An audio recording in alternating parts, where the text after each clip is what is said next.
The incoming president, President-elect Donald Trump, who has been part of this motorcade for the last couple of minutes, coming from the White House. Down there is that shot you see of Pennsylvania Avenue leading up to the U.S. Capitol. Not outside, but inside. He will soon be inaugurated for his second term in office. Here we see some of those shots of the motorcade as they make their way up to the area where all of the parties will be getting out of their limousines and walking into the Capitol.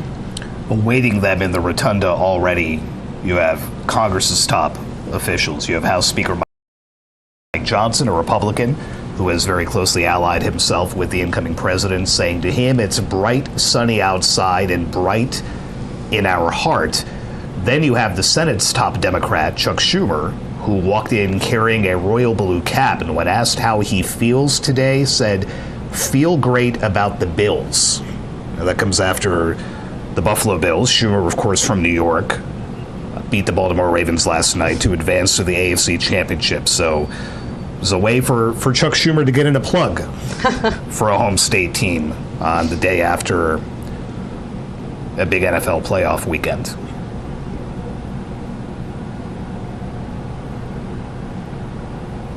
We see these arrivals starting to happen there at the U.S. Capitol.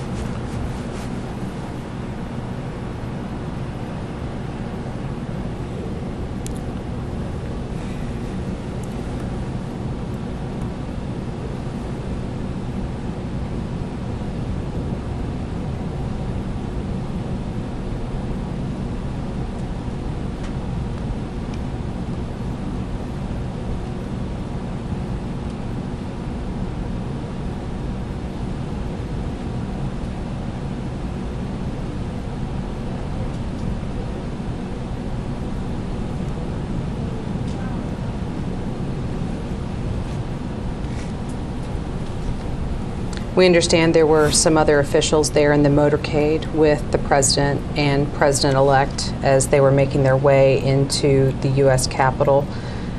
Amy Klobuchar, the senator, as we just referenced earlier, but also some other elected officials, including Deb Fischer of Nebraska, and then also House lawmakers, Steve Scalise, Representative Hakeem Jeffries, and other White House staff and officials accompanying the president, first lady, incoming president and first lady, and then of course Vice President Kamala Harris, her husband, and J.D. Vance and his wife.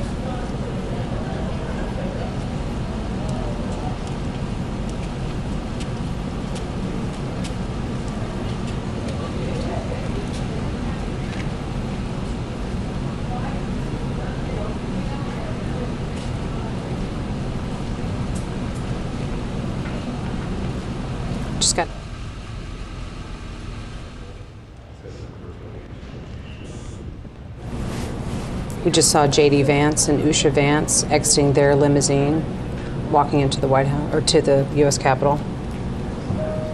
You see even police officers who are used to this kind of thing in Washington want to get their picture taken in front of the helicopter. That's quite a shot for that officer to have. Marine One sitting in front of the Capitol dome. Not something you see all the time. No.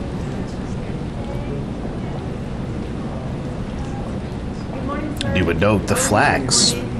That one flag you can see flying in front of the Capitol dome back up at full staff after they had been lowered for the Jimmy Carter warning. We see now people from that motorcade have been making their way into the Capitol. That includes President-elect Donald Trump. We're looking now inside the Capitol Rotunda. There you see Elon Musk, one of those businessmen who are invited to be part of this very small, relatively speaking, swearing-in ceremony. There's Melania Trump.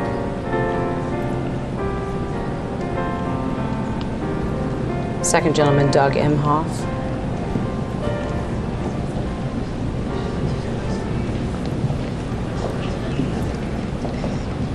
Good morning, Mr. Vice President. How do you feel? There's J.D. Vance and his wife, Usha.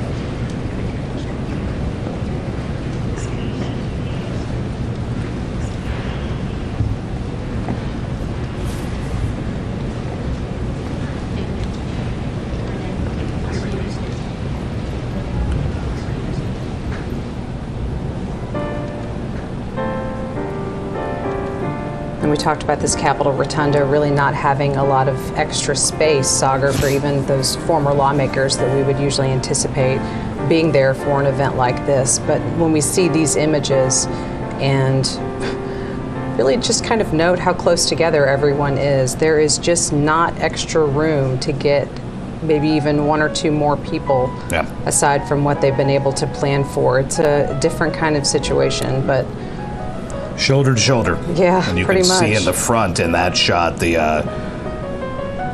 current members of the Senate kind of crammed together. You had Mark Warner, a Democrat from Virginia, next to John Barrasso, a Republican from Wyoming, who was next to Dick Durbin, the number 2 Senate Democrat from Illinois, all kind of clustered very close together here.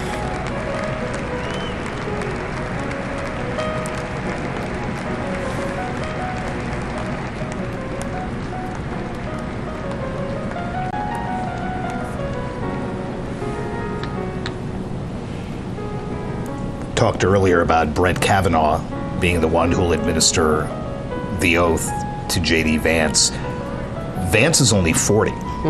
Be the not the youngest vice president, but one of them. There was a 36-year-old vice president, but that was back in James Buchanan's administration in the late 50s. But there have been others in their 40s, Al Gore, Teddy Roosevelt, but breaking with a bit of precedent here. A fairly young J.D. Vance set to take the oath of office, followed, of course, by the oldest man to take the oath as president in Donald Trump. we're seeing now some members of the incoming Trump administration walking into the rotunda. Clearly, those confirmation hearings for a number of positions have been ongoing in the Senate for at least a week, a little over, and we anticipate those to resume again tomorrow.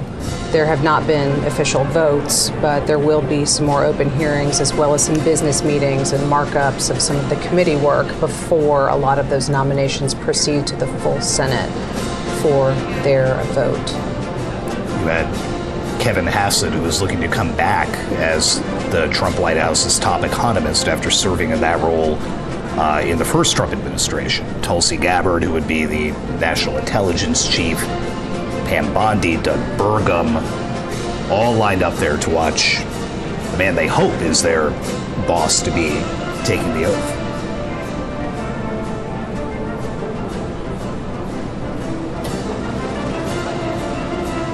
Susie Wiles, White House Chief of Staff.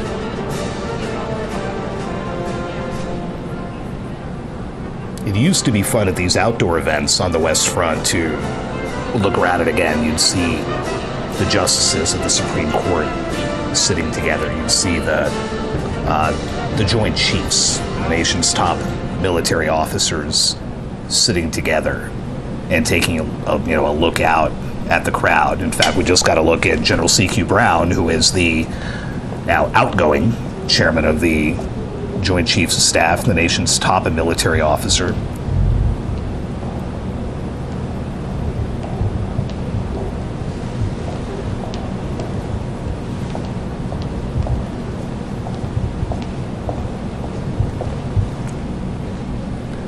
Former Vice President Dan Quayle and Marilyn Quayle making their way inside the rotunda. We don't get a lot of Dan Quayle sightings in Washington lately, but that's now 2 in 2 weeks after he was here for Jimmy Carter's funeral. Indeed. We talk about young vice presidents like J.D. Vance. Dan Quayle, basically an unknown congressman when George H.W. Bush tapped him to be vice president in 1989.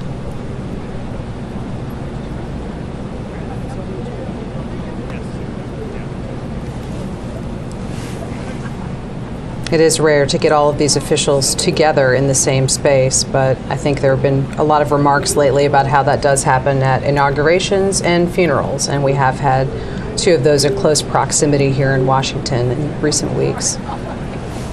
It is reassuring, frankly, for those of us who spend so much time covering the division here in Washington and the rancor to see these people sit next to each other, to chat with them, to do what George W. Bush did at the Carter funeral and literally tap Barack Obama on the belly as he walked by.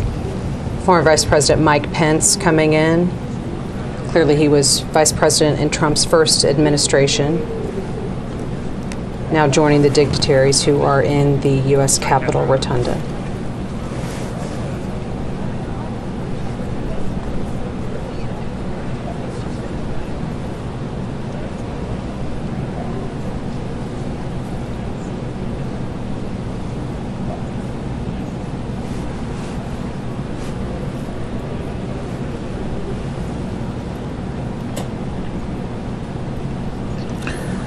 See a lot of Elon Musk today. He will be speaking at the parade of sorts inside Capitol One Arena later today. Has been almost a constant by the president-elect's side since the last time you and I were in this room in November for the election.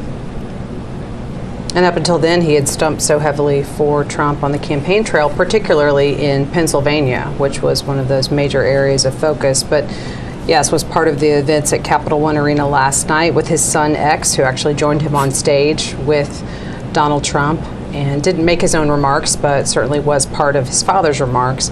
But now we see Musk there again in the Capitol Rotunda and will be the incoming head of the Department of Government Efficiency, not an official government agency, but intended to cut costs throughout the government, something that Donald Trump has asked Elon Musk to be in charge of.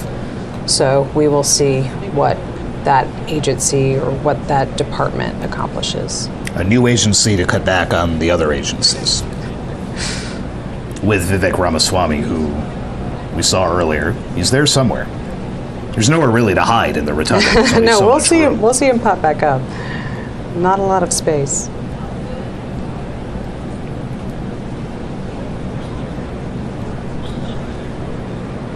It looks a lot bigger when you're in there and there aren't 600 people. It does. There's Robert F. Kennedy Jr., again appointed by Trump to head the Department of Health and Human Services, yet to have a hearing on Capitol Hill, although that is anticipated to be among some of the more contentious confirmation hearings that could be happening for this administration. Now, the other side of that shot, Marco Rubio, the Secretary of State designate, who did testify last week, and another tech titan, Jeff Bezos.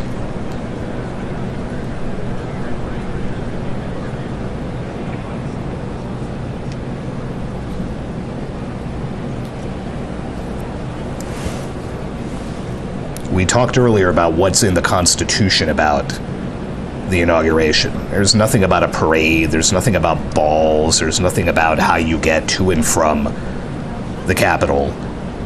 It's the date and it's the oath. That's it. Everything else has kind of evolved organically. In this case, evolved due to the weather. But all it prescribes is that by noon, that oath has to be taken. We are just over an hour away from that and should be approximately 55 minutes, let's say, from Donald Trump reciting those 35 words for a second time.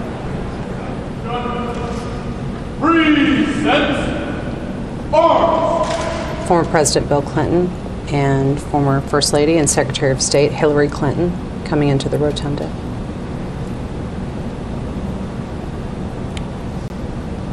Hillary Clinton said watching Donald Trump take the oath 8 years ago after he beat her in that election was one of the hardest days of her life, but she felt a duty to be there and again to be here today with her husband, the former president.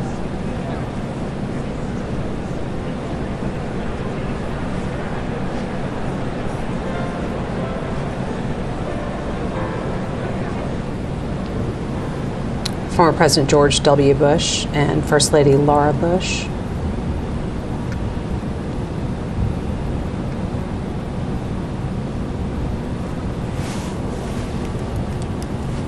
We lamented that the indoors are going to rob us of one of the great visuals from inaugurations past. George W. Bush sitting there in his clear poncho. Yeah, almost looked to be a homemade rain cover of sorts. Yeah, with this being inside, we really don't get to see that winter weather gear, unfortunately. There's former President Barack Obama also coming in without former First Lady Michelle Obama, who notably said that she would not be attending this inauguration, also did not attend Jimmy Carter's funeral here in Washington a few weeks ago. Obama's office did not say why the former First Lady would not be here today. They did say she had a prior engagement during the Carter funeral, but again, pointedly, did not offer a reason for her absence today.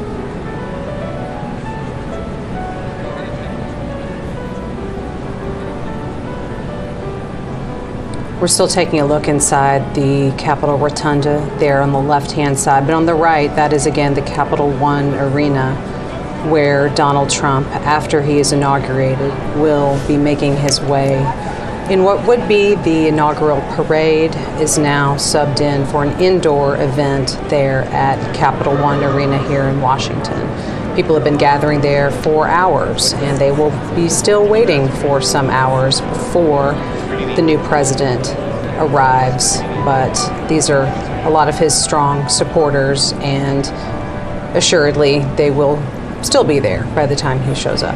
And as they watched the images from the rotunda on the big screen inside the arena, some boos as Mike Pence walked in, and then a lot more boos as Bill and Hillary Clinton were shown on there. Ladies and gentlemen, at this time, please take your seats. At this time, please take your seats.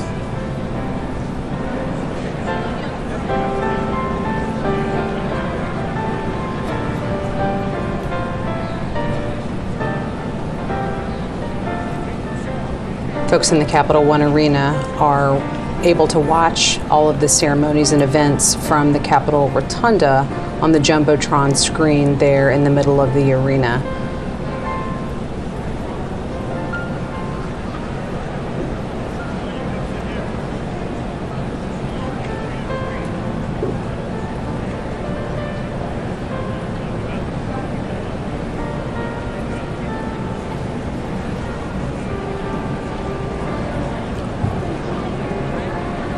Ladies and gentlemen, at this time, please be seated. At this time, please be seated.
Here we see Supreme Court justices making their way into the Capitol Rotunda. Clearly, two of them will play a direct part of the proceedings here, of the official swearing in.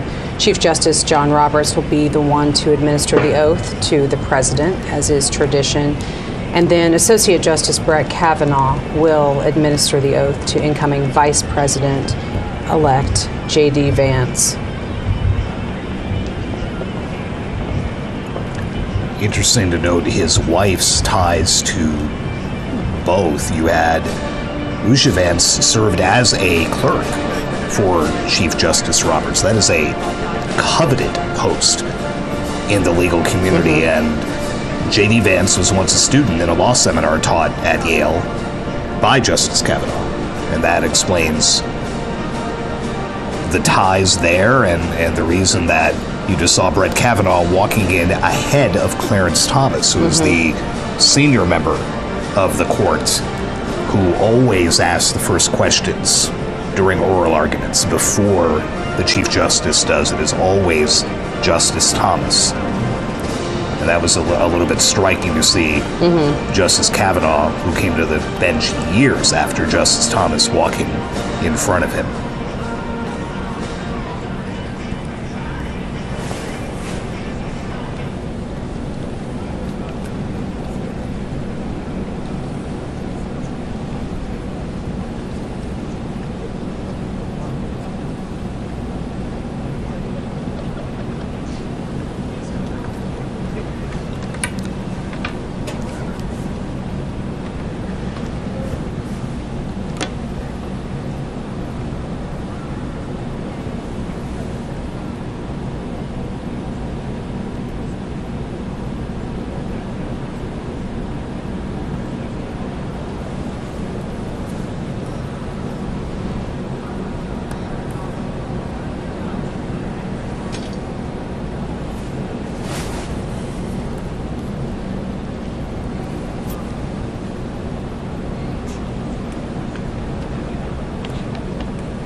Here you see members of Donald Trump's family making their way into the rotunda.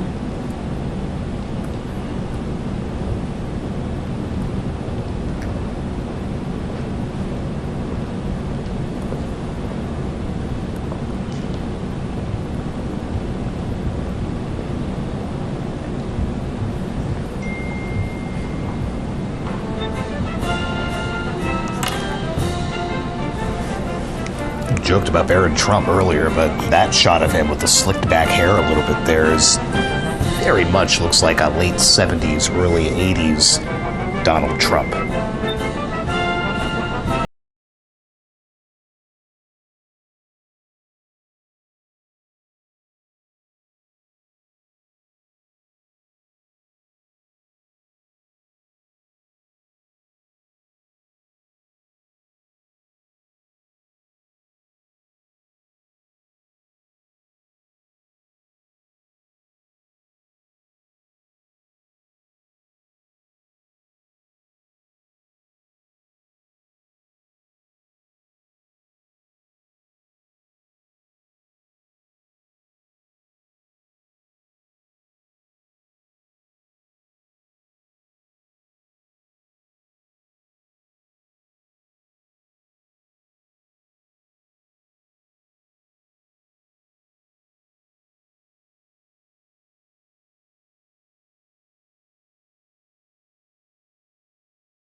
Former Vice Presidents, the Honorable Dan Quayle, accompanied by Mrs. Marilyn Quayle, and the Honorable Michael Pence.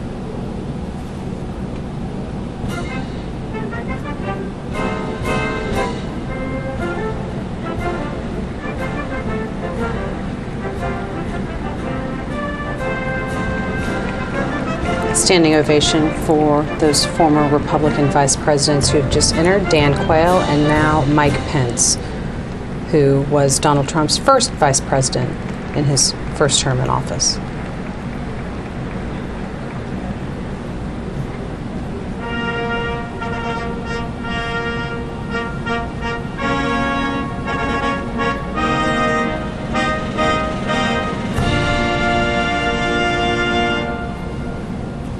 Ladies and gentlemen, the 42nd President of the United States, the Honorable William J. Clinton, accompanied by the Honorable Hillary Rodham Clinton.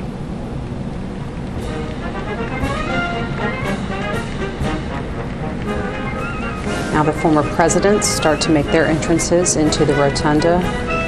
First, former President Bill Clinton and former First Lady and Secretary of State Hillary Clinton.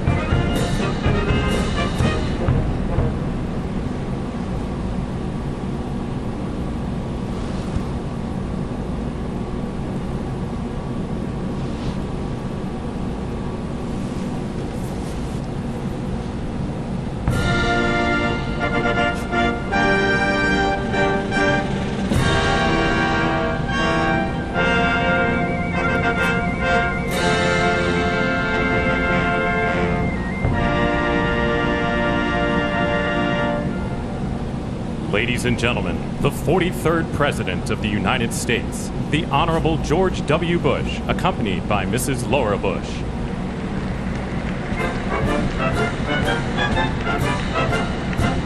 Former President George W. Bush and former First Lady Laura Bush.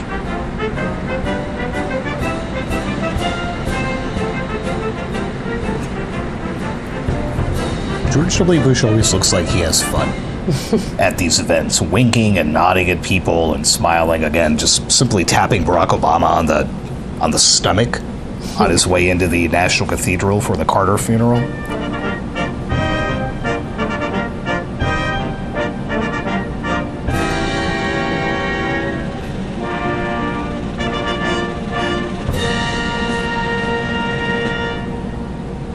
Ladies and gentlemen, the 44th President of the United States, the Honorable Barack H. Obama.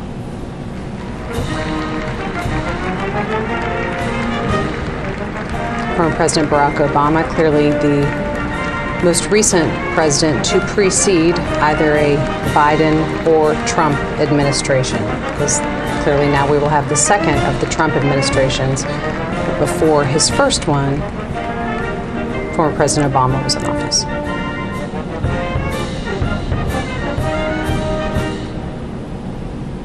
I can't believe we haven't mentioned Grover Cleveland yet. How is that? How is that possible? Let me just get that part out of the way. Donald Trump will be the first president to serve non-consecutive terms since Grover Cleveland, late in the 19th century. There you go. Sorry, that was I couldn't let that go. That had to be mentioned here at some the point. Honorable John G. Roberts Jr. and the Associate Justices of the Supreme Court of the United States. The Supreme Court justices officially coming into the rotunda. As we noted earlier, John Roberts, the Chief Justice, will administer the presidential oath, and he was immediately followed by Associate Justice Brett Kavanaugh, who will be swearing in J.D. Vance as Vice President.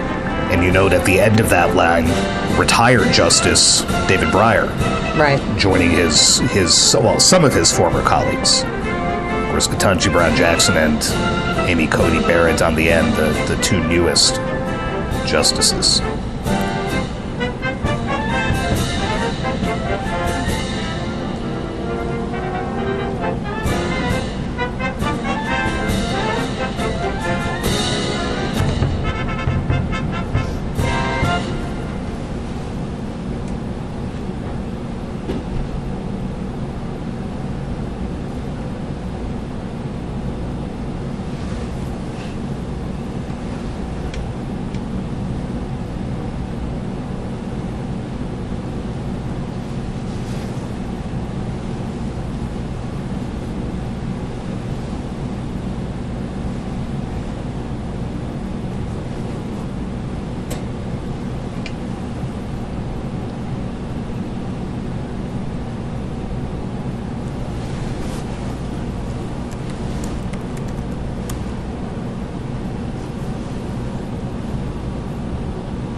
We see Second Gentleman Doug Emhoff, and next to him, First Lady Jill Biden, about to make their Tiffany entrance Trump into the rotunda. and Barron Trump. But first, Donald Trump's children.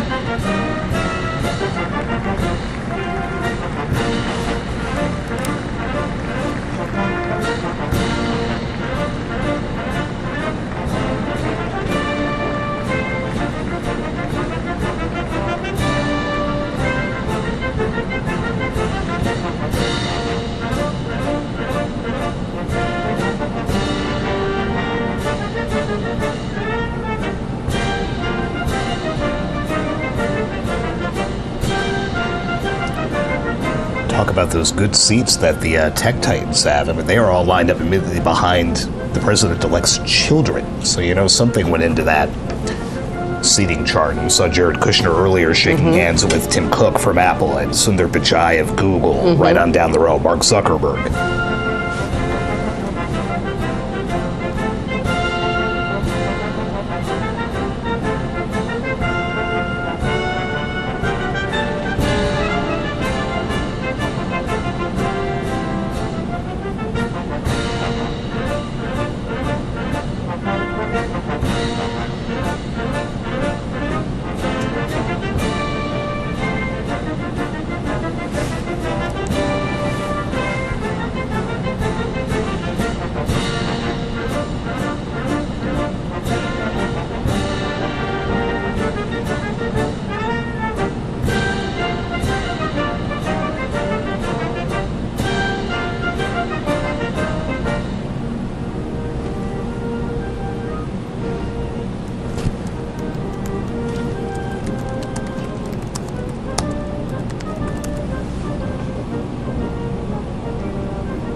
Ladies and gentlemen, escorting Dr. Biden and Mr. Emhoff, the Republican staff director of the Joint Congressional Committee on Inaugural Ceremonies, Ms. Emily Leviner, the Senate Secretary for the Minority, the Honorable Gary Myrick, the House of Representatives Chief Administrative Officer, the Honorable Catherine Spindor, and Mr. Bruce Fisher.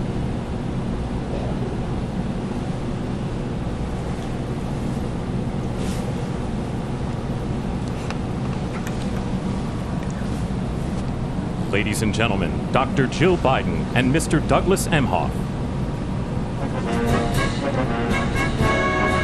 Now First Lady Jill Biden and Second Gentleman Doug Emhoff officially making their entrance into the rotunda.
Sagar, I was just looking ahead to the schedule of what we're going to see in terms of this swearing-in ceremony, and there is several moments of participation from Amy Klobuchar, a Democratic senator from Minnesota, and someone was asking me, why is she part of this inauguration? She was not a supporter of Donald Trump, but she is part of the committee that organized this entire inauguration. So it's an official role for her today, in addition to being a member of the U.S. Senate. Someone whose world was upended on Friday after all that work on getting this event together outdoors ended, and here we are inside the rotunda. But a spot where at least Amy Klobuchar is well familiar from from her time in the Senate.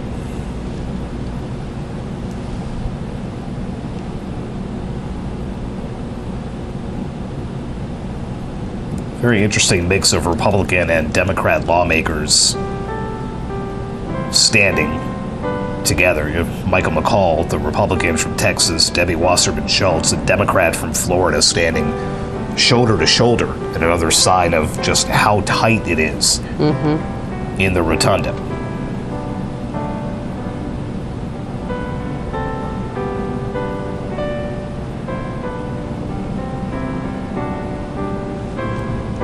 See Melania Trump's father standing in front of Elon Musk and next to Barron Trump.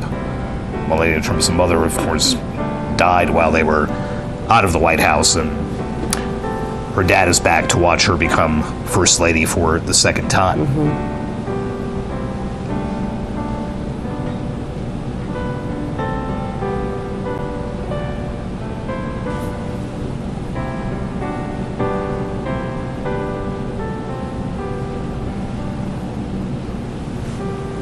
According to the schedule that they had put out, and things in Washington rarely, if ever, happen on schedule, except things like the inauguration, should be seeing J.D. Vance take his oath as vice president in about 10 minutes from now.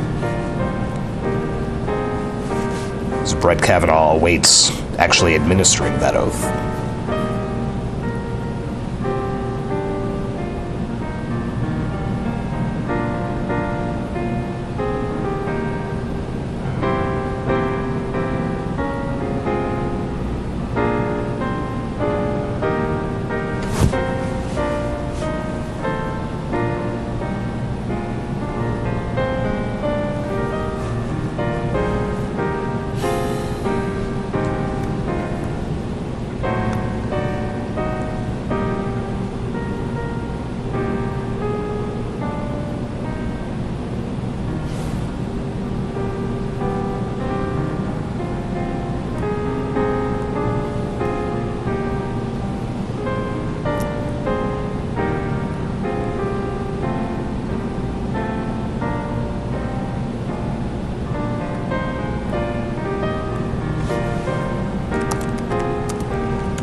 see the spouses, Lucia Vance, and then Melania Trump, about to be escorted into the rotunda.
Ladies and gentlemen, performing O America, please welcome the Armed Forces Chorus and America's tenor, Christopher D. Macchio.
To pay to thee, to thee.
the Honorable Jackie Barber, the Clerk of the House of Representatives, the Honorable Kevin F. McCumber, Mr. John Bessler, Mrs. Kelly Johnson, Mrs. Iris Weinschall Schumer, and Mrs. Jennifer Scalise.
Ladies and gentlemen, escorting the President of the United States and the Vice President of the United States, Ranking Member of the Joint Congressional Committee on Inaugural Ceremonies, the Honorable Deb Fischer, House Democratic Leader, the Honorable Hakeem Jeffries, and Senate Majority Secretary, the Honorable Robert Duncan. Hakeem Jeffries and Senate Majority Secretary, the Honorable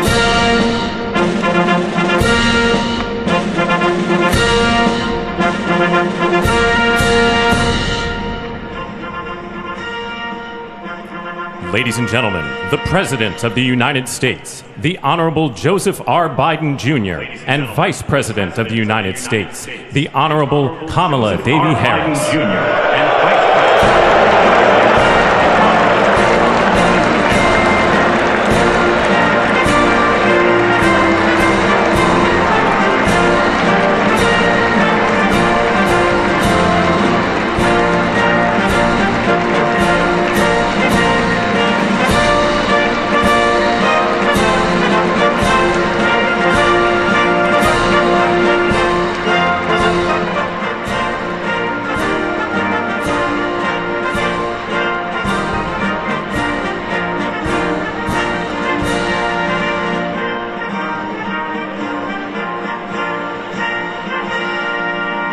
Ladies and gentlemen, escorting the Vice President-elect, the Executive Director for the Joint Congressional Committee on Inaugural Ceremonies, Mr. Michael Wagner, Senate Deputy Sergeant-at-Arms and Doorkeeper, Jason Bell, and House Deputy Sergeant-at-Arms, Mr. Sean Keating.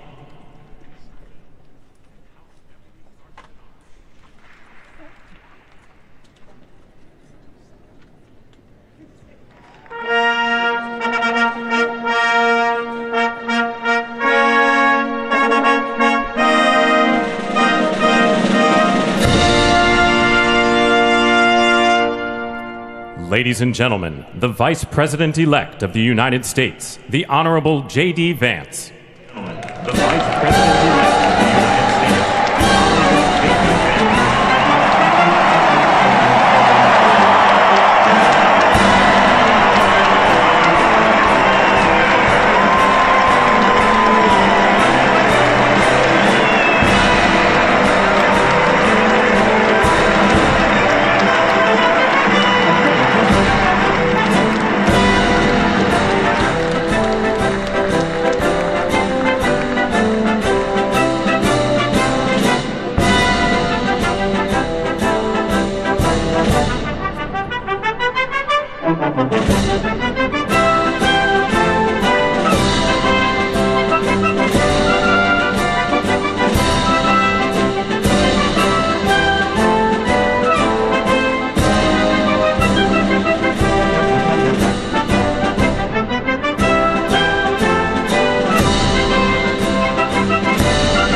Ladies and gentlemen, escorting the President-elect, the Staff Director for the Joint Congressional Committee on Inaugural Ceremonies, Elizabeth Farah, House Sergeant-at-Arms, the Honorable William P. McFarland, Senate Sergeant-at-Arms and Doorkeeper, the Honorable Jennifer A. Hemingway, Senate Majority Leader, the Honorable John Thune, and the Joint Congressional Committee on Inaugural Ceremonies, House Democratic Leader, the Honorable Hakeem Jeffries, House Majority Leader, the Honorable Steve Scalise, Speaker of the House of Representatives, the Honorable Mike Johnson, Senate Democratic Leader, the Honorable Charles E. Schumer, Ranking Member of the Joint Congressional Committee on Inaugural Ceremonies, the Honorable Deb Fischer, and Chairwoman of the Joint Congressional Committee on Inaugural Ceremonies, the Honorable Amy Klobuchar.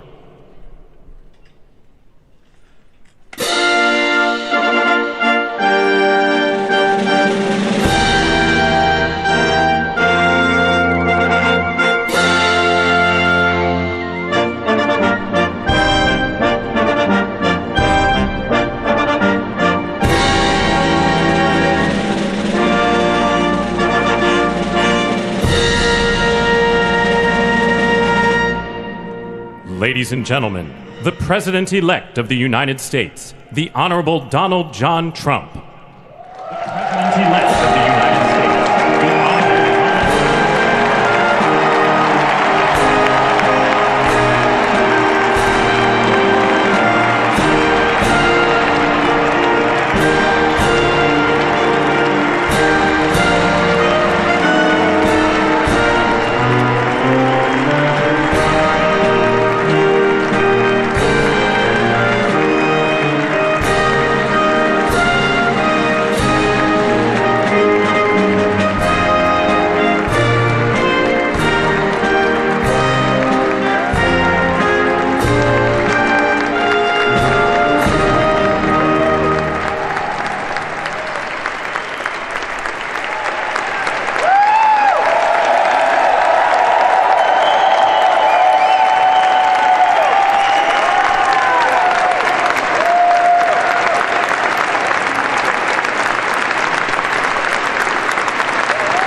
Ladies and gentlemen, please be seated.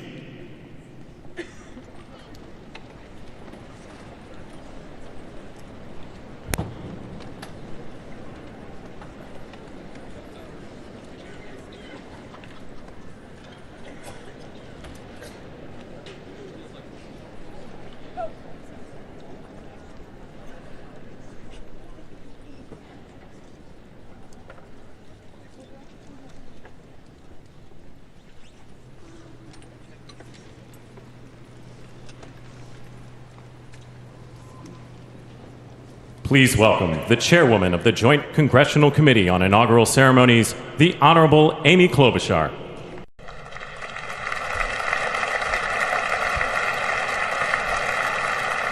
Good morning, everyone. Welcome to the 60th presidential inauguration.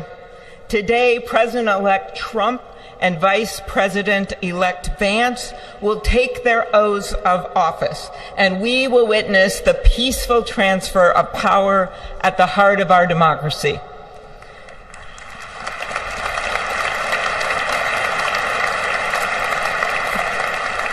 For the past year, I've chaired the Inaugural Ceremony Committee, which includes the leadership of Congress from both parties.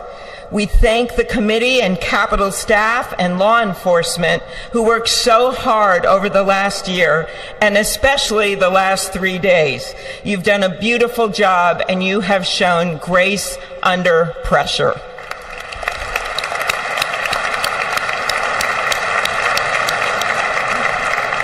Our theme this year is our enduring democracy. The presence of so many presidents and vice presidents here today is truly a testament to that endurance. We welcome President Biden and Dr. Biden. we welcome Vice President Harris and Doug Emhoff, President Obama, President Clinton and Secretary Clinton, President Bush and Laura Bush, Vice President Pence, Vice President Quayle and Marilyn Quayle. The justices of the United States Supreme Court are with us, all 9 of them I counted, and of course the Trump and Vance families. This ceremony marks what will soon be 250 years of our democracy. It is the moment when leaders, elevated by the will of the people, promise to be faithful to our Constitution, to cherish and defend it. It is the moment when they become, as we all should be, the guardians of our country. Through war and peace, through adversity and prosperity, we hold this inauguration every 4 years, and today it falls on Martin Luther King Day. A further reminder that we must strive to uphold the values enshrined in our Constitution, the freedoms, the liberties, and, as is inscribed on the entrance of the United States Supreme Court, equal justice under law.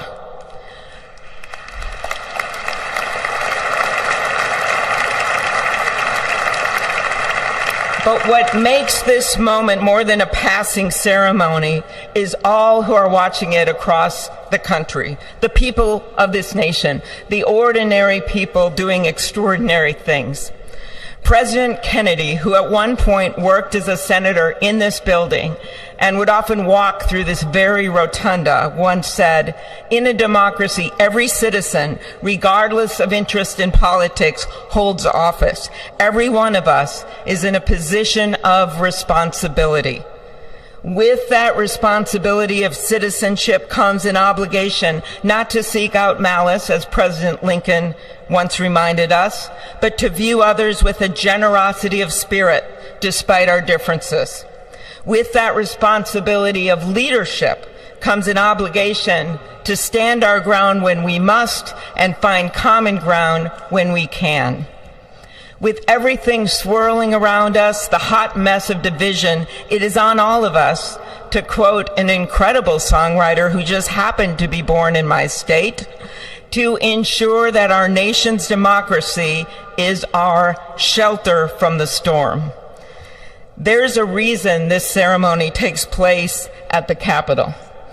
In other countries, it might be in a presidential palace or a gilded executive office building. Here it is traditionally held at the Capitol, the People's House. It is a fitting reminder of the system of checks and balances that is the very foundation of our government, 3 equal branches of government. That is how, for nearly 250 years, our great American experiment, grounded in the rule of law, has endured. So, as we inaugurate a new president and vice president, let us remember that the power of those in this room comes from the people. The construction workers who build our country, the teachers and healthcare workers who nurture us, the troops defending our freedoms, and yes, the firefighters in Los Angeles putting themselves on the line for us.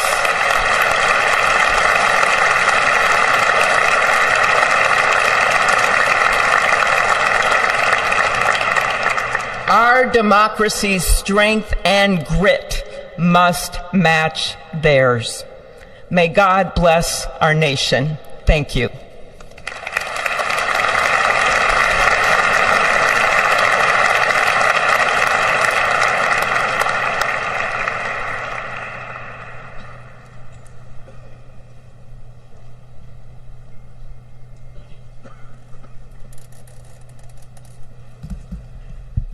Good afternoon. Endurance through the years is the ultimate test. To persevere through time is the truest measure of an idea, an institution, and a nation. Our founders wrote the Constitution so that America could withstand all the twists and turns of time. They wrote it to guide us and to preserve forever our right of life, liberty, and the pursuit of happiness. But as much as the truths and principles enshrined in our Constitution remain the same, our democracy promises the American people the power to change, to chart their own destiny. That's the beauty. That is the importance of democracy. It allows the endurance, the permanence of a nation through change. It allows nations like our United States both to avoid the obstacles and to seize the opportunities God has placed before us, all while staying true to our founding principles. Today is our country's 60th inauguration ceremony. Like all the others before it, it is a celebration of our right to set our uniquely American course. The past several years have been trying at times for many, many Americans, and also for the nations of the free world that we humbly strive to lead. In November, Americans chose again to steer this nation towards greatness, the secure, safe, and prosperous future that our founders envisioned for all of us. And today, we celebrate not only their decision to do so, but also the simple right and wisdom of a free people to make their own choice so that their nation might endure. And now, allow me to welcome Archbishop Timothy Dolan and Reverend Franklin Graham, who will deliver our invocation. Please rise.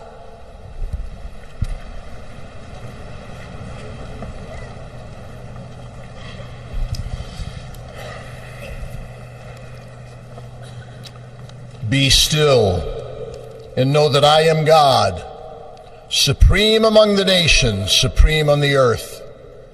Let us pray. Remembering General George Washington on his knees at Valley Forge, recalling Abraham Lincoln at his second inaugural, with malice toward none, with charity for all, with firmness in the right as God gives us to see the right. Remembering General George Patton's instructions to his soldiers as they began the Battle of the Bulge 8 decades ago. Pray. Pray when fighting. Pray alone. Pray with others. Pray by night. Pray by day.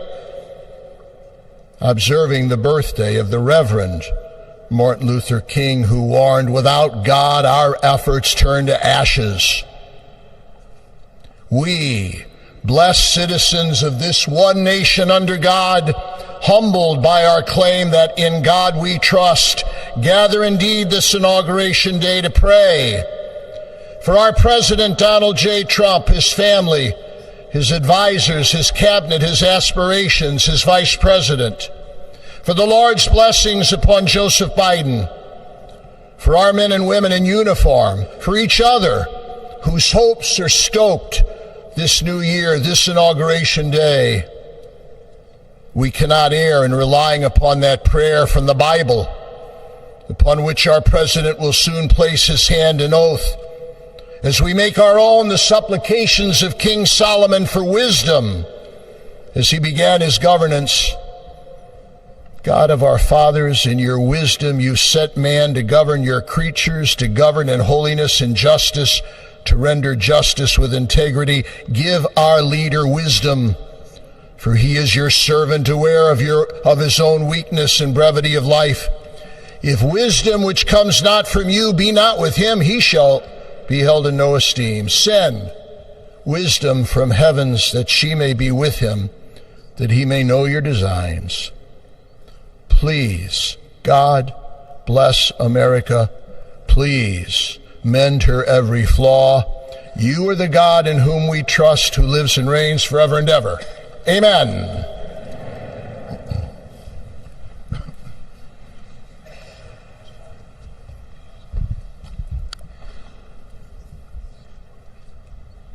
Mr. President, the last 4 years, there are times I'm sure you thought it was pretty dark. But look what God has done. We praise him and give him glory.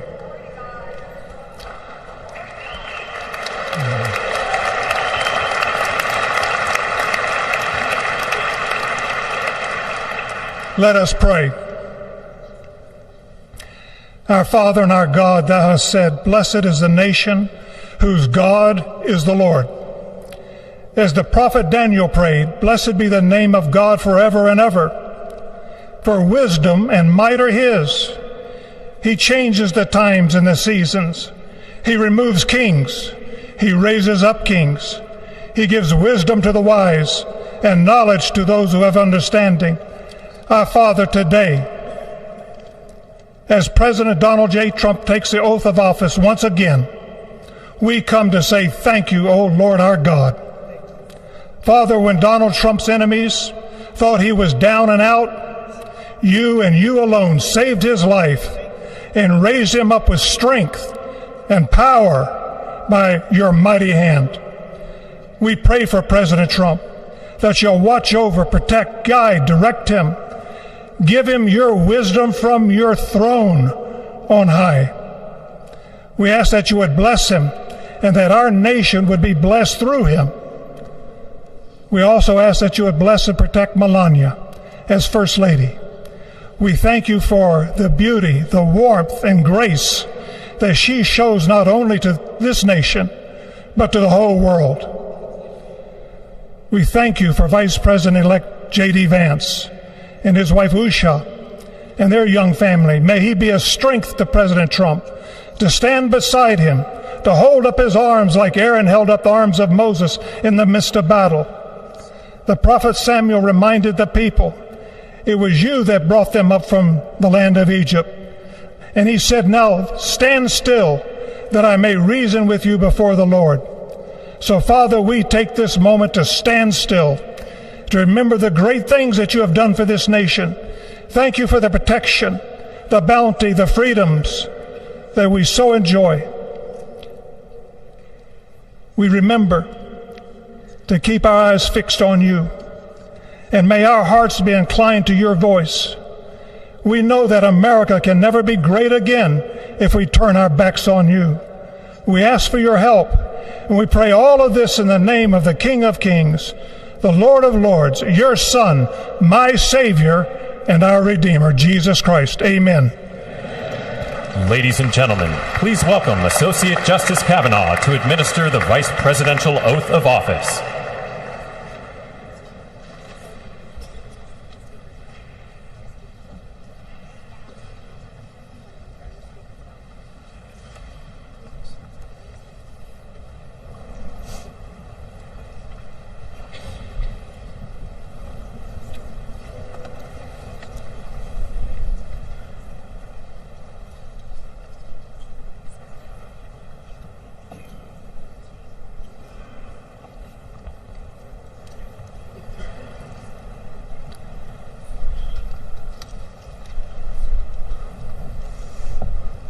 Please raise your right hand and repeat after me. I, James David Vance, do solemnly swear. I, James David Vance, do solemnly swear that I will support and defend the Constitution of the United States. that I will support and defend the Constitution of the United States Against all enemies, foreign and domestic. against all enemies, foreign and domestic. That I will bear true faith That I will bear true faith and allegiance to the same. and allegiance to the same. That I take this obligation freely, That I take this obligation freely, without any mental reservation without any mental reservation or purpose of evasion. or purpose of evasion. And that I will well and faithfully discharge And that I will well and faithfully discharge the duties of the office the duties of the office on which I am about to enter. on which I am about to enter. So help me God. So help me God. Congratulations, Mr. Vice President.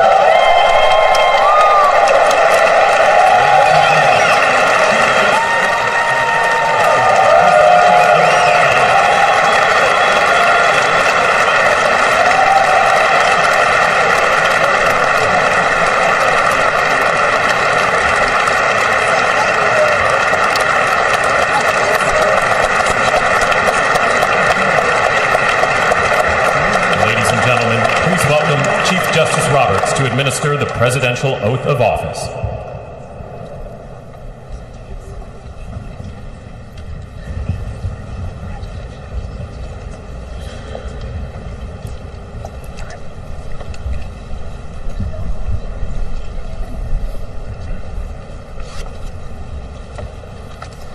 Please raise your right hand and repeat after me. I, Donald John Trump, do solemnly swear. I, Donald John Trump, do solemnly swear. That I will faithfully execute. That I will faithfully execute. The office of President of the United States. The office of President of the United States. And will, to the best of my ability. And will, to the best of my ability. Preserve, protect, and defend. Preserve, protect, and defend. The Constitution of the United States. The Constitution of the United States. So help me God. So help me God. Congratulations, Mr. President.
It is my honor and pleasure to introduce to you the 45th and the 47th President of the United States of America, Donald J. Trump.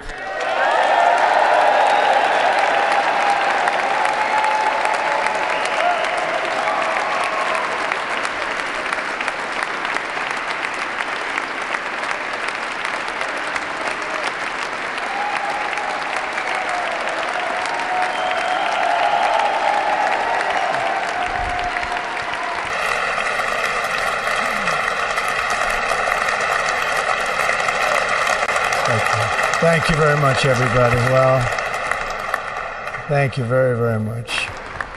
Thank you Vice President very much. Vance. Vice President Vance, Speaker Johnson, Senator Thune, Chief Justice Roberts, Justices of the United States Supreme Court, President Clinton, President Bush, President Obama, President Biden, Vice President Harris, and my fellow citizens. The golden age of America begins right now.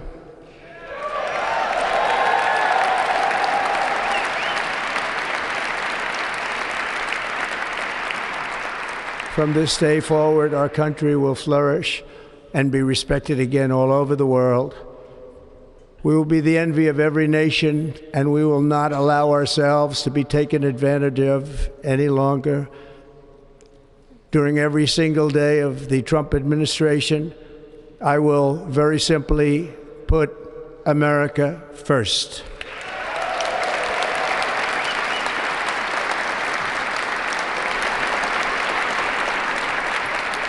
Our sovereignty will be reclaimed.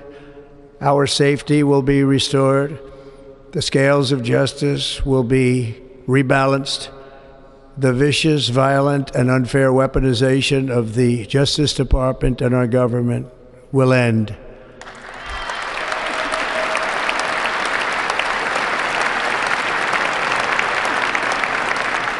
And our top priority will be to create a nation that is proud, prosperous, and free.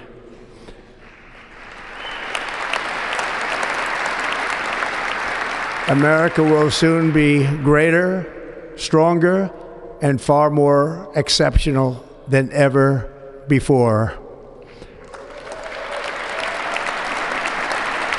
I return to the presidency confident and optimistic that we are at the start of a thrilling new era of national success. A tide of change is sweeping the country. Sunlight is pouring over the entire world. And America has the chance to seize this opportunity like never before. But first, we must be honest about the challenges we face. While they are plentiful, they will be annihilated by this great momentum that the world is now witnessing in the United States of America. As we gather today, our government confronts a crisis of trust. For many years, a radical and corrupt establishment has extracted power and wealth from our citizens while the pillars of our society lay broken and seemingly in complete disrepair. We now have a government that cannot manage even a simple crisis at home, while at the same time stumbling into a continuing catalog of catastrophic events abroad. It fails to protect our magnificent, law-abiding American citizens, but provides sanctuary and protection for dangerous criminals, many from prisons and mental institutions that have illegally entered our country from all over the world. We have a government that has given unlimited funding to the defense of foreign borders, but refuses to defend American borders or, more importantly, its own people.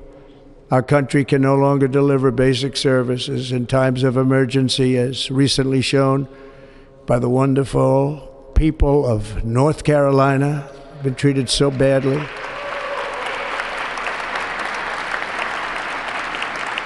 And other states who are still suffering from a hurricane that took place many months ago.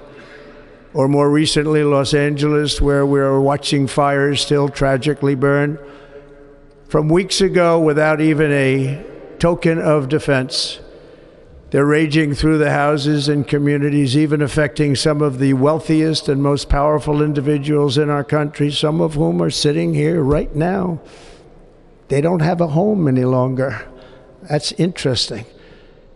But we can't let this happen. Everyone is unable to do anything about it. That's going to change.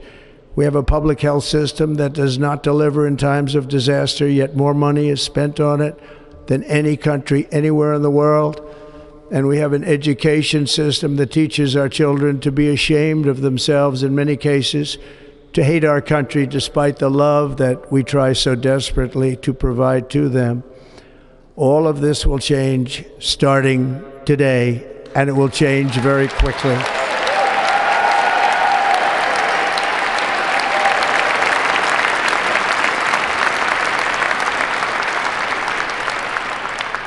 My recent election is a mandate to completely and totally reverse a horrible betrayal and all of these many betrayals that have taken place, and to give the people back their faith, their wealth, their democracy, and indeed their freedom. From this moment on, America's decline is over.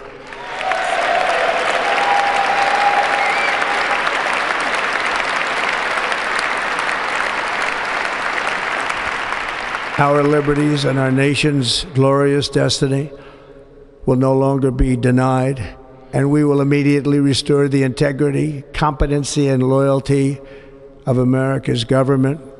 Over the past 8 years, I have been tested and challenged more than any president in our 250-year history, and I've learned a lot along the way. The journey to reclaim our republic has not been an easy one, that I can tell you. Those who wish to stop our cause have tried to take my freedom and indeed to take my life. Just a few months ago in a beautiful Pennsylvania field, an assassin's bullet ripped through my ear. But I felt then, and believe even more so now, that my life was saved for a reason. I was saved by God to make America great again.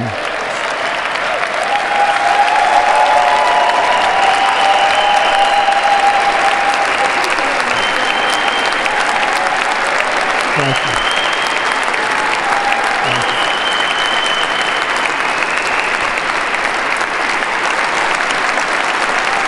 Thank you very much.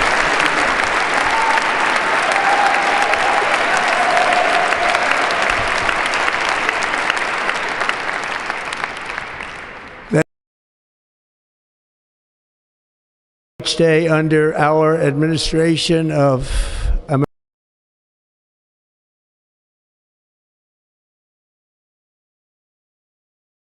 We will move with purpose and speed to bring back hope, prosperity, safety, and peace for citizens of every race, religion, color, and creed. For American citizens, January 20th, 2025 is Liberation Day.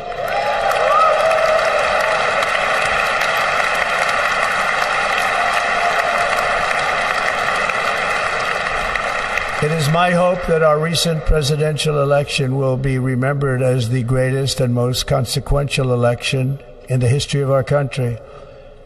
As our victory showed, the entire nation is rapidly unifying behind our agenda with dramatic increases in support from virtually every element of our society, young and old, men and women, African Americans, Hispanic Americans, Asian Americans, urban, suburban, rural, and very importantly, we had a powerful win in all 7 swing states, and the popular vote, we won by millions of people.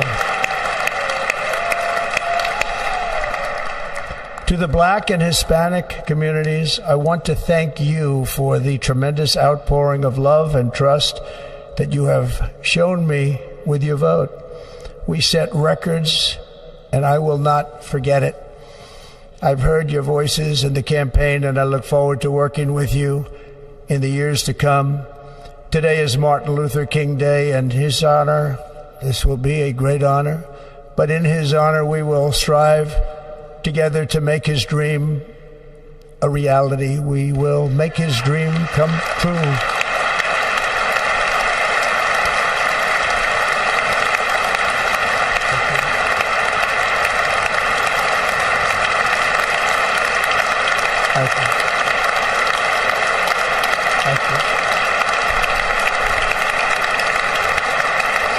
National unity is now returning to America, and confidence and pride is soaring like never before. In everything we do, my administration will be inspired by a strong pursuit of excellence and unrelenting success. We will not forget our country, we will not forget our Constitution, and we will not forget our God. Can't do that.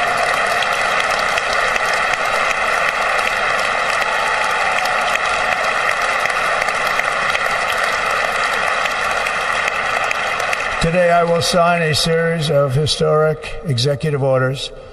With these actions, we will begin the complete restoration of America and the revolution of common sense. It's all about common sense. First, I will declare a national emergency at our southern border.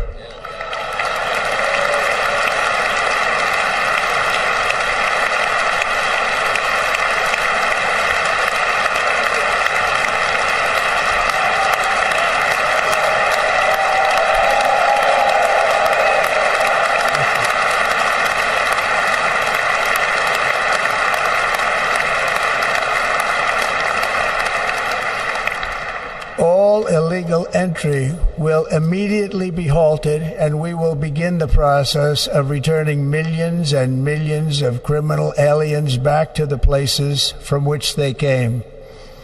We will reinstate my Remain in Mexico policy.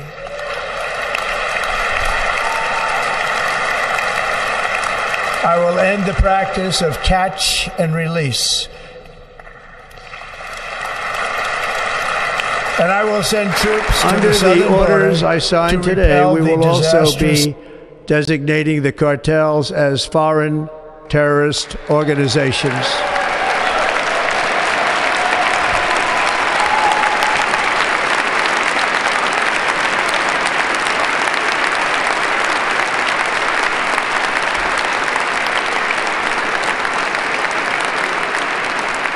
And by invoking the Alien Enemies Act of 1798, I will direct our government to use the full and immense power of federal and state law enforcement to eliminate the presence of all foreign gangs and criminal networks, bringing devastating crime to U.S. soil, including our cities and inner cities.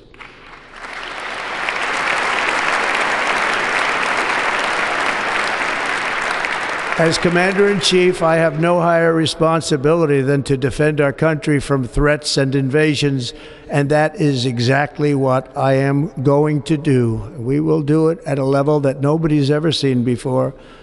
Next, I will direct all members of my cabinet to marshal the vast powers at their disposal to defeat what was record inflation and rapidly bring down costs and prices.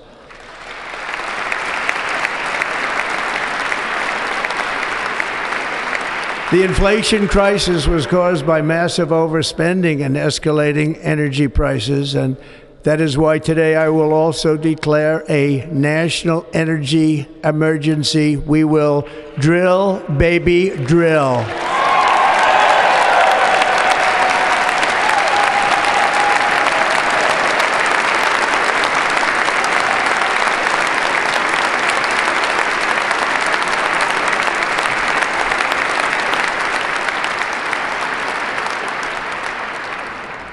America will be a manufacturing nation once again, and we have something that no other manufacturing nation will ever have, the largest amount of oil and gas of any country on earth, and we are going to use it.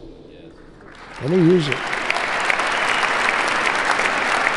We will bring prices down, fill our strategic reserves up again, right to the top, and export American energy all over the world.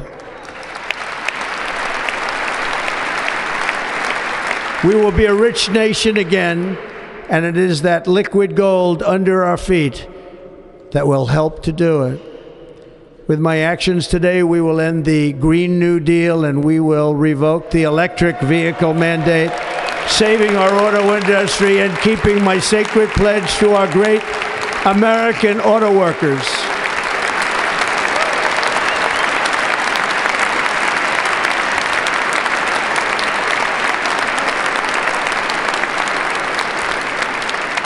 In other words, you'll be able to buy the car of your choice.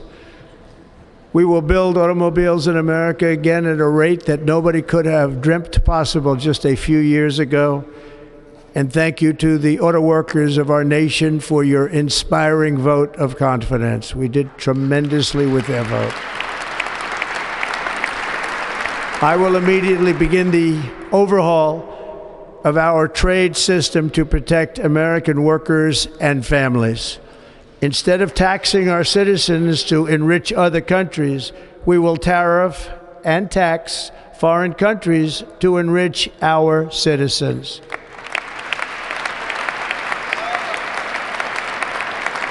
For this purpose, we are establishing the External Revenue Service to collect all tariffs, duties, and revenues. It will be massive amounts of money pouring into our treasury, coming from foreign sources. The American dream will soon be back and thriving like never before to restore competence and effectiveness to our federal government. My administration will establish the brand new Department of Government Efficiency.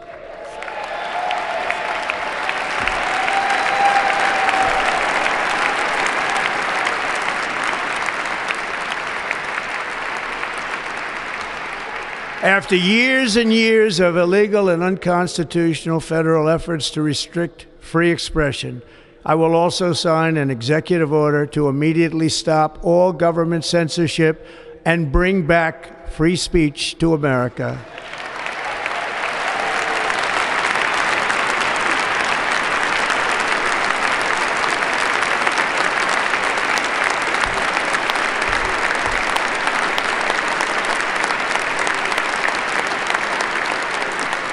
Never again will the immense power of the state be weaponized to persecute political opponents, something I know something about.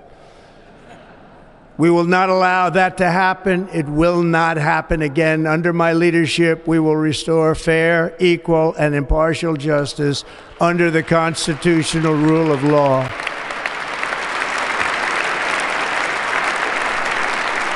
And we are going to bring law and order back to our cities. This week, I will also end the government policy of trying to socially engineer race and gender into every aspect of public and private life.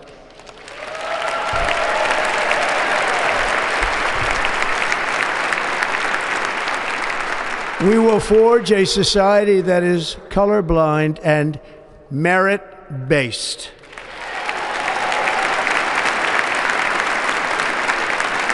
As of today, it will henceforth be the official policy of the United States government that there are only two genders, male and female.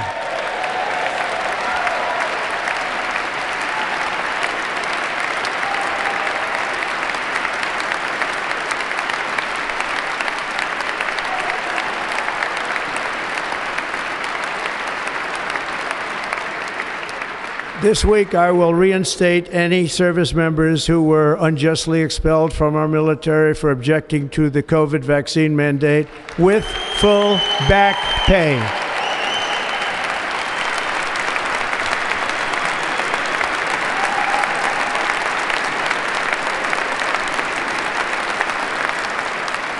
And I will sign an order to stop our warriors from being subjected to radical political theories and social experiments while on duty. It's going to end immediately. Our armed forces will be freed to focus on their sole mission, defeating America's enemies.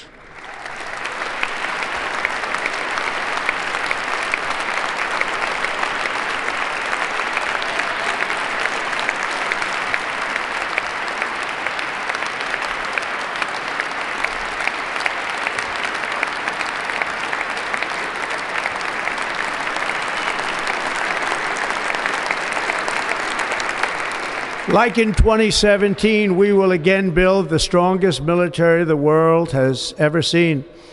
We will measure our success not only by the battles we win, but also by the wars that we end, and perhaps most importantly, the wars we never get into.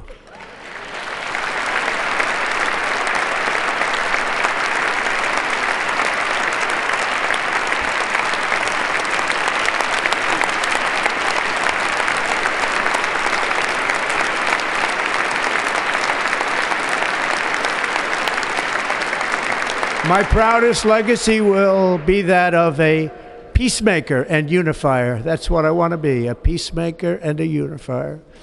I'm pleased to say that as of yesterday, one day before I assumed office, the hostages in the Middle East are coming back home to their families.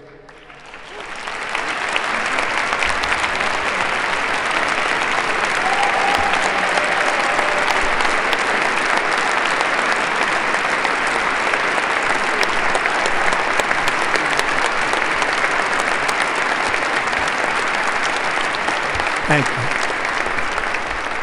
America will reclaim its rightful place as the greatest, most powerful, most respected nation on earth, inspiring the awe and admiration of the entire world.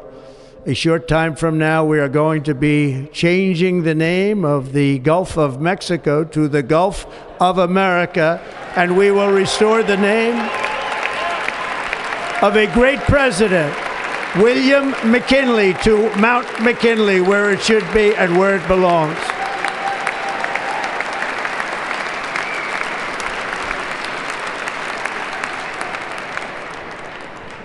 President McKinley made our country very rich through tariffs and through talent.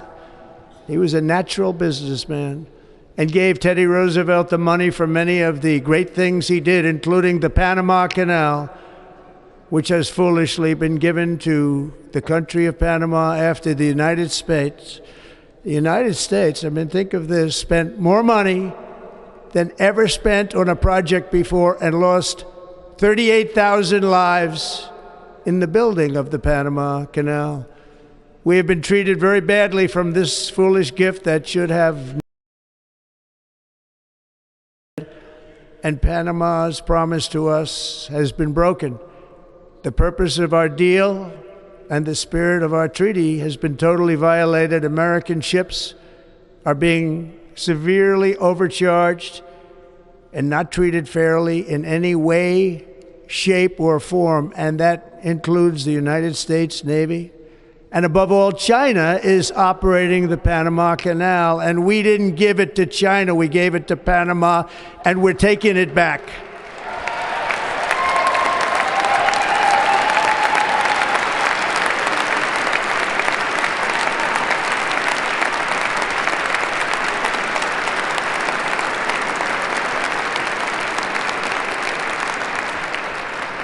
Above all, my message to Americans today is that it is time for us to once again act with courage, vigor, and the vitality of history's greatest civilization. So as we liberate our nation, we will lead it to new heights of victory and success. We will not be deterred. Together we will end the chronic disease epidemic and keep our children safe, healthy, and disease-free. The United States will once again consider itself a growing nation, one that increases our wealth, expands our territory, builds our cities, raises our expectations, and carries our flag into new and beautiful horizons. And we will pursue our manifest destiny into the stars, launching American astronauts to plant the stars and stripes on the planet Mars.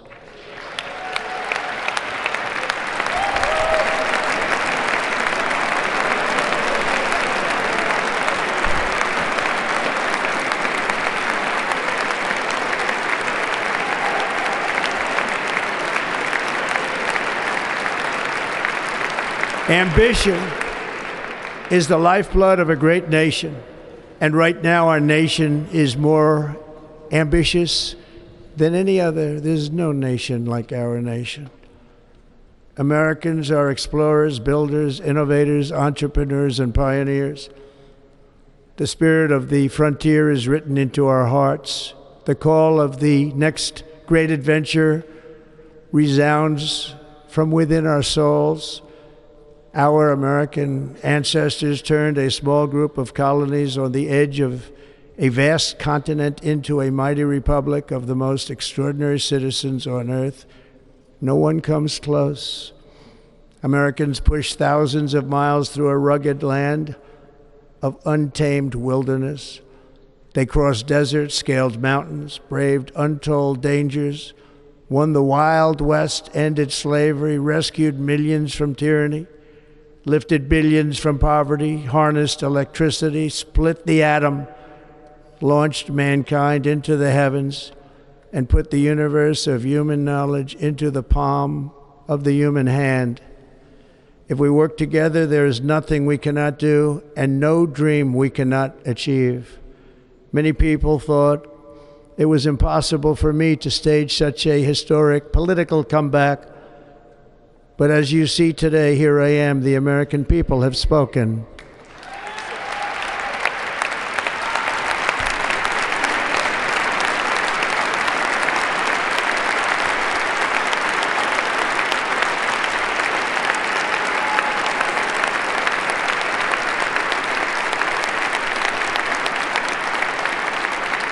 I stand before you now as proof that you should never believe that something is impossible to do.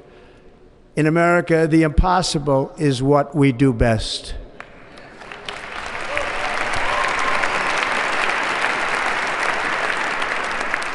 From New York to Los Angeles, from Philadelphia to Phoenix, from Chicago to Miami, from Houston to right here in Washington, D.C., our country was forged and built by the generations of patriots who gave everything they had for our rights and for our freedom. They were farmers and soldiers, cowboys and factory workers, steel workers and coal miners, police officers and pioneers who pushed onward, marched forward, and let no obstacle defeat their spirit or their pride. Together they laid down the railroads, raised up the skyscrapers, built great highways, won 2 world wars, defeated fascism and communism, and triumphed over every single challenge that they faced. After all we have been through together, we stand on the verge of the 4 greatest years in American history. With your help, we will restore America promise, and we will rebuild the nation that we love, and we love it so much. We are one people, one family, and one glorious nation under God. So to every parent who dreams for their child, and every child who dreams for their future, I am with you, I will fight for you, and I will win for you. We are going to win like never before.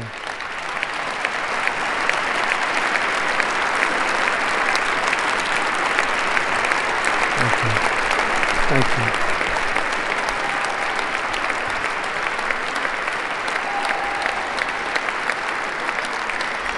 Thank you. Thank you. In recent years, our nation has suffered greatly, but we are going to bring it back and make it great again, greater than ever before. We will be a nation like no other, full of compassion, courage, and exceptionalism. Our power will stop all wars and bring a new spirit of unity to a world that has been angry, violent, and totally unpredictable. America will be respected again and admired again, including by people of religion, faith, and goodwill. We will be prosperous. We will be proud. We will be strong, and we will win like never before. We will not be conquered. We will not be intimidated.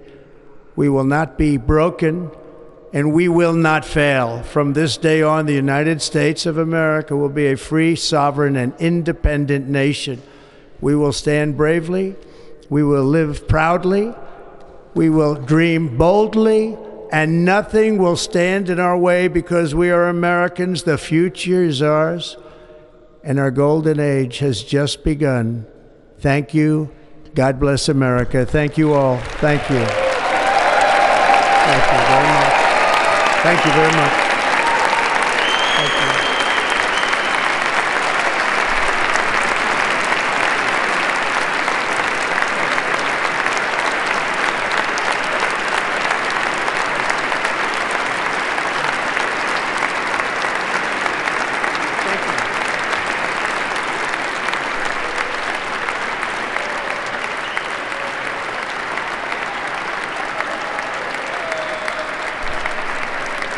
Ladies and gentlemen, performing America the Beautiful, please welcome the Armed Forces Chorus and Carrie Underwood.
You know the words, help me out here.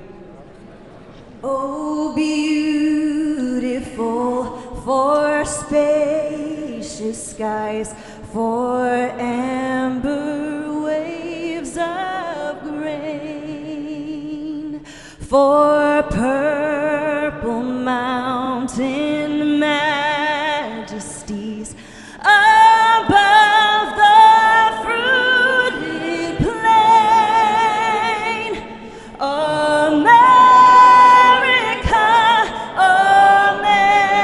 America, God shed his grace on thee and crown thy good with brotherhood from sea to shining sea.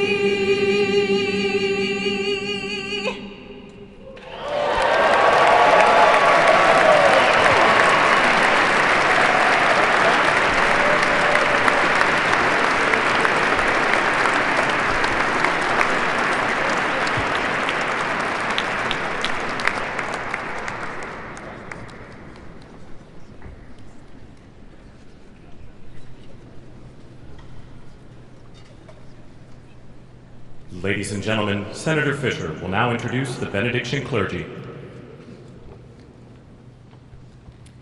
I now call on Rabbi Ari Berman, Pastor Lorenzo Sewell, and Reverend Frank Mund to provide prayers of benediction.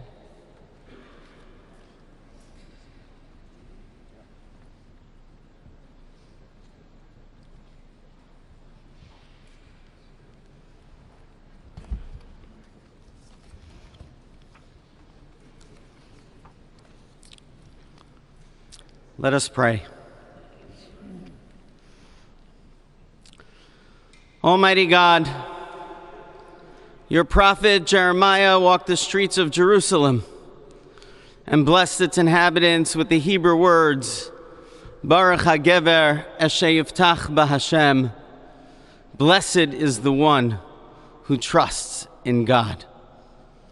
Thousands of years later, this great nation, which adopted these words as its motto, "In God we trust," stands at a moment of historic opportunity. Americans are searching for meaning. Our merciful Father, help us rise to meet this moment. Bless President Donald J. Trump and Vice President J.D. Vance with the strength and courage to choose the right and the good. Unite us around our foundational biblical values of life and liberty, of service and sacrifice, and especially of faith and morality, which George Washington called the indispensable supports of American prosperity. Guide our schools and college campuses, which have been experiencing such unrest, to inspire the next generation to pair progress with purpose, knowledge with wisdom, and truth with virtue. Hear the cry of the hostages, both American and Israeli, whose pain our president so acutely feels. We are so thankful for the 3 young women who yesterday returned home, and pray that the next 4 years brings peace to Israel and throughout the Middle East. Almighty God, grant all Americans the opportunity to realize our shared dream of a life filled with peace and plenty, health and happiness, compassion and contribution. Stir within us the confidence to rise to this moment. For while we trust in God, God's trust is in us, the American people.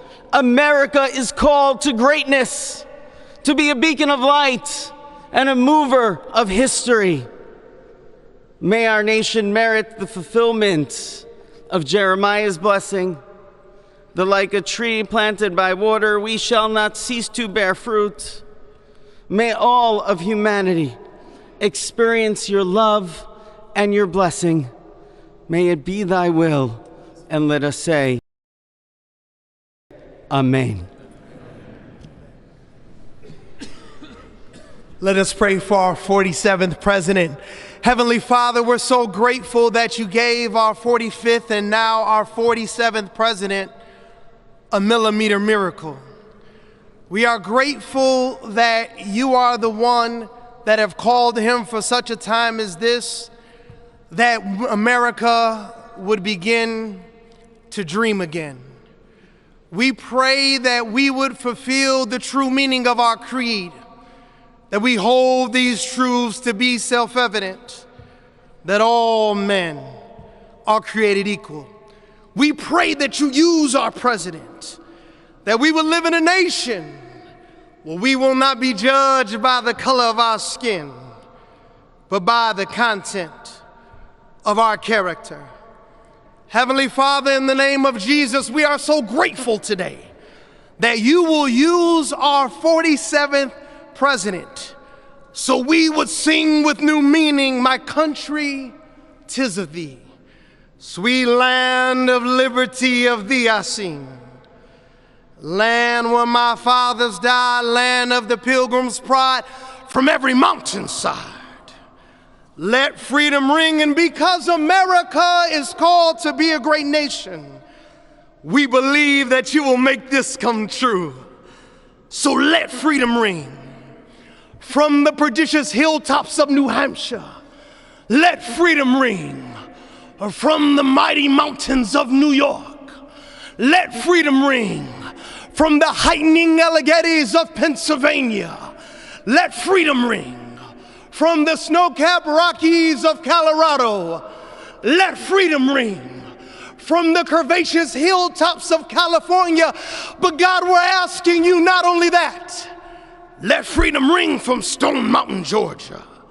Let freedom ring from Lookout Mountain of Tennessee. Let freedom ring from every hill and every molehill in Mississippi, from every state, every city, every village, and every hamlet. And when we let freedom ring, we will be able to speed up that day where all of your children, black men and white men, Protestant and Catholic, Jew and Gentile, will be able to sing in the meaning of that old Negro spiritual, free at last. Free at last. Thank you, God Almighty. We are free at last. If you believe where the Spirit of the Lord is, there is liberty. Come on, put your hands together and give your great God great glory.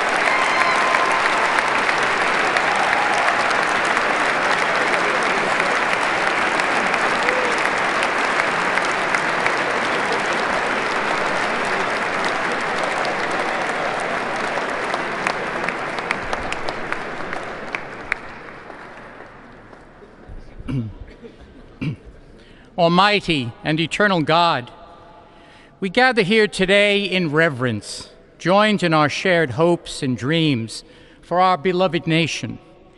In this sacred moment of the inauguration of President Donald J. Trump and Vice President J.D. Vance, we turn our hearts to you, seeking your divine assistance and abundant blessings upon this pivotal moment in history. We come before you with profound gratitude for the many gifts you have bestowed upon our land. Thank you for the freedoms we cherish, for the strength of our communities, and for the resilience of our spirit. As our President and Vice President embrace their newly appointed roles, we humbly implore that your everlasting love and wisdom will envelop them. Grant them the clarity of mind to navigate the challenges that lie ahead, and the compassion to serve all citizens with fairness and integrity. May their hearts be filled with a giving spirit and sincere understanding for those whom they represent. May they be beacons of hope in times of uncertainty and prophetic voices in defending the dignity of all created life. We pray for a spirit of collaboration to flourish in our government and across our nation, fostering an environment where dialogue and heartfelt listening will prevail over division or discord. May each decision made by our President and Vice President reflect the values of justice and peace. As we embark on this new chapter, we also seek your comfort, O God, for those who feel lost or disheartened. In this time of transition, may your light shine upon them, reaffirming their belief in a brighter tomorrow. May we all strive to lift one another, supporting our fellow citizens with kindness and empathy, recognizing that together we can overcome any adversity. Grant us the strength to endure, the courage to face our fears, and the clarity to see the light that remains, even when clouds of uncertainty may gather. Inspire our new leaders to be champions for the vulnerable and advocates for those whose voices are often silenced. May they pursue policies that promote the well-being of all, seeking to build bridges that will foster unity and belonging. As we stand witness to this inauguration, we hold fast to our faith in the goodness of each of us and the possibility of change. We trust that with your guidance, O God, our nation can move forward to a future filled with promise, prosperity, and understanding. And finally, we lift our hearts in gratitude for the beloved parents of President Trump.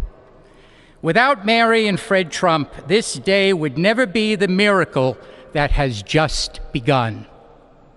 From their place in heaven, may they shield their son from all harm by their loving protection, and give him the strength to guide our nation along the path that will make America great again.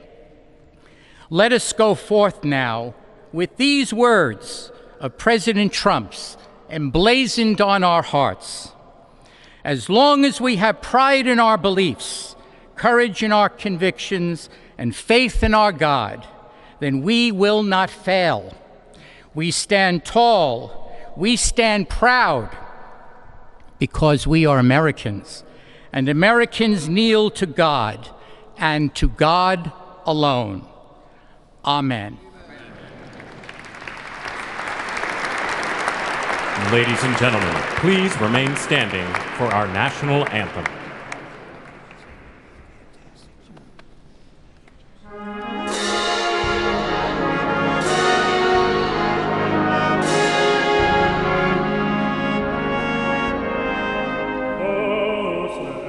Can you say, "O'er the guns early light, what's a proudly we hailed at the twilight's last gleaming, whose blood stripes and bright stars through the perilous fight of the ramparts we watched were so gallantly streaming, and the rockets eagerly,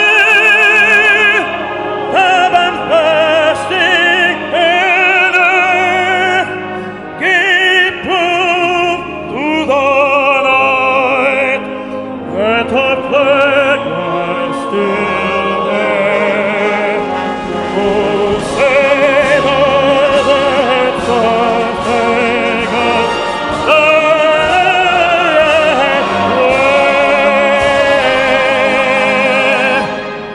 Our land and the free, and the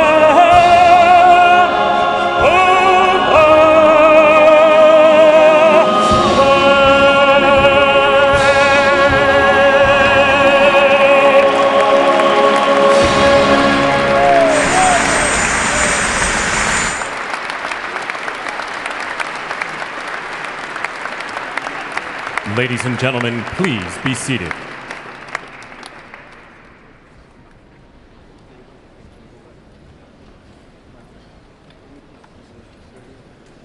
Ladies and gentlemen, please remain at your seats while the President and official party depart the platform.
So you're watching pictures there on the left hand of your screen as members of Congress and other participants in the swearing-in ceremony leave the Capitol Rotunda. They're filing out.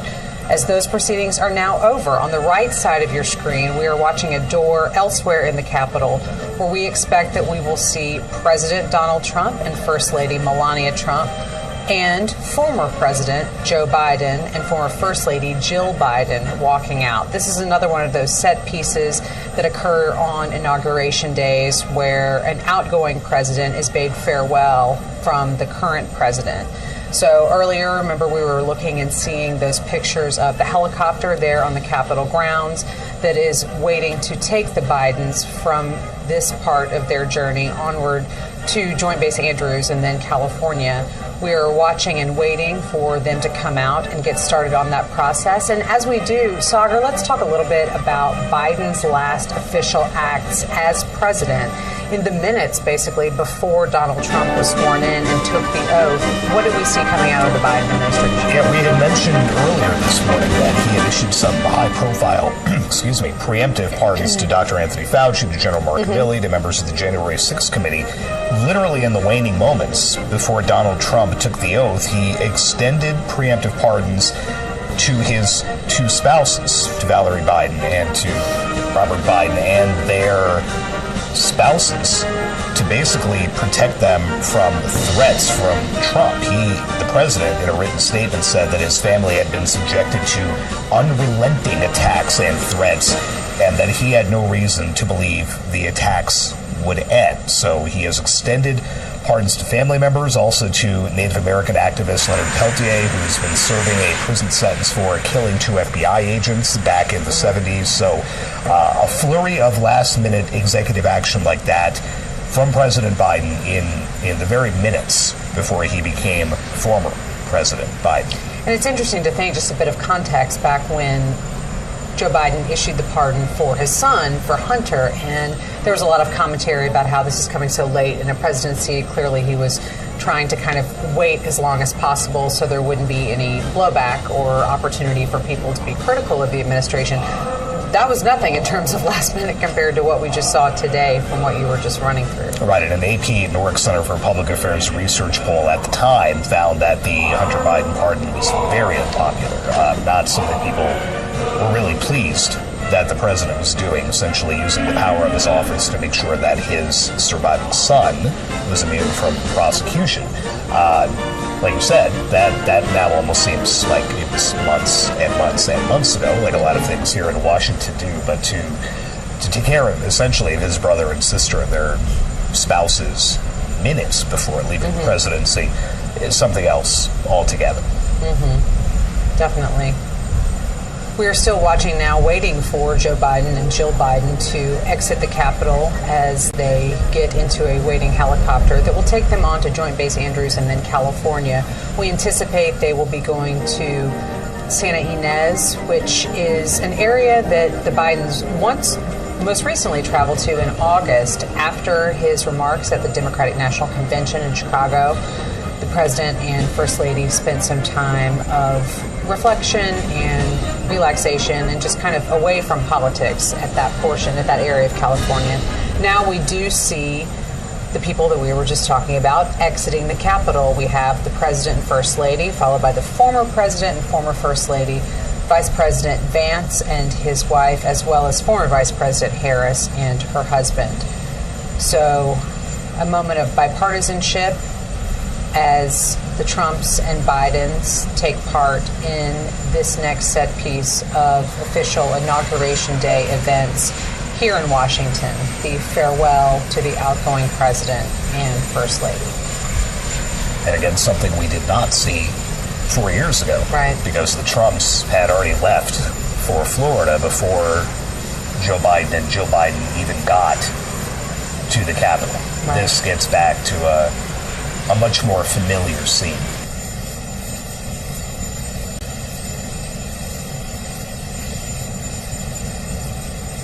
It's been striking how much engagement now former President Biden has had with Melania Trump, with Donald Trump.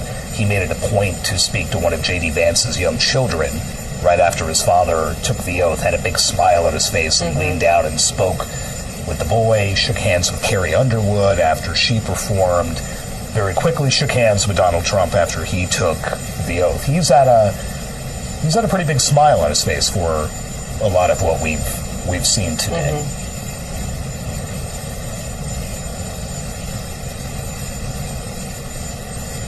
And I can't imagine the helicopters, rotors with the wind whipping up are going to feel very good coming up here. Having sat on the White House South Lawn way too many times when both of those men boarded Marine One, it's cold on a hot day. On a really cold day like this, not fun. It is still only here in the mid-20s here in Washington. Let's just listen in as these farewells happen at the Capitol.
President Trump's triumphant return to the White House.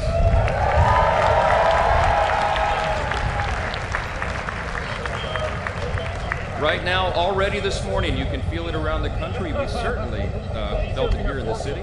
America is coming together and roaring back again, and it begins today, as the president just told us. I know we'd all rather be gathered together on the National Mall with hundreds of thousands of our closest friends, but our disappointment is well overcome with our excitement to the future that we feel today. We have the chance to make the next 4 years the most consequential period in our nation's history.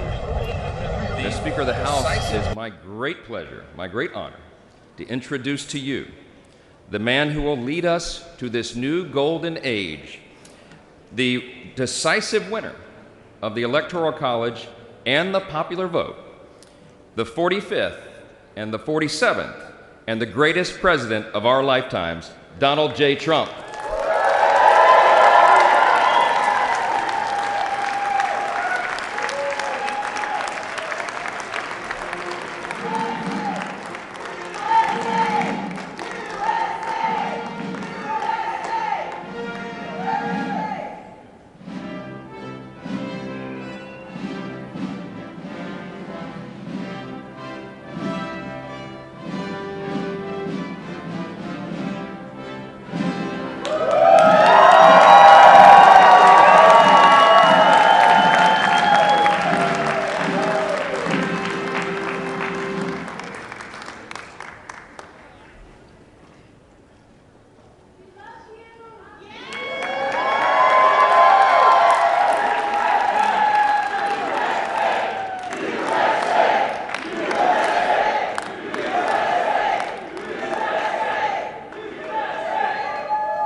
Well, thank you all so much for being here. And was that a hell of a speech or what? That was, man.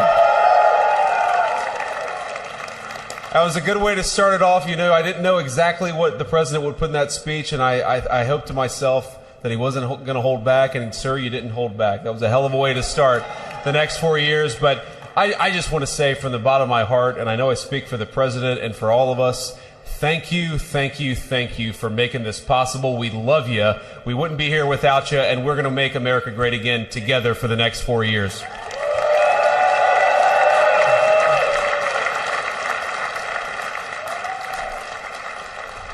And the last thing I'll say is, you know, having stood outside for about 5 minutes to wave goodbye to the Bidens, thank God we moved that thing indoors, because it was a beautiful ceremony and it was cold as hell outside. So, sir, the 45th and 47th President of the United States, Donald J. Trump.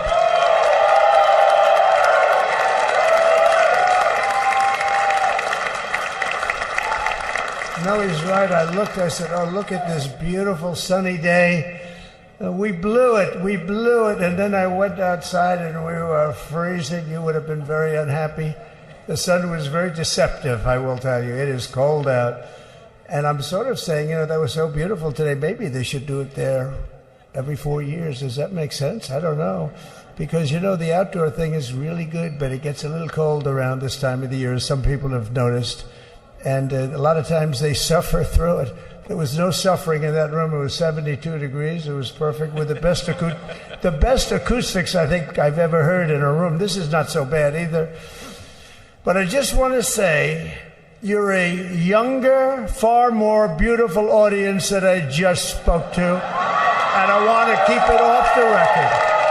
I want to keep that off the record because I don't want to have all those big shots up there. I don't want to think you're more powerful than them, you look better than them, and I love you. Now, we just had a great time. We just had a great day. This was amazing. When you think we took a journey, I mentioned in the speech, a lot of people said that was not a journey that was possible, and it was indeed possible. I didn't really know too much about what they were saying when they said that, but a lot of people felt it. And we hooked up with J.D. very early. I watched J.D. over a period of time. I endorsed him in Ohio. He was a great senator and very, very smart. The only one smarter than him was his wife. That was I would have chosen her, but somehow the line of succession didn't work that way, right? But now she's great and he's great. This is a great, beautiful couple and unbelievable career. I just said to him, you are very upwardly mobile, because he hasn't been doing it that long, but he picked it up so quickly. Remember, the first week was a little bit like the fake news was hitting him really hard. And I said, oh, this may be tough, but after that, it was smooth sailing for him. He took on everybody. He took on the meanest. I don't want to use the word corrupt because we're into a new system, so let's wait till the corruption begins, because it will. But he took on some pretty mean people, and he handled it well. I want to also congratulate Mike Johnson for the job that he's doing.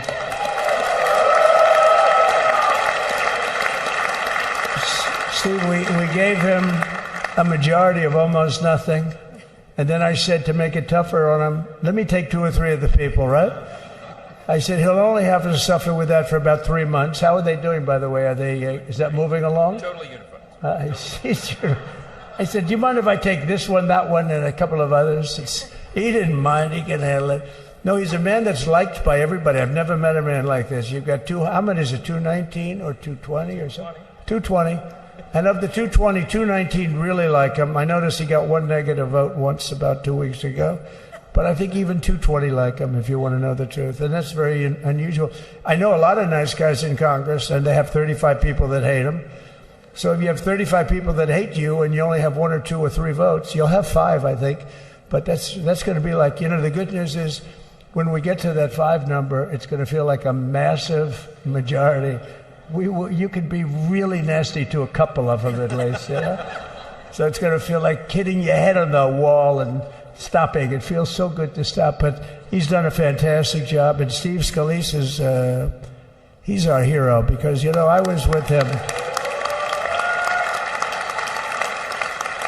You talk about being shot.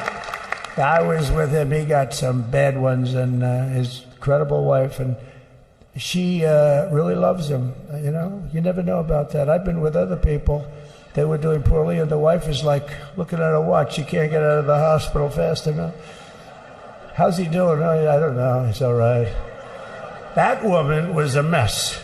She was crying and crying. No, they're going to take him. They're going to take him. I told Steve when he finally woke up, it was a while too. The doctor told me it was the most blood they've ever transfused in any patient. They've never done anything like it. And here he is, the picture of strength, right? And he's been a great friend of mine, right? With a family, because of a family.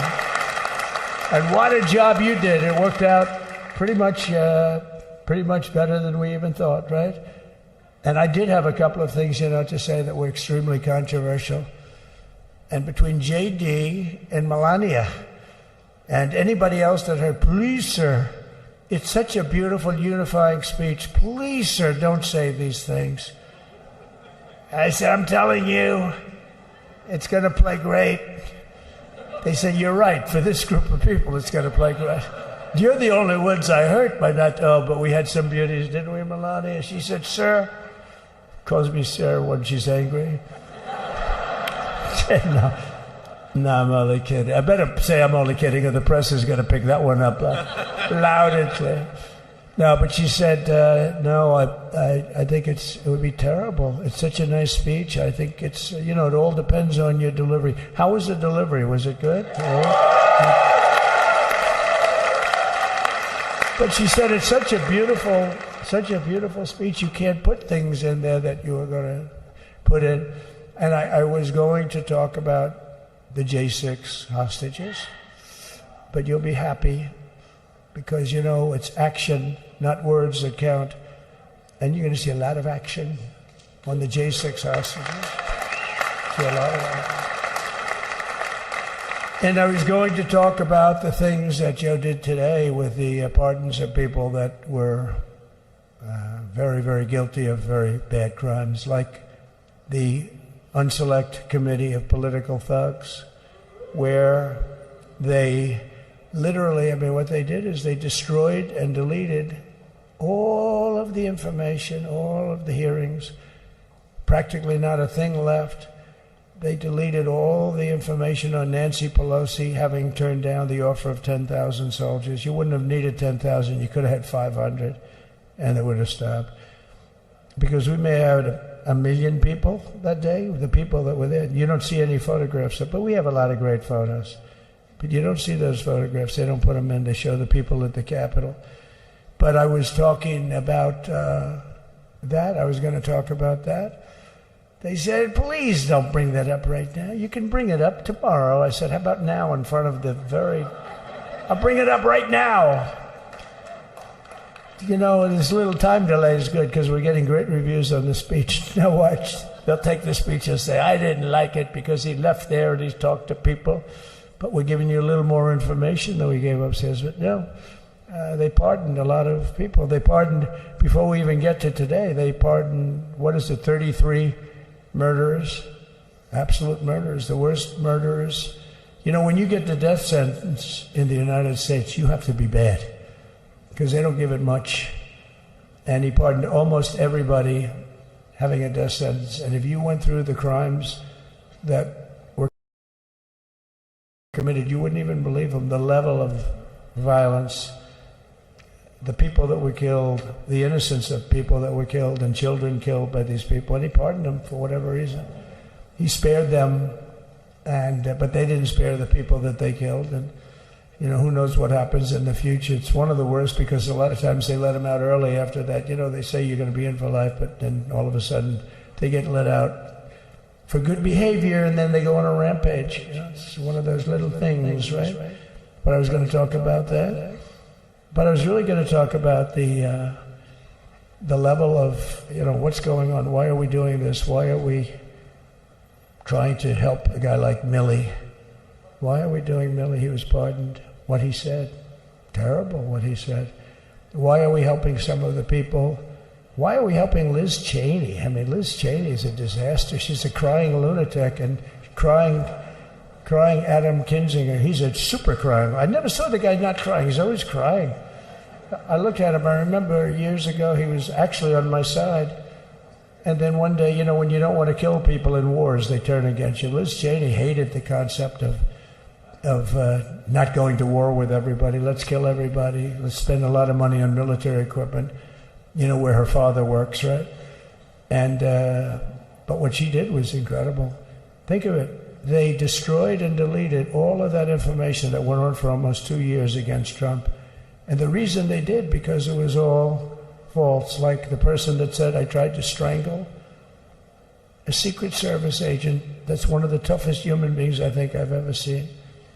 I actually had a friend saying, please don't change that, sir. You are the coolest sucker in history.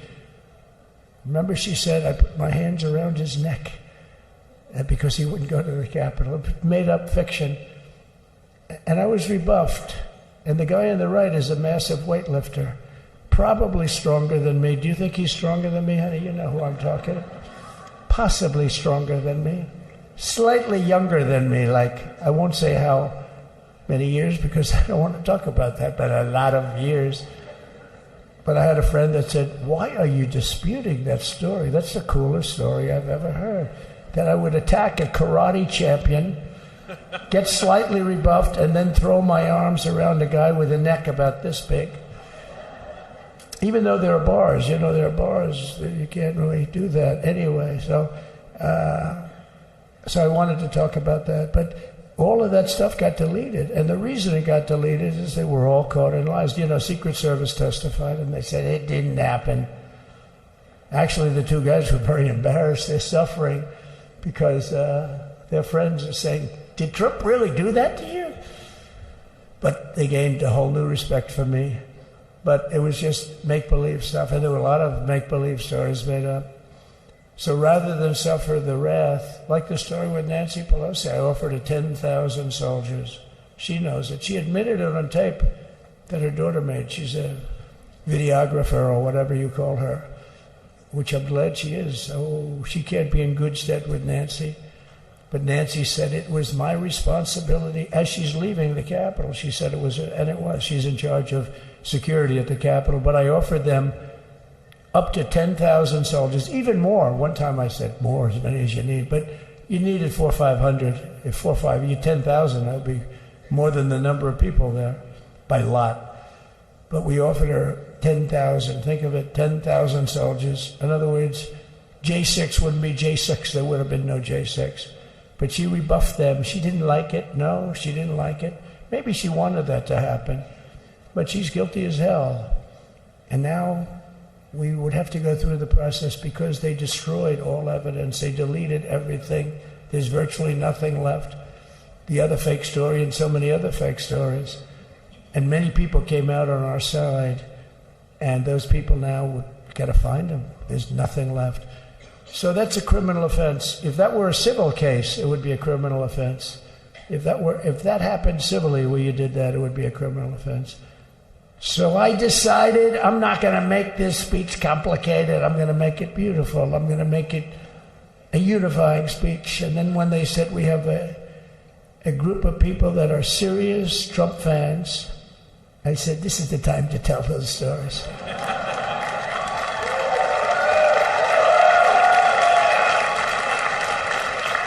He knows.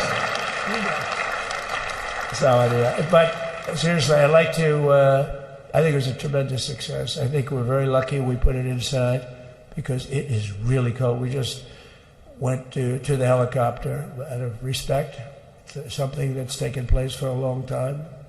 I guess it's as old as helicopters. You used to get into a stagecoach, now you get into a helicopter. Times change. But it's pretty old custom. And it's a beautiful custom, actually. It's a beautiful custom. I wish we could have had a better relationship. I wish we could have had a better relationship between Republicans and Democrats. I was with Senator Schumer. I said, Chuck, I think it's time we all start getting along a little bit because it doesn't make sense.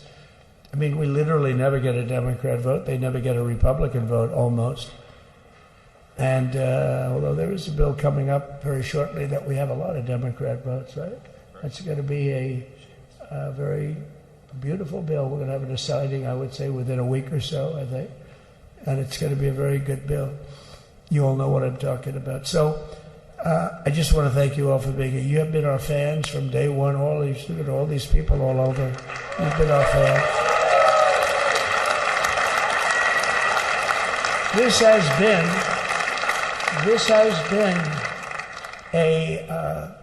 there's never been anything like it. There's never been anything like it. This has been a movement like no movement ever in history for probably any country, let alone this country.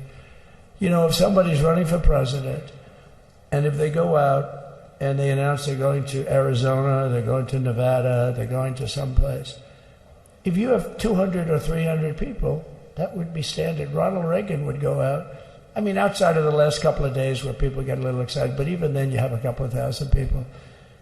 But if you're going to go someplace, any place, any one of the swing states, any one of the Other states, I mean, how about the non-swing states? We won Alabama by 48 points. We won Tennessee by massive numbers. Wyoming, we won by numbers that are, nobody's ever seen numbers like that. And, you know, places like California, we did great, but when they send out like 38 million ballots, nobody knows where the hell they're sending them, and then they come pouring back, the whole thing. You know, they passed a law in California that if you work in an election bureau, and if you so much as ask for a voter ID, if you say, sir, ma'am, could I please look at your voter ID? They have the right to put you in jail. You're a criminal. Can you believe that? There's only one reason that happens. They want to cheat. So they had it where voter ID wasn't accepted. But now if you even ask for it, this is seriously a bill that was just signed, passed in their legislature, and it was signed. And I think when we get things cleaned up and we get back to a little bit of normalcy, I'm going to ask the Speaker to really get involved, because I think we would have won the state of California, because, you know, if you look at my numbers with Hispanic, we're at 56%, and we won the Texas border that had never been won. As the governor said, he's doing a good job, the governor, by the way, of Texas, but as the governor said, it hasn't, oh, did I get lucky? Did I get lucky? Supposing I said, you know, he's not here, but the governor of Texas has done a terrible job. Wow, look at you. You mean we couldn't get you up in the front row? I tell you. Supposing I said, JD, the governor of Texas, is not doing his job. You heard what I said. See, I didn't know you were there. I said he's doing a great job. He's doing a phenomenal job. But now you're going to have a partner that's going to work with you, because you didn't have, not only didn't he have a partner, he had people selling the wall, right? We have a fence structure that we worked on, the governor worked on with me. And I didn't love it, to be honest with you. I wanted a nice precast concrete, 40, 50 feet high, like a beautiful, could have been a T-shape, Y-shape. I love construction. I wanted that sucker to go up maybe 50, 60 feet. It would have looked beautiful, a nice Y shape. And they said, the problem is, sir, they climbed that like a rabbit. I said, what do you mean? No way. And they brought some of these guys out. They climbed it like... And the other thing is you hit it with acid and the thing will disintegrate. They have things for concrete. So they needed very hardened steel, very special steel. And then they needed 7,000-pound concrete inside that steel, inside that steel. And then they have a rebar that's the toughest steel made. Very hard to cut. So this is why very little is cut. I mean, it's right. And then they put a anti-climb panel on top. I hated it. I said, it's so unattractive. And I said, why would that work? I don't believe it works. And I went to watch the Border Patrol, gave a display. We had actually two sets of climbers. The guys that climb up walls with drugs on their back, I mean, they got like 60, 70 pounds of drug, and they go as fast as you can walk. They go bip, bip, bip. Or we have Mount Everest type climbers. And honestly, the drug guys were much better. I couldn't believe it. The drug guys blew them away, right? But it's true, the anti-climb panel, they couldn't get around it. They just couldn't. You didn't have it. So sometimes you sacrifice beauty for efficiency. And we did. So we built this wall, and we built over 500 miles of wall. That's why we had such good numbers. The famous chart that came down, very thankfully, the chart that came down on my right, Governor, had I not looked over there, I'm not speaking right now. You might be speaking here. You want to know the truth? You, JD, and we've got a lot of great people in this party, but I got very lucky, but we had the best numbers we've ever had. But I bought, what happens is when you fill it up, it's like water. You fill it up. Now we have 571 miles of wall. And they would always say, when we renovated a wall, so there'd be like a piece of plywood sitting there for 60 years, or a 2x4 sitting for 60 years on the ground and rotting. Because, and they'll say, you didn't build a new wall. Here we're building 50 feet up in the air, and 30 feet sections, 50-foot sections, all steel, all concrete, all everything. And all, by the way, they don't even want me to say this, but what the hell, doesn't take that long time. They're all wired for all of the equipment. We put wires in everything so they can easily wire for all the different types of equipment. And if there's a doubt, we have to wire. whenever we just look, you just find the wires all over the place up top, so we could just hook it up. We don't have to have wires on the outside, which wouldn't do too well, right? So anyway, so we built an extra 200 miles of wall, and the governor wanted to buy it. He tried to buy it, and they wouldn't sell it to him. He wanted to put it up himself. Could have been done in 3 to 4 weeks, 200 more miles, because when you do it now, they just keep going further out, further out, further out, getting around. So we did an extra 200 miles, and it was all bought, and they announced that they're not going to put it up. And that's when I realized they wanted open borders, and that's when I realized that people are going to come pouring through the wall like nobody's ever seen before. But you've seen it. A lot of you are here because of that. I made it my number one issue. They all said inflation was the number one issue. I said I disagree. I think people coming into our country from prisons and from mental institutions is a bigger issue for the people that I know. And I made it my number one. I talked about inflation too, but you know, how many times can you say that an apple has doubled in cost? I'd say it, and I'd hit it hard, but then I go back to the fact that we don't want criminals coming into our country. We don't want the jails of every country in the world virtually being deposited into the United States. And that man had to suffer with it. And he did an unbelievable job. I'll tell you, he was a very popular governor, but now he's like an unbeatable governor because of your border policies. He was fantastic. And he really was. Governor Abbott he's a great man, a great leader. And but it did make him did you do it? You didn't do that for politics. You did it because you wanted to do the right thing. But I'll tell you, it sure as hell worked for politics too. It's self-preservation, that's right. But no, because the people are demanding it. The people of Texas are demanding it. The people are demanding it all over. So anyway, so we built it, and they wouldn't let us use it. They wouldn't let the governor use it. And other governors, they wouldn't let him use it. But he was the leader of the pack and did a great job. And then we heard about a month ago that not only wouldn't they let us use it, they were selling it. They were going to sell it for 5 cents on the dollar. Now, 5 cents on the dollar then, but today it would cost more than twice as much to build because we bought it like 6 years ago. And it was just sitting on the ground, and that does not do well for the whole thing. But it was just sitting on the ground, and I heard about it, and I called the governor, and I called a lot of people, your attorney general. And here's the story. They were going to buy it, and these are great business people. They were going to buy it for 5 cents on the dollar or less. And they were calling us up, we'll sell it to you for 200 cents on the dollar. In other words, it will cost you twice as much. 100 cents on the dollar. I said, can somebody explain that to a judge? I mean, how corrupt is that? You'd think they'd say, maybe we'll sell it to you for 20 cents, 30 cents, but not 200 cents. So they were going to buy something for 5 cents, and they were going to sell it to us for a fortune. They were going to make they'd have it down that in Fortune magazine, they'd put it of the deal of the year, okay? You buy something like that. But it was so corrupt and so horrible. And when we told that to the administration, they didn't care. They just kept going forward. They couldn't care less. And they kept going forward. They knew that they were trying to sell it back to us. They would have sold it back to us. You would have ended up buying it. You would have paid probably 50, 60 cents. Who knows? But they were going to use it for scrap metal, but then they made a much better deal. They could just buy it and sell it to us for 15, 20 times what they paid. 20 times, think of it, like 20 times what they paid. And we wouldn't let it happen. And the governor with his attorney general, Ken Paxton, they made a fantastic...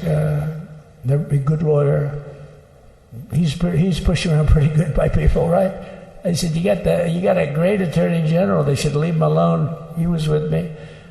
But Ken and the governor went to court, and a judge actually became incensed and actually called for an investigation. How could a thing like this happen? So he stopped it. So we're waiting to put that wall up. And now that you have a new president, that wall will go up so fast. The governor will complain, sir. This is Greg Abbott, sir. Please, the wall is going up too fast. Please don't do that. You know the story about winning. No, we're going to win too much. We're winning too much. Please, let's stop. People always love that one. We'll do this with the wall. Governor Abbott calls, "Sir, the wall is going up too fast. We can't take it. We just can't take it." No, I think you'll be very happy if the wall goes up too fast, right? But we'll get that dude and we'll work with you on that. But it was a great decision by a great Texas judge, right? And it was beautiful, beautiful to watch. He stopped them right in their track. I mean, they were literally loading the stuff onto trucks. It was terrible. Honestly, it was terrible. And he wouldn't take it. So I'm so glad I mentioned that they have a really good governor in Texas. And I swear, I didn't know he was here. I swear to you, it sounds like a setup. I didn't know you would end. Did I get lucky? I said the right thing. Because there have been moments when I wasn't so happy with him, you know? But not too many, I can tell you that. So anyway, it's good to see you too, Governor. Great. But I just want to thank everybody. You've been incredible. I recognize so many of you. It's so crazy. But this has been a long journey. This was a journey that started in 2015, probably started 20 years before that. People used to say, "You're going to run for president? You're going to run?" And I always said, no, I don't want. And then one day I said, let's give it a shot. And what I talked about then was the border, too. I think it probably was the number one issue for me. Back in 2015, 2016, I talked about the border. And now I talked about the border, but this border is much worse. We fixed the border. It was totally fixed. There was nothing to talk about. 2020, by the way, that election was totally rigged, but that's okay. It was a rigged election. You know the only thing good about it? It showed how bad they are, showed how incompetent, and frankly, historically, this is a much bigger event. If that would have gone like it should have, the bad thing about it is some bad things happened, like a lot of people in our country that wouldn't be in our country right now. So that's the bad part. But I will say that it started in 2015, and right from the beginning, we went to the top. Day one, they announced Trump, and Trump went to number one and stayed there for the whole primary. And then we took on Hillary. She didn't look too happy today. We took on Hillary. A very nice person, but we took on Hillary and we defeated Hillary, and then we did much better the second time in 2020. We got millions more votes. We got millions, like 10, 12 million more votes than we did the first time. No president has ever gotten that many more votes. I got like 9 million more than anybody else had ever gotten, and they said we lost. And because of that, I said to Melania, "What do you think?" And she said, "You want to do this again?" And had we lost, and had I thought we lost, I wouldn't do it again, because that's like the ultimate poll, right? But I knew how well we did, and this time we made it too big to rig. It was so big. They tried like hell in the butt. They tried to do it, and around 9:02 they gave up. Last time they did bad things, but this time they just said, yes. I don't know if you saw, Mr. Speaker, in Washington, they had placards. They were all set to march. They thought it'd be closer. A gentleman asked me, a very respected gentleman asked me yesterday, how come the polls were so wrong? They showed you winning, but not in a landslide. I said, because people that are true Trumpers are so angry at the whole polling system and at the writers, the fake news, that they don't want to talk to anybody. So when you call somebody from Trump, "Who are you voting for?" They say, "It's none of your business. I'm not telling you." And that was probably 40% of the people they called. So they would discard that one, and they didn't show that. And then when the election happened, the vote came, and it was much different, much higher than we're going to win, but they really thought, they couldn't believe the one man said, it was so much higher. We won all 7 swing states. We won the popular vote by millions of votes, which is hard for a Republican. I'll tell you who came through. The unions came through. The auto workers were great. The Teamsters were great. The firemen were great. I think almost every union was great. The only one that weren't great, although Sean was great, and the Teamsters, Sean O'Brien, the head of the Teamsters, was fantastic. But generally speaking, the head of the union was against Trump, but the union would be with us for like 80-85%. Look what we did with the auto workers in Michigan. Look what we did with the Teamsters. The Teamsters were unbelievable. They were a solid Democrat vote, and they voted for Trump. So we had a great experience. This has been, now we have to go to work and get it done because we have to do something that's going to be great. We're going to turn our country around, and we're going to turn it around fast. And I think this was a better speech than the one I made upstairs, okay? I think this was better, JD. I think this was much better, and I got to see my friend. So, Governor, take care of yourself. You call me, we'll start working. You know what that means with him. He's going to be calling me tomorrow morning at about 6. And I said, how about next week? You call me and we're going to get it started real fast. We'll really help you a lot. You've done a fantastic job protecting something which is, it's not supposed to be for the states. And amazing job you've done. Thank you very much. And I want to thank everybody. And I have a First Lady who's been incredible. She's been incredible. I shouldn't say this. I'm going to get hell when I say this, but her feet are absolutely aching. You know, those heels.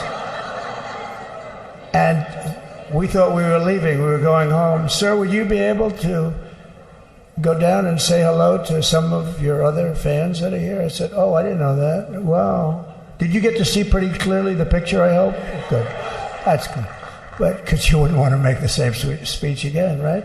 But she said, darling, I love you so much, but my feet are killing me. I said, honey, let me just see how far it is. I asked the person. Oh, not that long, maybe 400 or 500 yards. That's 5 football fields. I said, can you make it? She said, we're going to make it no matter what. We're going to make it because we have to go. Right? Right? And then we went out to the helicopter, though, just prior to this and said goodbye. And it's a custom. And the wind is blowing like crazy. And with the hat that she's wearing, she almost blew away. We almost lost off her. She was being elevated off the ground. She almost blew away. No. So we all appreciate it because she's been a great First Lady. A beautiful and a great First Lady. And they love our First Lady. You know, JD, whenever I make a speech, I see hundreds of times, we love our First Lady, we love, and they do, and they should. She's great. So I just want to thank you very much. I just want to thank everybody.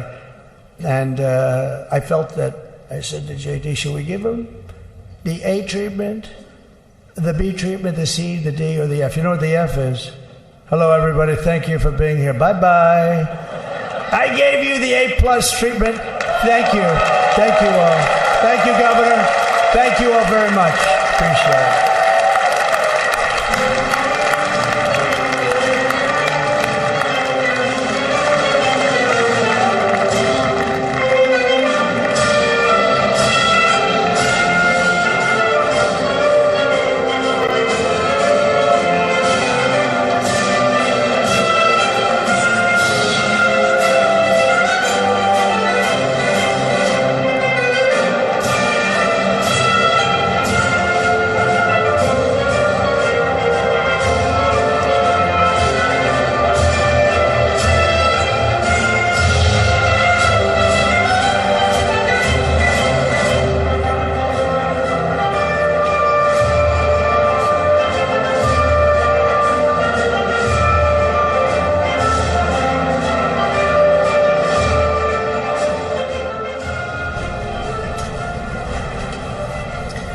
All right, so you're looking at pictures here from another portion of the Capitol where President Donald Trump has been speaking to supporters after his inaugural speech, actually in a speech that went just about as long or maybe even a little bit longer than his actual inaugural address. And this was kind of what we hear and expect is more of the campaign type rally speeches that we've heard, not as long or perhaps as animated, but more comfortable and familiar, and also flicking at some of the actions that we do anticipate President Trump will be working on as soon as he sits down at a desk and has those executive orders in front of him. All of those dozens, if not 100 or more executive orders that we expect the president to be signing today.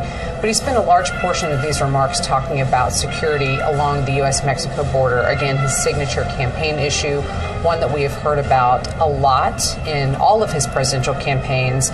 and certainly something that he has signaled will be a hallmark of this second administration. So these events have wrapped up here. There are still several other things on the official docket for the rest of this inauguration day. Another thing that has happened while we were listening to the president's remarks is former President Joe Biden and former First Lady Jill Biden have departed from Joint Base Andrews.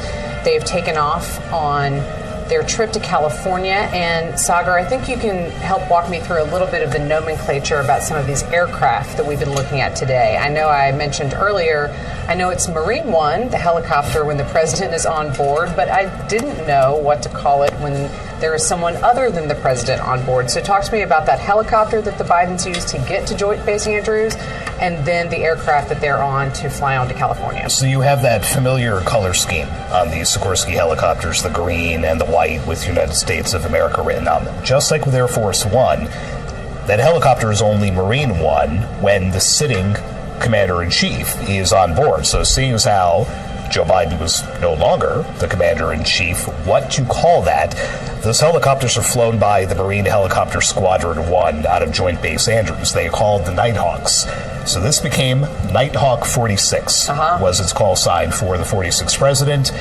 Got off the helicopter, walked to what would have been called Air Force One just a few hours before that. That instead was Special Air Mission 46, SAM 46. The military likes nothing better than the acronyms and the names and playing up things like that. So, the joke there on Capitol Hill was that Joe Biden got to Joint Base Andrews, gave a speech, got on what used to be Air Force One, and was wheels up and flying at the time that Donald Trump was still giving what amounted to a second inaugural address to a second group of supporters. Good. Thank you I learned a lot. I learned a lot here. That's what we're here for. Not just military aircraft nomenclature, but in general, kind of what we're walking through on this inauguration day. As you're looking at your screen, again, just a reminder of what we're looking at. Of course, that's the U.S. Capitol in your upper left quadrant.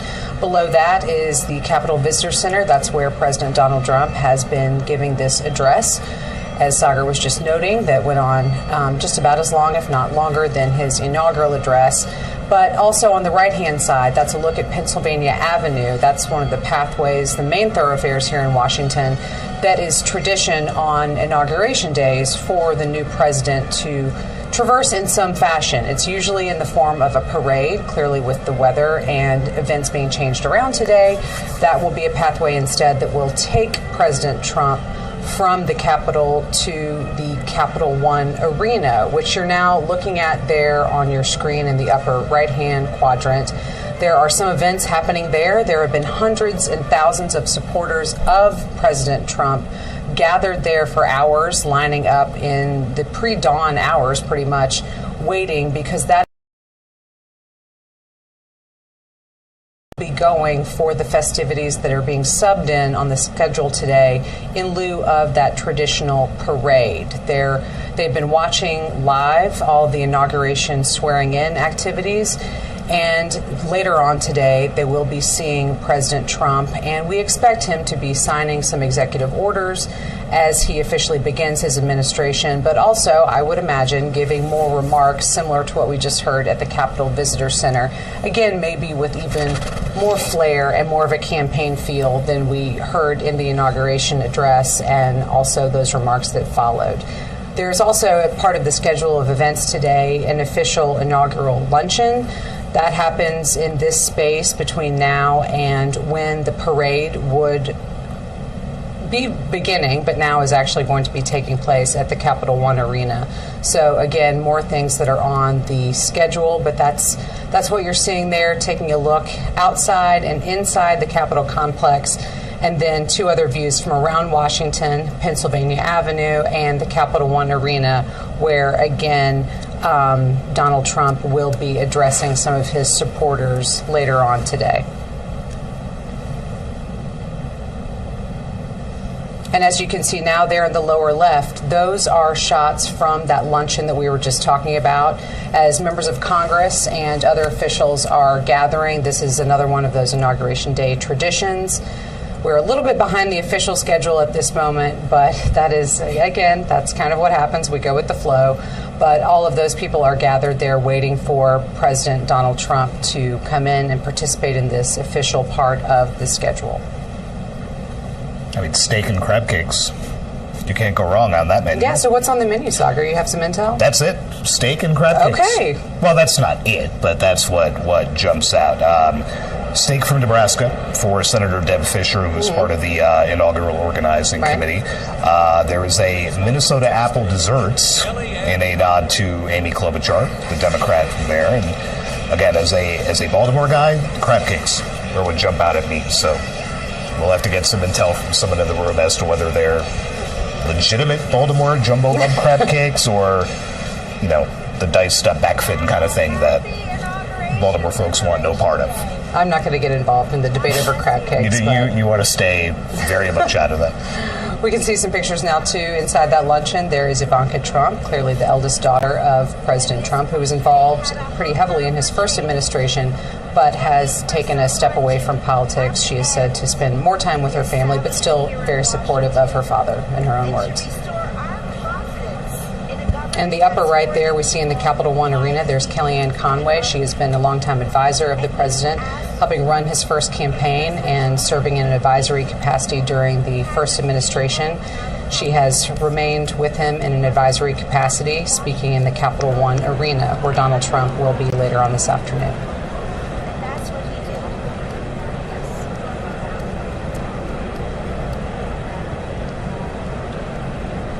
The list of speakers for that event in the Capital One Arena is a Trump who's who as well. Elon Musk, of course, influencer Charlie Kirk. We saw former trade advisor Peter Navarro a few minutes earlier. Arkansas Governor Sarah Huckabee Sanders was supposed to speak. She, of course, was Trump's second press secretary. Texas Congressman Ronnie Jackson, who was the president's doctor. Tom Homan, who's going to be the guy ostensibly carrying out all these immigration operations and all the talk about deportation that the president-elect had been making. Steve Witkoff, who's been in the news because of the hostages release in Gaza. He's the president's Mideast envoy. Kash Patel, the FBI director designate, who has not received a confirmation hearing yet and may have the steepest climb of all the Trump appointees so far. And then Dan Scavino, who's one of the architects of Trump's media and digital outreach during his first campaign and his first term. So that's all pretty much a fitting lead up to what will be the third speech we have heard the now president make today. He's gotten longer in the last two. This one, before a decidedly home crowd, could be another vintage Trump performance.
more people into this movement. This is an optimistic, positive, forward-looking time for our nation, for our children, for our grandchildren, for our veterans, for the forgotten man, the forgotten woman, the forgotten child. President Trump, never forget, did not need to do this. He did not need to do this. He already had everything that people who go into politics want. Money, fame, brilliant, beautiful wife, golf anytime he wants. He did this for the people. And as we all know, he dodged a bullet. But ladies and gentlemen, the whole country dodged a bullet. In not having Hillary Clinton or Kamala Harris as our presidents. Welcome.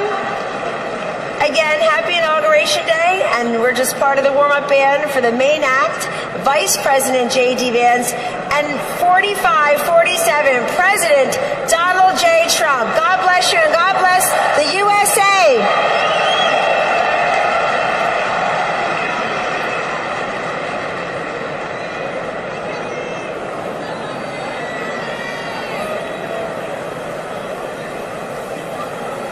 Ladies and gentlemen, please welcome to the stage Congressman Dr. Ronnie Jackson.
Mr.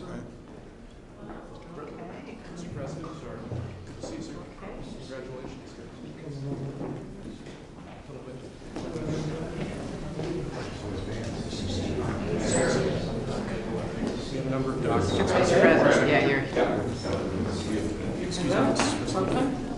was a great event. We went to the helicopter. It was freezing. The sun is a little deceptive. Yes, it is. So what would you like us to do? Sign your orders. Official documents. Okay, I assume they're going to be happy with these documents? Yeah, they're Try. might not be here. It's the next step. It's a tradition. Sir, the first is 22 cabinet and cabinet level appointments for your signature. Okay.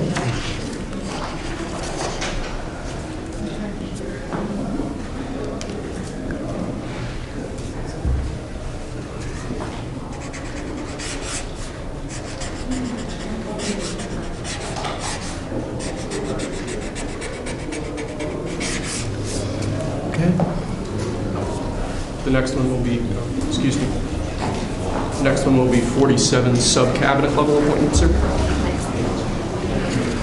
But you don't have to sign 47 times.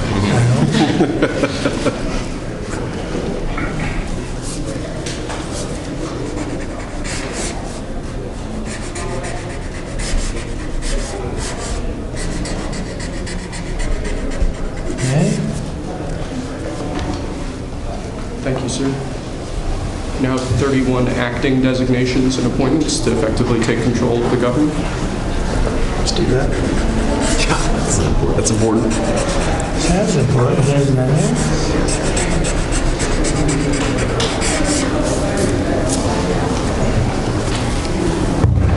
And we have 15 commission chairman and acting chairman appointments. Send him. Commission chairman and acting chairman.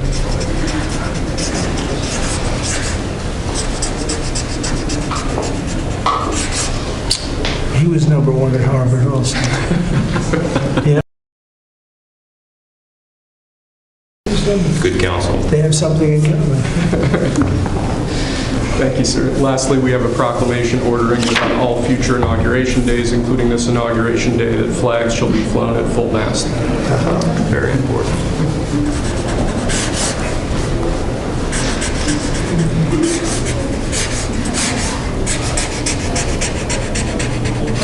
That was a beautiful place to have an inauguration tonight. The sound was so good. The temperature was 72 degrees, but the sound was so good. Maybe something to think about. I don't know. Thank you. Okay. Good acoustics. Yes. All right. Now we, That's thank it. you. We go to lunch. Great. Very Nice good. to meet you. Thank you very much. There you go. Take that. All right. See you. Thank you, Mr. Thank you, sir. Mr. President, did you have a good meeting with former President Biden? Very nice. Very nice. It's a beautiful custom. Mr. President, It goes back as long as helicopters. Before that, it was a stagecoach. But it was, I thought it was beautiful. Thank you. Great job.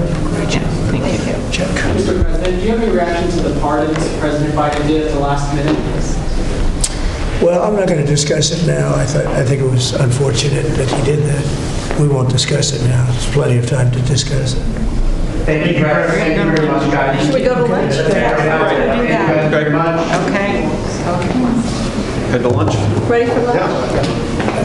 Okay. Thank you. All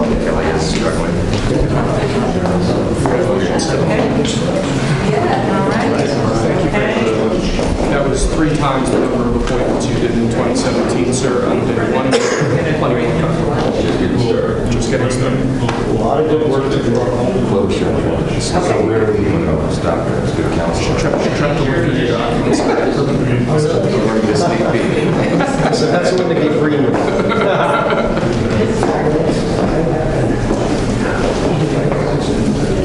Thank you. That was great. That was great. That was great. Standing ovation. I liked it.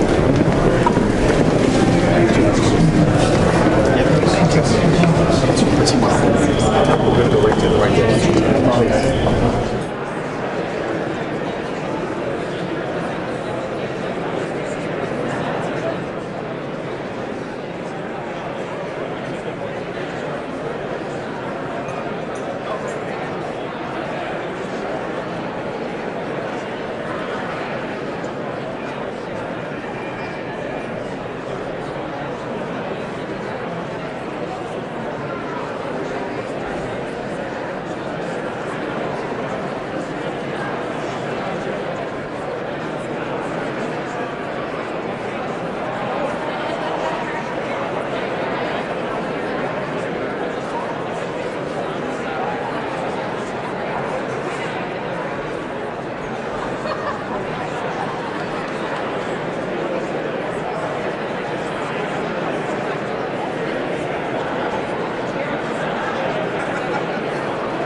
introduction of the official party.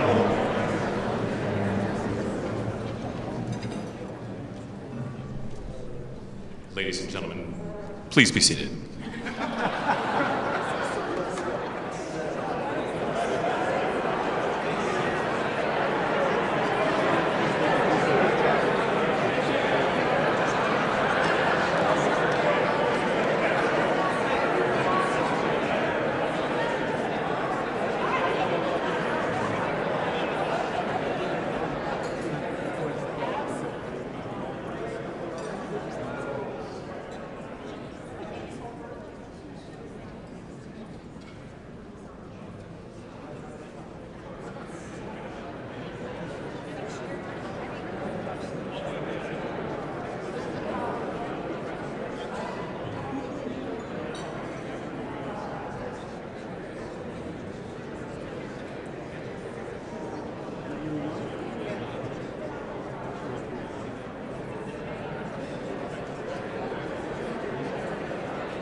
Ladies and gentlemen, at this time, please rise for the introduction of the official party.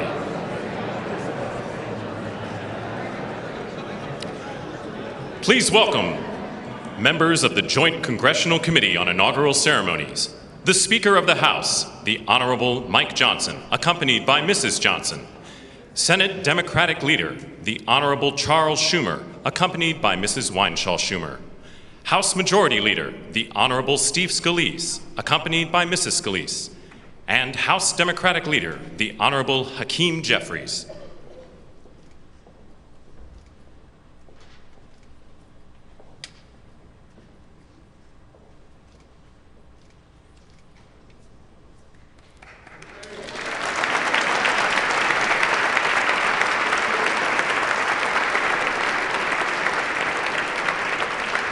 Please remain standing for the honors and the invocation.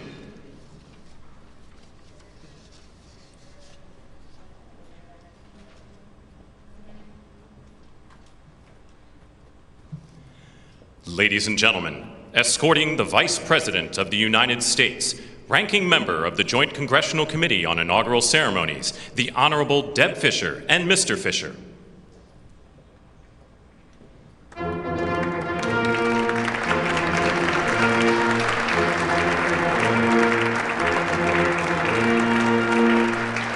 Ladies and gentlemen, the Vice President of the United States, the Honorable J.D. Vance, accompanied by Mrs. Vance.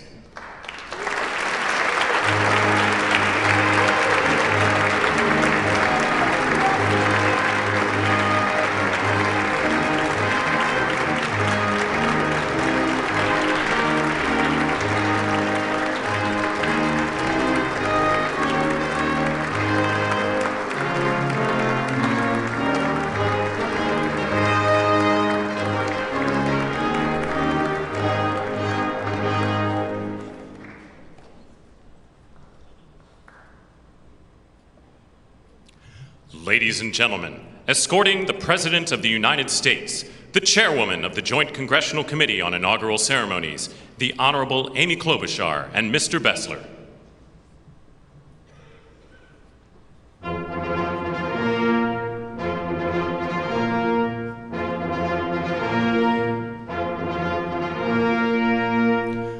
Ladies and gentlemen, the President of the United States, the Honorable Donald John Trump and Mrs. Trump.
I have a feeling people are very hungry, so I'm going to get this started. Mr. President and Madam First Lady, Mr. Vice President and Madam Second Lady, my colleague Senator Fisher, distinguished guests including the Speaker, Leader Jeffries, and Senate Leaders Thune and Schumer, on behalf of the United States Congress, welcome to the 60th inaugural lunch. Big surprise, we are featuring Nebraska beef and Minnesota apples for dessert. We are here in Statuary Hall, where these luncheons have taken place since President Reagan's first inauguration in 1981, and where the House of Representatives once met over 150 years ago. That would be before you were born, Mr. Speaker. In 1864, after the new House wing of the Capitol was built, and in the midst of the Civil War, Congress dedicated this chamber to host statues chosen by every state. Walking into the hall, we all passed under the arch, holding the marble Car of History clock. The statue shows Cleo, the Greek muse of history, holding a book to record events as they happen. And as you can see, she's heard a lot of stuff. And as she rides her chariot forward into the future, she looks behind her to remember the past. She remains here as she has for hundreds of years, a reminder that history will remember the events of the present, and it is on us to write that history right now. Speaking of art, the painting right here before you, I chose this painting for this lunch this summer, and it's titled American Horizon. It's by Jane Wilson, who grew up on her family farm in Seymour, Iowa. Coming from the middle of our country, Senator Fisher and I both liked the painting because the artist is from America's heartland, but the horizon could easily be Florida, Mr. President. I will also note that this is the first time in history we are featuring the work of a woman artist at this lunch, and we thank the Art Institute of Chicago for their assistance. Looking at the vast open landscape of this painting, we're drawn to the bottom of the frame where the land or the water, depending on where you're from, meets the sky, and the horizon endures. The enduring horizon is especially meaningful for us today as we mark our enduring democracy as we approach its 250th anniversary. It's a reminder that what's over the horizon is our next chapter, and it is my prayer that the people in this room can write that chapter together. I'd now like to ask U.S. Senate Chaplain Dr. Barry Black, and we thank God he is back with us and in good health, to deliver the invocation, after which lunch will be served. Thank you.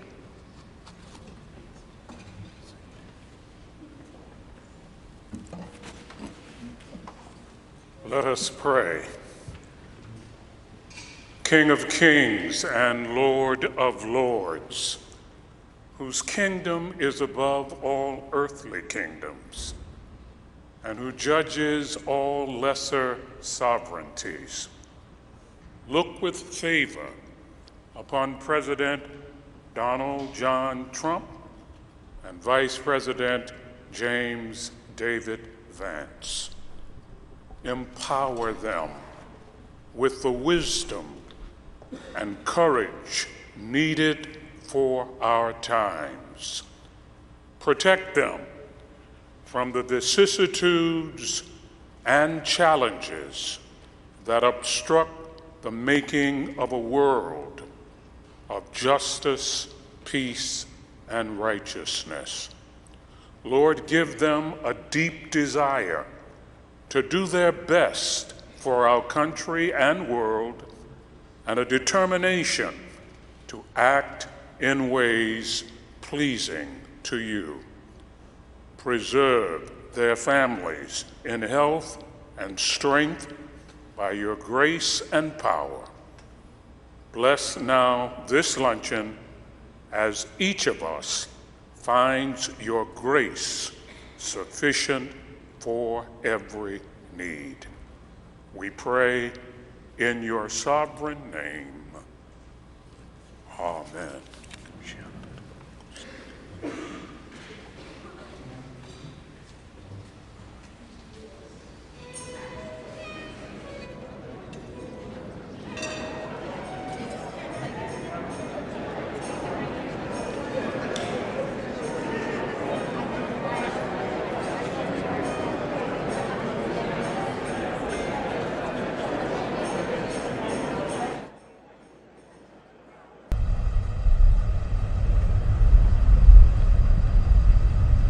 Democratic Leader, the Honorable Charles Schumer, accompanied by Mrs. Weinshaw Schumer. House Majority Leader, the Honorable Steve Scalise, accompanied by Mrs. Scalise. And House Democratic Leader, the Honorable Hakeem Jeffries.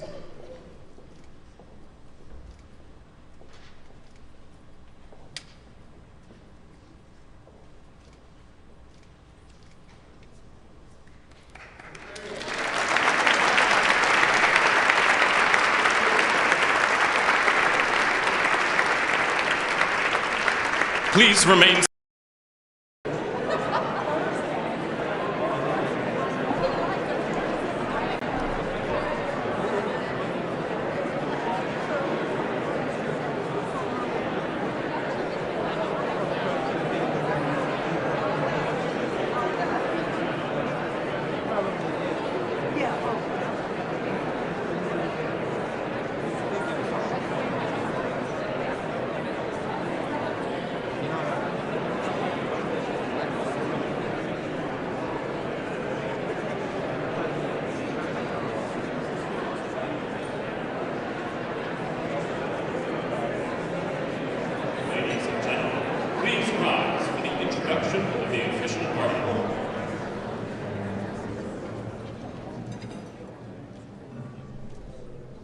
Ladies and gentlemen, please be seated.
Democratic Leader, the Honorable Charles Schumer, accompanied by Mrs. Weinshaw Schumer. House Majority Leader, the Honorable Steve Scalise, accompanied by Mrs. Scalise. And House Democratic Leader, the Honorable Hakeem Jeffries.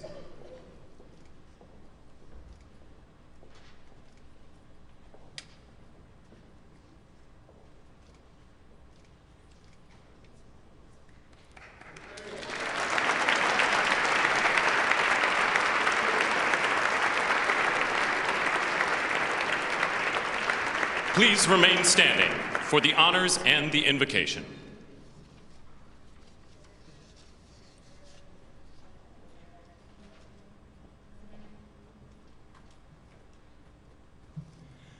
Ladies and gentlemen, escorting the Vice President of the United States, ranking member of the Joint Congressional Committee on Inaugural Ceremonies, the Honorable Deb Fischer and Mr. Fischer.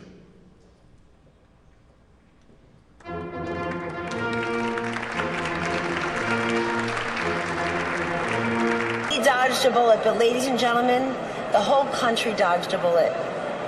In not having Hillary Clinton or Kamala Harris as our presidents. Welcome. Again, happy Inauguration Day, and we're just part of the warm-up band for the main act, Vice President J.D. Vance, and 45-47, President Donald J. Trump. God bless you, and God bless the USA.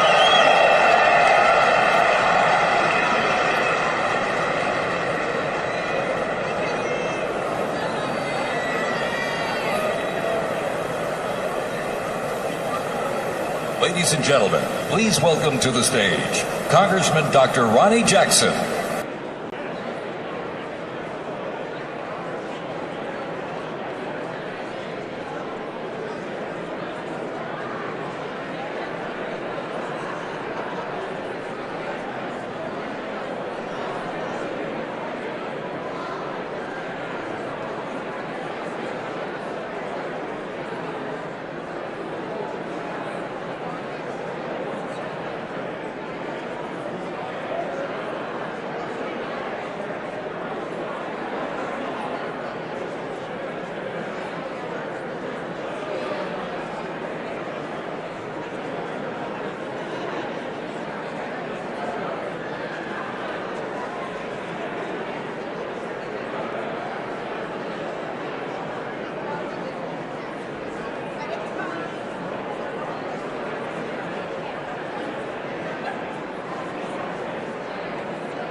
Good to see you, sir. Mr. President, sir. Good to see you, sir. Congratulations.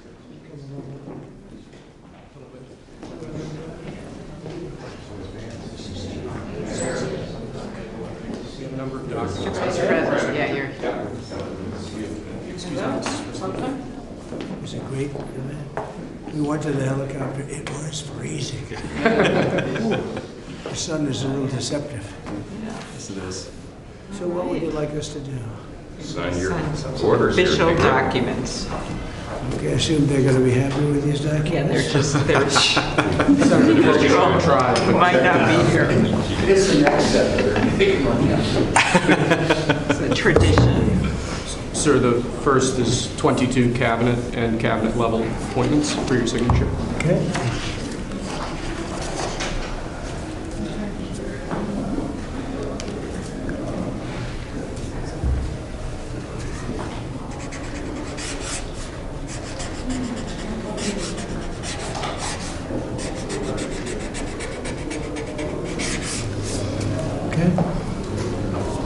The next one will be, excuse me, the next one will be 47 sub-cabinet level appointments, sir.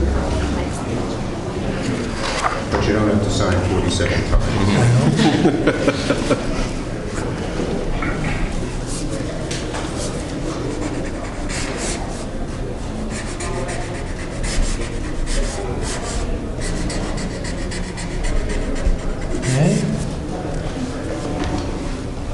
Thank you, sir. Now 31 acting designations and appointments to effectively take control of the government. Let's do that. That's important. That's important, isn't it?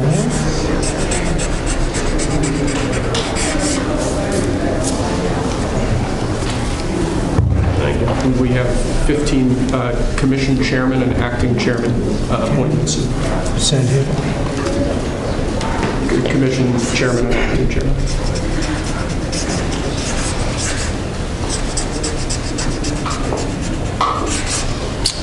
He was number one at Harvard also. Yeah. Good counsel. They have something in common. Thank you, sir. Lastly, we have a proclamation ordering that on all future inauguration days, including this inauguration day, that flags shall be flown at full mast. Very important.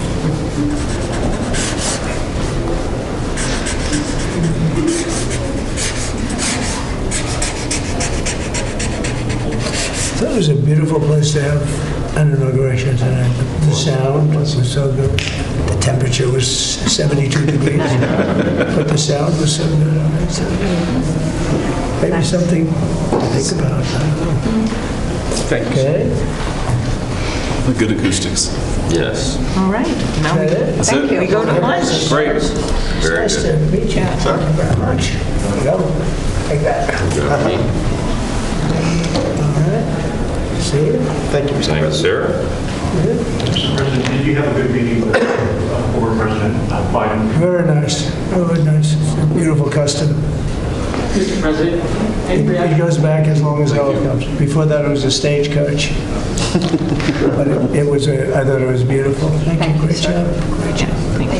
Check. Mr. President, do you have any reaction to the pardons President Biden did at the last minute? Well, I'm not going to discuss it now. I think it was unfortunate that he did that. We won't discuss it now. There's plenty of time to discuss it. Thank you very much, guys. Should we go to lunch? Let's do that. Very much. Okay. Head to lunch. Ready for lunch? Okay. Thank you. All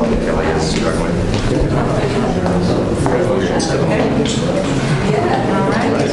Okay. That was 3 times the number of appointments you did in 2017, sir. And then one plenty of time. Just getting started. A lot of good work to do. Closure. So where are we going to stop there? It's good counsel. Try to look at your documents.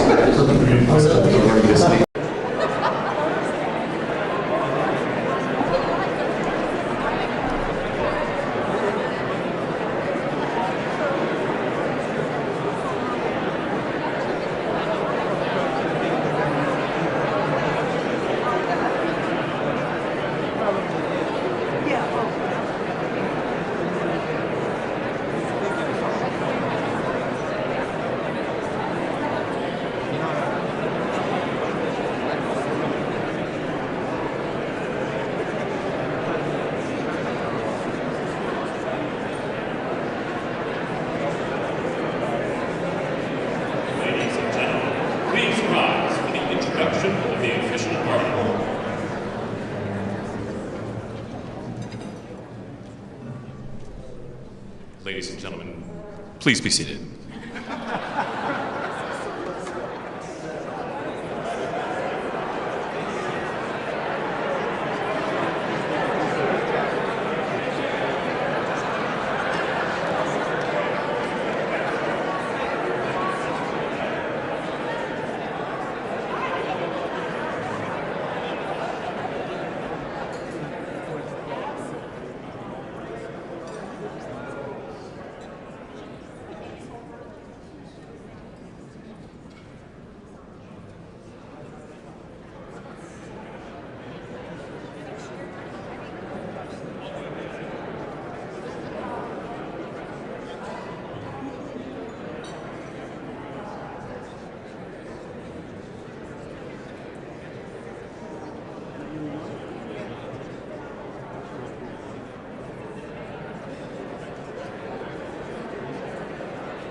Democratic leader, the Honorable Charles Schumer, accompanied by Mrs. Weinshaw Schumer.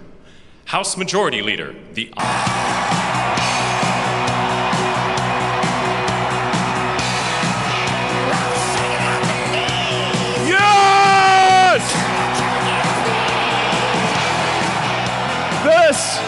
This is what victory feels like. Yeah! And this was no ordinary victory. This was a fork in the road of human civilization. Okay. You know, there are elections that come and go. Some elections are, you know, important, some are not. But this one, this one really mattered. And I just want to say thank you for making it happen. Thank you.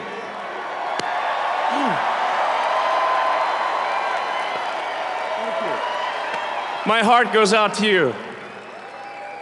It is thanks to you that the future of civilization is assured. Thanks to you. We're going to have safe cities, finally, safe cities. Secure borders, sensible spending, basic stuff. And we're going to take Doge to Mars.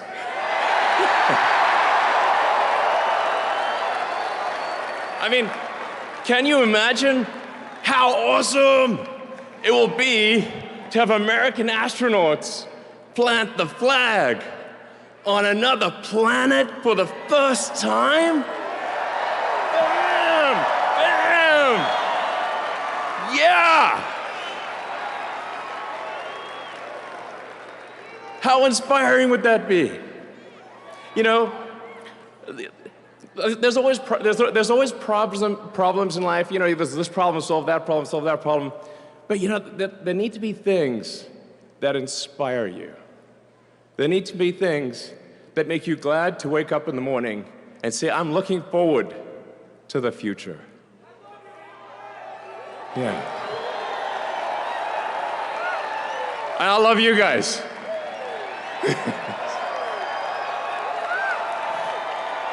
So,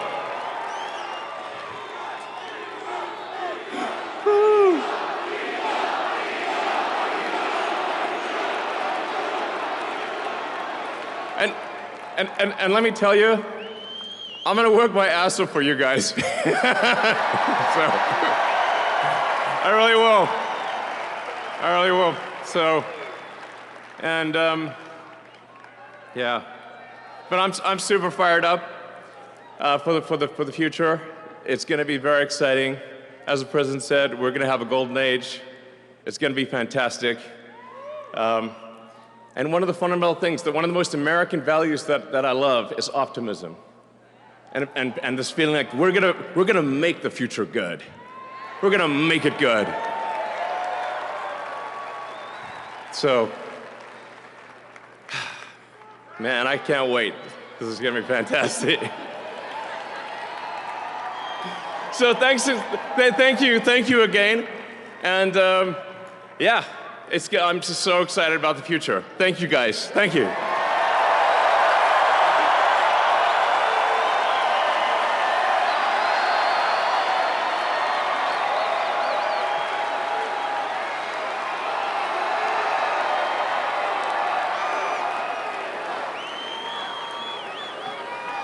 Ladies and gentlemen, please welcome to the stage, Kash Patel.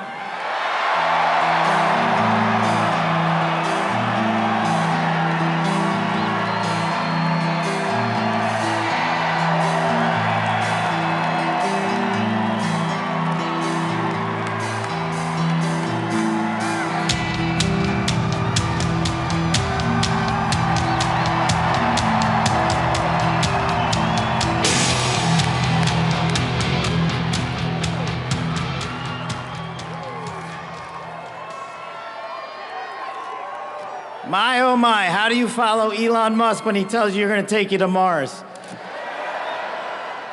I'll tell you how. He and I share something deeply. We love the American dream. And we have been given a gift by God today to usher in a new dynasty because we just inaugurated Donald J. Trump as our 47th president.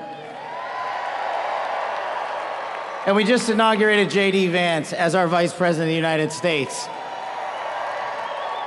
And we did that because the American dream is alive and well, because you chose that our dream can be the dream for our children and the dream for our world. And we are at a crossroads here in America, but our future is bright because you had the courage to stand for your convictions. So I'm humbled here to talk to you about why I love the American dream. My story's pretty simple, it's unique, and some of you share in it. My parents were born and raised in East Africa. My father in the 1970s fled a genocidal dictatorship in Uganda, where he saw 300,000 of his countrymen murdered, where he saw what lawlessness would do if it was allowed to break through the system of constitutional justice. He fled, like so many others. He married my mother. They moved here. They waited in line. They stood in line because the American dream was worth standing in line for.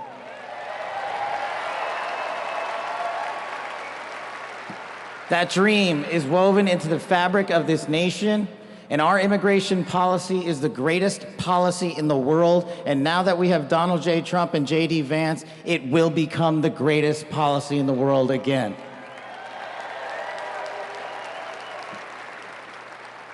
But dreams and hopes aren't enough, my friends. We got to get to work. And we got to accept the realities that too many of you know from your communities. President Trump launched in his first term priorities of national security, law enforcement, economy, and global diplomacy. But now we have to retread some of that. And I'd just like to go over a few of the things that our community has been living under these last few years. In the last calendar year alone, we had 100,000 drug overdoses. In the last calendar year alone, we had over 100,000 rapes.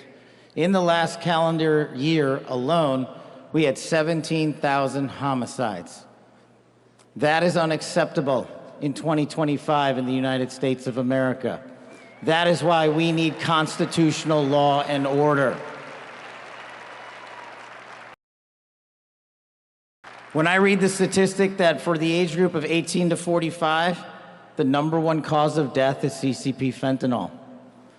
We are not prioritized to go after the threats that face this country, and most of all, that face our future generations. But thank God, we will be starting right now.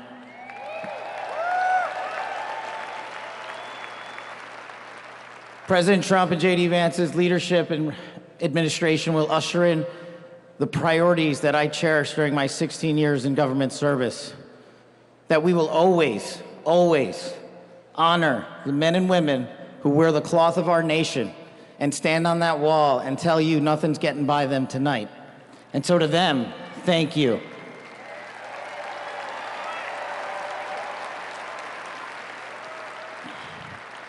To our teachers and our frontline workers and our first responders, y'all choose to show up every single day for our children, for our communities, and we will now show up for you. Thank you for keeping us safe.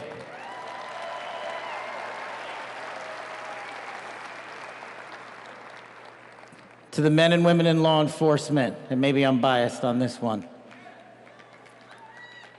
our police officers, our sheriffs, our federal agents are some of the greatest warriors that God has ever created. And we will put them first because they have our backs, and now we will have your backs.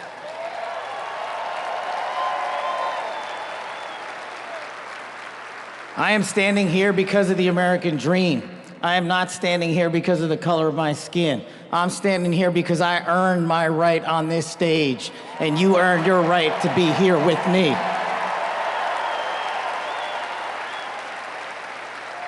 And I promise you this, with every fiber of my being, that our law enforcement, that our teachers, that our first responders, that our veterans, that our men and women in uniform who dare to serve this country and put themselves below the rest of our needs will be reprioritized to the top of the heap because they are standing on that wall, and we will not let that light go dark on them.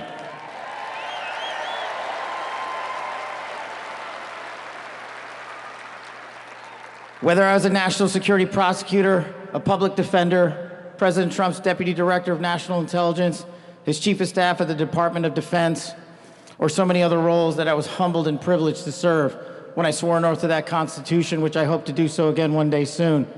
You have my word that you have ushered in a dynasty of change. You have ushered in a dynasty that will allow our children to live this American dream. My American dream. I am living the world's American dream. I am the son of lawful immigrants. We worked our tails off just like you all do, and I'm gonna make you a deal. I promise you I will never quit on your children. I will never quit on their children, because this American dream does not belong to me. It does not belong to them. This American dream belongs to the world.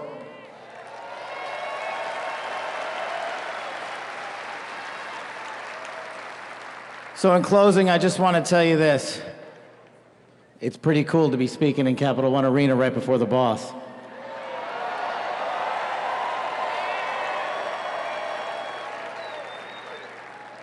You've inspired me beyond words.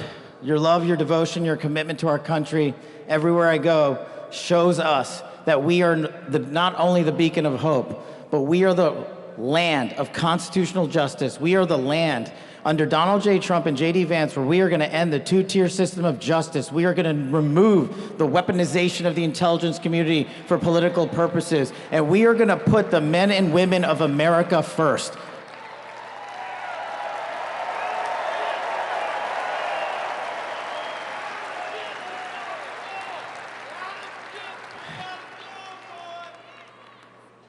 So listen, there's just one thing left to do. We all got work to do. We've got the greatest president and the greatest vice president in the history of the world.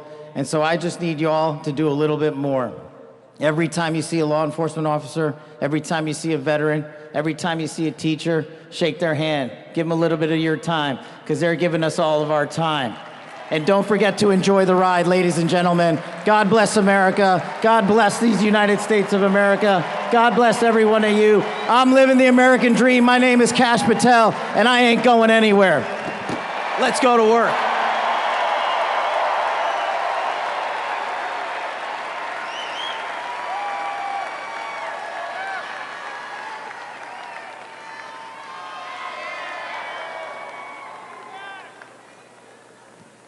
Ladies and gentlemen, please welcome to the stage, Dan Scavino.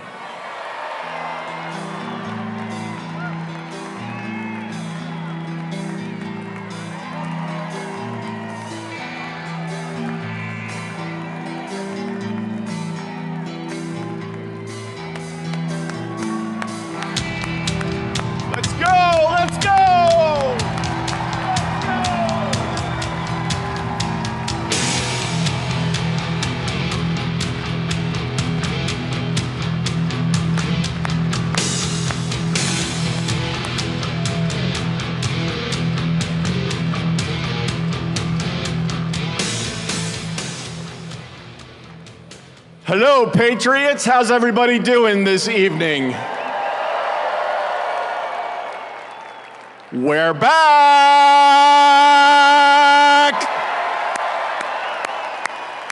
USA! USA! USA! USA! USA! USA! USA! The 45th and the 47th President of the United States of America will be here shortly. He's down at the Capitol. He'll be in a little while. He'll be here. They asked me to come out and say a few words and say hello to you great American patriots that came from all over the country. Thank you for being here today.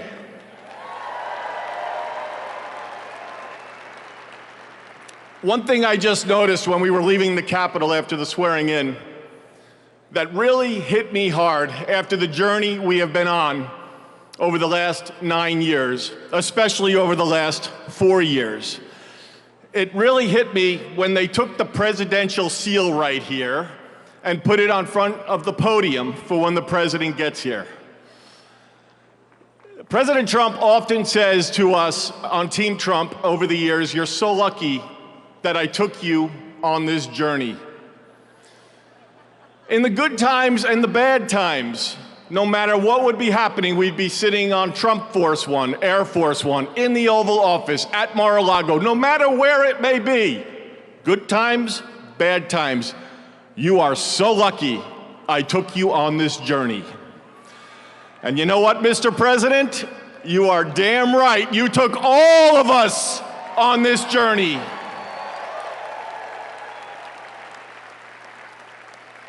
There's been a lot of stops along the way from 2016 when we started back in 2015 with a small campaign team flying around the country, doing rallies, small team, 6, 7, maybe 8 people.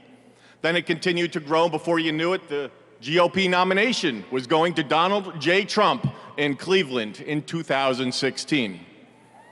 Fast forward, he became the 45th President of the United States of America. He had a great 4-year term, and you know what's been great? The last 4 years have not been great in many senses, but he's back in office right now, and I'm just absolutely so pumped up for what this president is going to do. He loves each and every one of you in this arena. The guy cares. He has a fighting spirit, as you saw in Butler, Pennsylvania, with the assassination attempt that came a few months ago. You could say that again. Fight, fight, fight. It's a moment that I will never forget, being there and in the hospital with him. I want to just give you a behind-the-scenes moment with the president and the heart that he has. We were in the hospital he had blood coming down his ear. He wanted to know how his staff was. Myself and Susie were with him, and Stephen Chung and Walt, and even the Secret Service. How are you guys doing? The guy just got shot in the damn head, and he's worried about us. Are you guys okay? He's on the phone with his family. Showed him a picture, the iconic photo of his fist raised in the air. Told him it was from Doug Mills from the New York Times, a great photographer. He looked at the picture, he's staring at the picture, one of the most historical photos of all time. There'll never be anything like it. He said, "Call Doug and see if he's doing okay." That's the attitude he had in that hospital.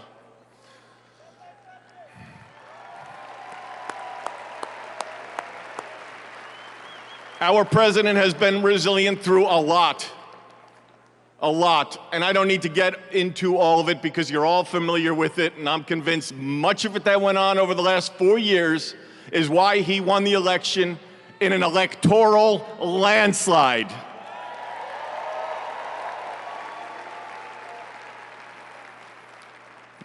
In Butler, Pennsylvania, when he got up and he raised that fist and he shouted, "Fight."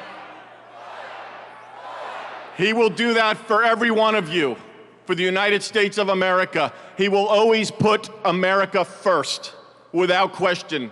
He loves what he does. He's got a great administration and a great team behind him. What a journey. McDonald's, drive-through window. Garbage trucks showing up at a rally, and him on the plane putting on his orange vest.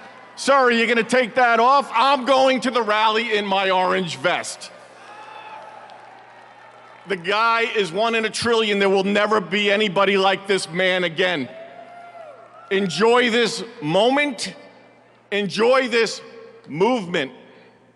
And together, we will continue to fight, fight, fight, put America first, and make America great again. God bless everybody here. We love you. Thank you.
It's nothing, all or nothing makes you go away. I need something you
that I'm used to.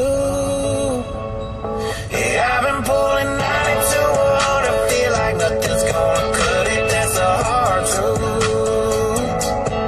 I need something you prove. I need something you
I came here to be cold to support Donald Trump. Yeah, and Melania. I love Melania. Yes, I did. And I just want to say thank you for hanging in there, for not giving up on America. What qualities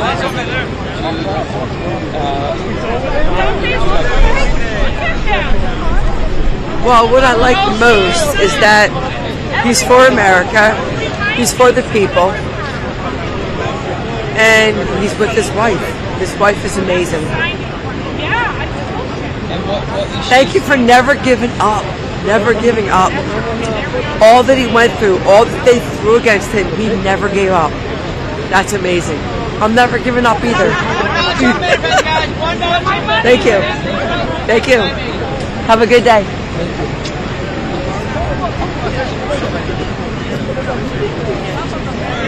She's in a green jacket. Yeah.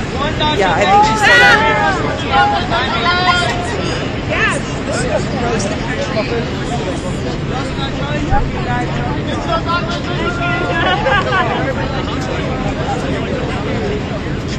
You can't tell me these two don't look.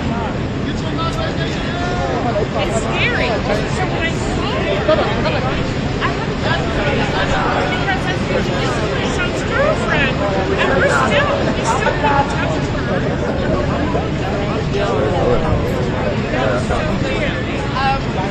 Oh, you got one too?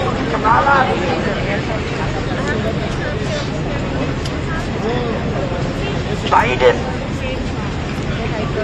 Sleeping? Hey, Joe. He's on the U-Haul plane. $1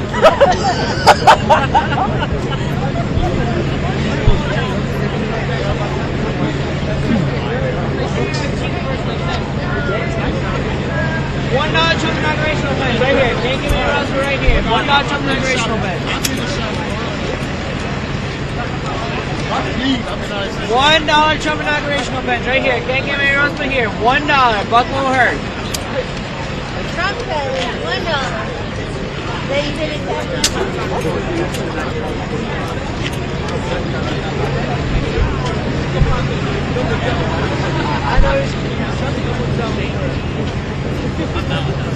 Good.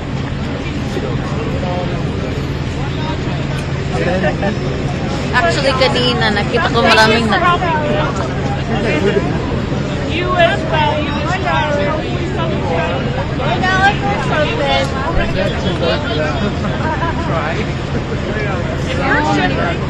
Like, literally, the things they had.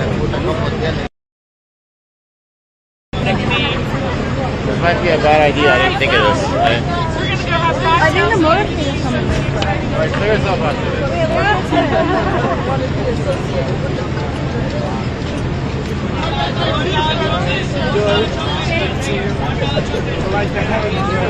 Thank you. They are really getting warm.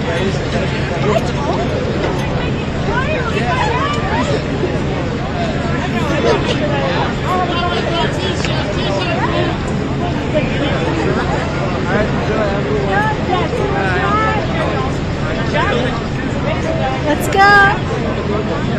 خونه از این ور.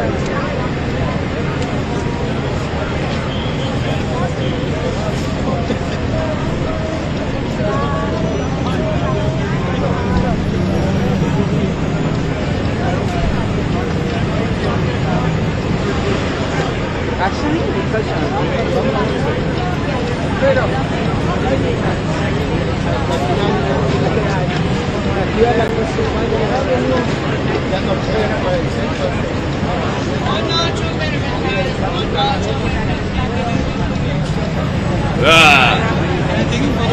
Sure. Take photo, do photo.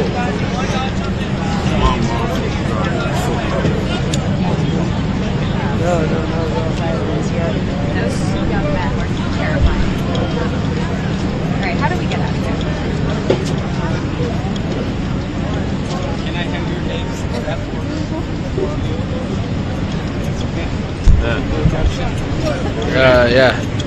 Thomas?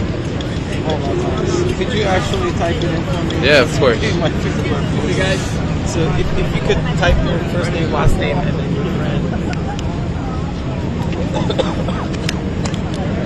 May I have your name?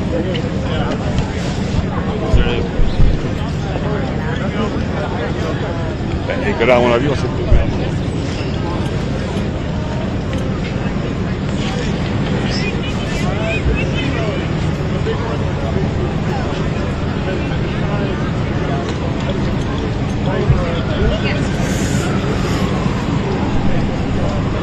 Where can we find it? Oh wow. Where can we find it? I work for AP, so I'm gonna... Associated Press? Yes. Nice. So I'm gonna send, I don't know where they're gonna put it up, if they're gonna put it up, but they asked to take some pictures. Okay, Nice. cool. Thank you, man. Thanks, man. Thank you. Are you from, Los Angeles. You're from Los Angeles. So you came to this? Yeah. We're brothers. Yeah. And did you all vote for Donald Trump? Did you vote for him in 2006?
Good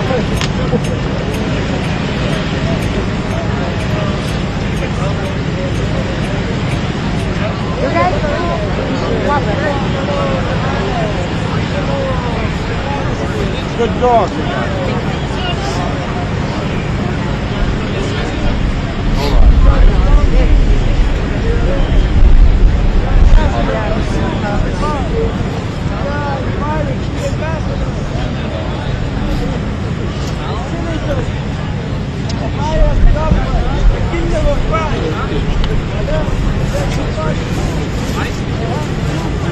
John, any luck?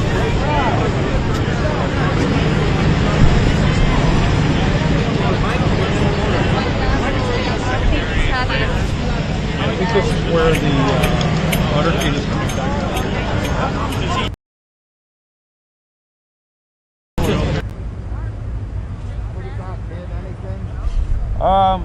We heard 5 minutes from Emancipation Hall, but they have not had dessert yet. At Bill 1. No. Somebody get out the cheesecake. Get out there. Come on, serve it up.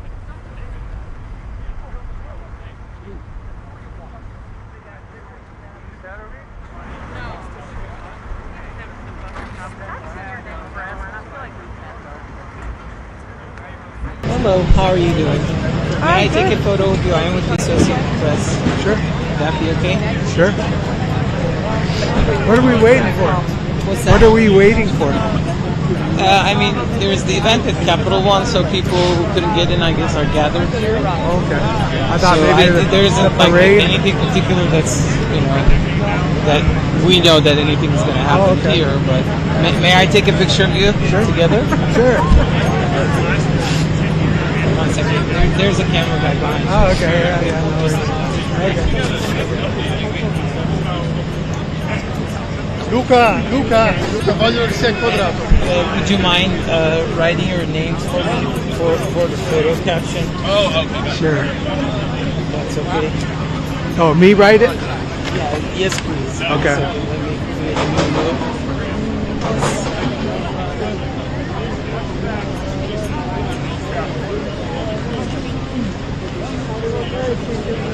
Are you from here or? Arizona. Arizona. My hands are cold. Okay.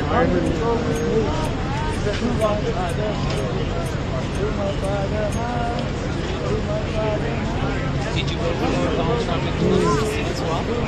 Yes.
Again, for the video, could you say your first name, last name? Okay.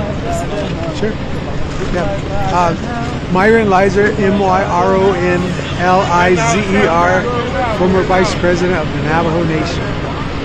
And could you state eye contact? You don't need to look into the camera. You can look directly. All right, you. Okay. Thank you so much. Could you tell me why you're here today? Here to take it all in, the pageantry, honoring the 47th President of the United States. First day, new dawn, new era, even for the Indian tribes, all 574 federally recognized tribes, and just President Trump said all the right things for us. Streamlined government, and if we can get our tribal nations out of the governmental bureaucracy and the red tape that stymies development of our nations. A lot of times people come and liken us to a third world nation right here in the backyard of America. And we are the host people, the original inhabitants of the land, so we're here before anybody else came, and we feel like we should be a part of the advancement and the movement, so it's our job to help develop the right relationships. If government's becoming more efficient, then it should alleviate some of the bureaucracy that stymies development on our tribal nations. Could you tell me when you voted for him, what you voted for, and then continue with maybe a couple or three qualities of him that you Well, yeah. Voted for President Trump in 2016, 2020 when he won, and 2024 just recently. Stumped for Trump on the stage in Albuquerque and Phoenix and Scottsdale and pretty much a lot of areas. So I was a more prominent tribal leader for Indian country that voted for President Trump. And all the while, I feel like that President Trump, we could put our agendas on his agenda. And again, I believe Indian country is the last frontier when Walmart can't even find a new place to build a super center or a distribution center. This is our time, I believe. We're the last frontier for business development. With all these companies around the world looking to reshore to North America, come to tribal nations. We have land, we have the resources, and we need the jobs for our people. We need the royalties and the revenue for our people as well. And this is just our time. So I'll be a part of the voice of our tribal nations that would reach out to President Trump. And Mr. President Trump, we want to be invited to the American dream. And could you tell me where you're coming from, and then maybe talk about the weather, like how you like it over here? Yeah. Well, it's not too much colder than where we're from, Winter Rock, Arizona, the capital of the Navajo Nation. It was about 5 degrees when we left, so it feels like 5 degrees right here with the wind chill factor. But it is cold here, but look at all these people braving the elements and just here to witness, history. And we're all here.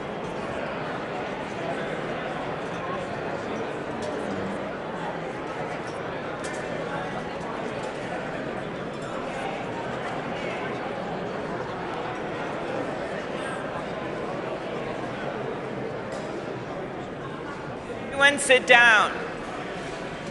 We're going to have a few toasts, and I hope everyone enjoyed the dinner. You are now eating the Minnesota apples in that dessert. At this time, I'd like to invite Leader Steve Scalise of Louisiana and Leader Hakeem Jeffrey of New York for the presentation of the flags to the President and the Vice President.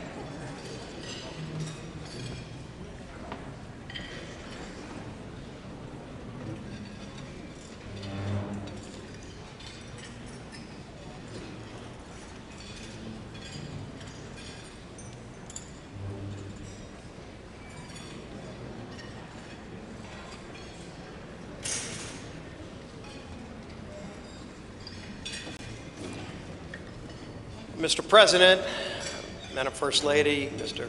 Vice President, Madam Second Lady, what a wonderful occasion. We all come here to celebrate what is a great tradition in the United States, and that is the peaceful transfer of power.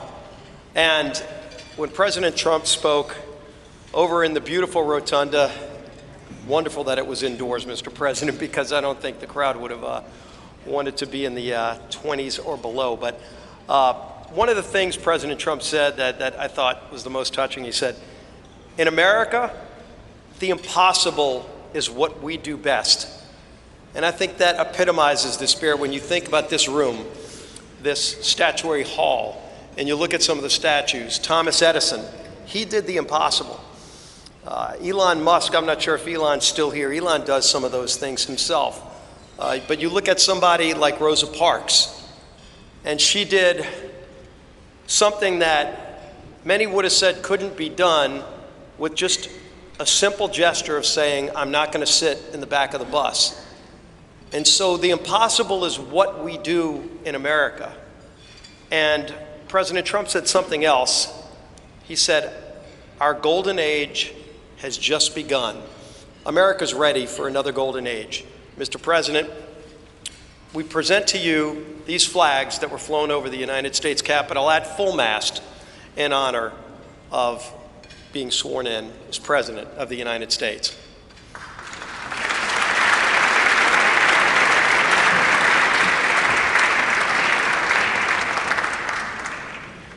Thank you, Chairwoman Klobuchar, for your leadership of today's ceremonies. President Trump, Madam First Lady, congratulations. I have the honor of presenting the Vice President with our nation's highest symbol, the American flag. As a United States Marine, the Vice President put on the uniform for the first time. The resolution said that the flag would be 13 stars, white in a blue field, representing a new constellation, out of many, one. Some 250 years later, from Appalachia to Anacostia, Middletown to Mar-a-Lago, the Bayou to Brooklyn, we remain one nation under God. To Vice President Vance, Usha, and family, may God bless and watch over you as you begin this journey. On behalf of the Congress, we present one of the flags that flew above the Capitol today to the 50th Vice President of the United States of America, James David Vance, and wish you Godspeed.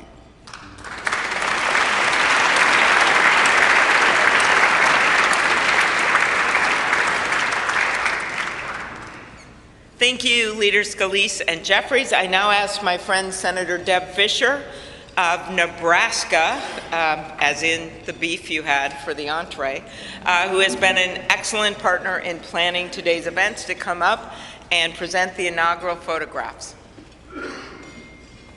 Well, my thanks to Chair Klobuchar for putting together again in the last 2 days the 60th inaugural ceremony here at the United States Capitol. Amy did a wonderful job, along with all of the committee, all of our staffs, in order for this to come together and be a very memorable experience. It is a tradition that the committee give our new President and First Lady, our Vice President, and Mrs. Vance the official photographs taken at the swearing-in ceremony. And so it is such an honor to be able to have those presented to you. I hope you will display them with pride, with honor, and with a humbleness that I know you will carry with you every single day that you serve the people of this country. May God bless you all.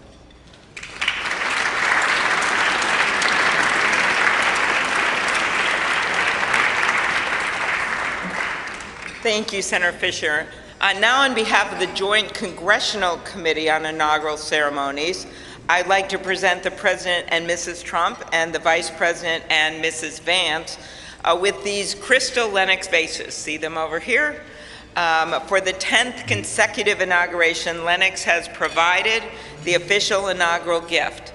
The hand-cut etched vases display the White House for the President and the U.S. Capitol for the Vice President, because I know that he is going to enjoy not only being the Vice President, but also, as Senator Thune and Schumer know, the President of the United States Senate, and there's no better job than that. These gifts symbolize our equal branches of government as well as our enduring democracy. There they are.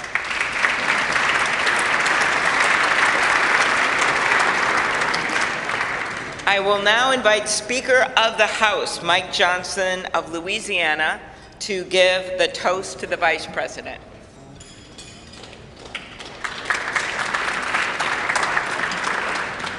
Thank you so much. It is my great honor to offer a toast to our new Vice President, Mr. J.D. Vance. J.D., you wrote something very poignant in your memoir, actually many things very poignant, but let me quote you here. What separates the successful from the unsuccessful are the expectations they had for their own lives. That's really meaningful. That expectation is a powerful thing. We remember the people in our lives who provided that to us. We all need that. Everybody needs hope and encouragement. They need a greater expectation. We need people in our lives who will make us look farther and reach higher. JD's written a lot about the people in his life that have done that. He's written about, we know the great story of your grandparents and what they did in your life. He's written about his professors and mentors that he met in law school. He speaks a lot about his gracious, beautiful wife, our new second lady, Usha. Is a great inspiration as well. And JD, you yourself have been inspiring people. Your story really has. It's one of the reasons that I believe God has raised your platform as he has, because you've been so faithful to tell that story and to inspire so many others. And so our hope and our prayer is, as you continue to do this, that as you go to help us execute on the America First agenda, that you also do what you've been doing so well all along, and that is providing a model for what is possible in America. What a great story. What an inspiring story you've had, and it's just getting started. I pray specifically that you inspire a lot of the young men in America. Some of them feel hopeless and stagnant sometimes, and you're a great example to all of them and to all of us, that if you work hard and you play by the rules and you do the right thing, you can make a better life. You're now the Vice President of the United States, my friend. So everyone, will you please join me in raising a glass to our own mentors, the people who inspired all of us, to the possibilities of our own future, to these great new horizons. What a perfect choice this was for the painting, the artwork today, and to the great example of our new Vice President, Mr. J.D. Vance. You're here.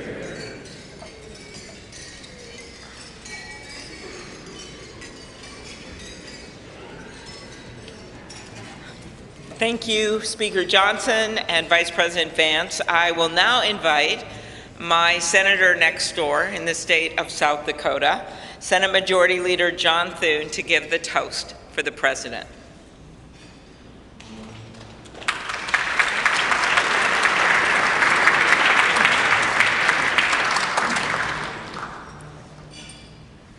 Well, Mr. President, Madam First Lady, congratulations.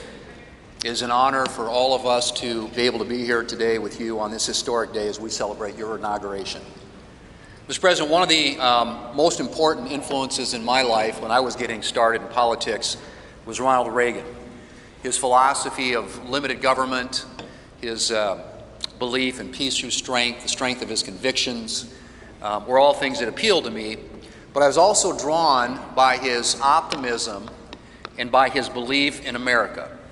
And Mr. President, those are qualities that I see in you. One of the things that resonated throughout your campaign was the unshakable belief in our country and in her citizens.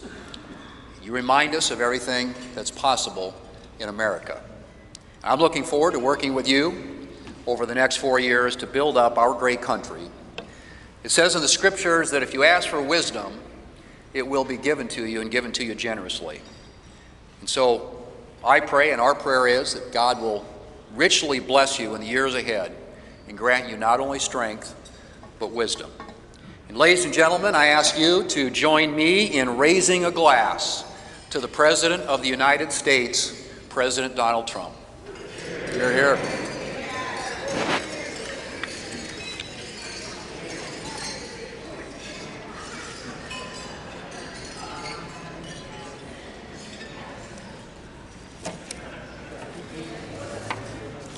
So, this has been a long day with many other things ahead for so many of you.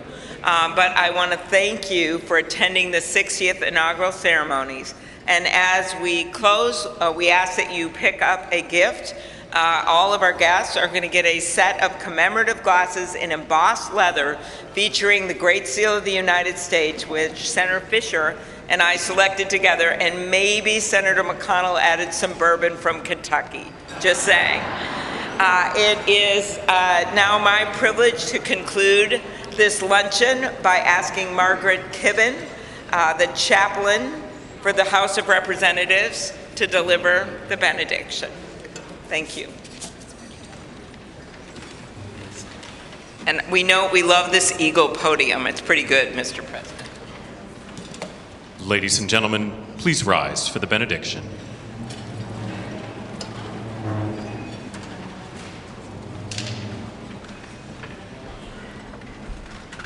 Would you pray with me? Holy and merciful God, having witnessed another successful moment in the experiment that you have entrusted into the hands of the American people, we pray your blessing on our 47th President of these United States, Donald J. Trump, and Vice President James D. Vance. Ensure that this mantle of singular responsibility that you have laid upon our President's shoulders remains secure in your will and safeguarded in your keeping. Uphold him as he preserves, protects, and defends the Constitution to the best of his abilities, relying on your divine help.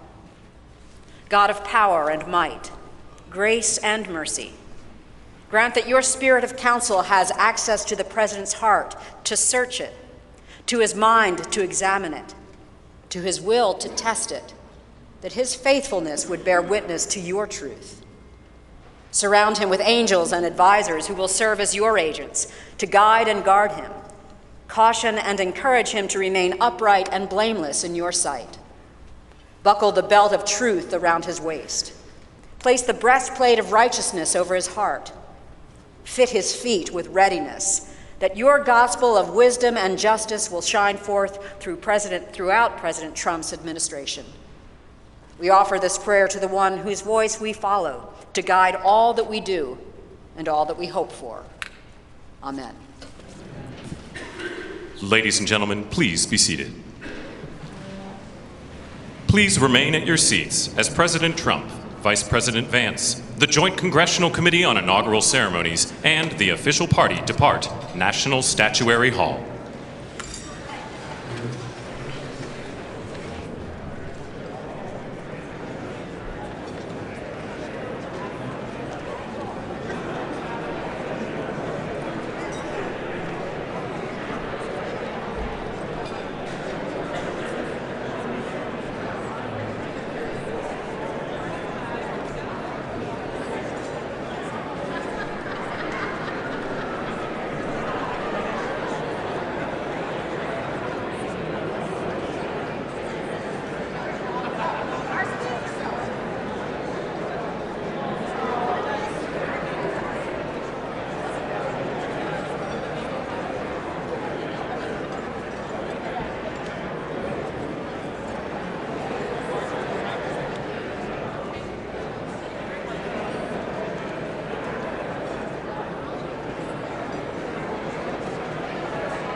Do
we have to go down?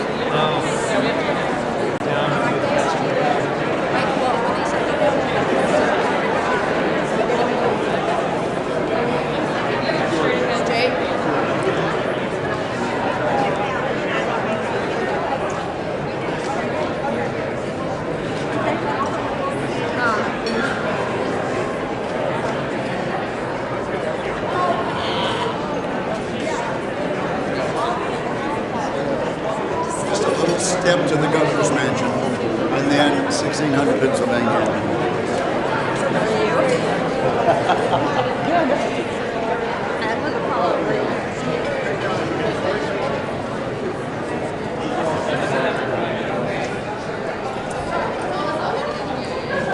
But do you have a Sherpa person leading? I'm looking for her. Yeah, I'm looking for my guy too. Hey, Linda?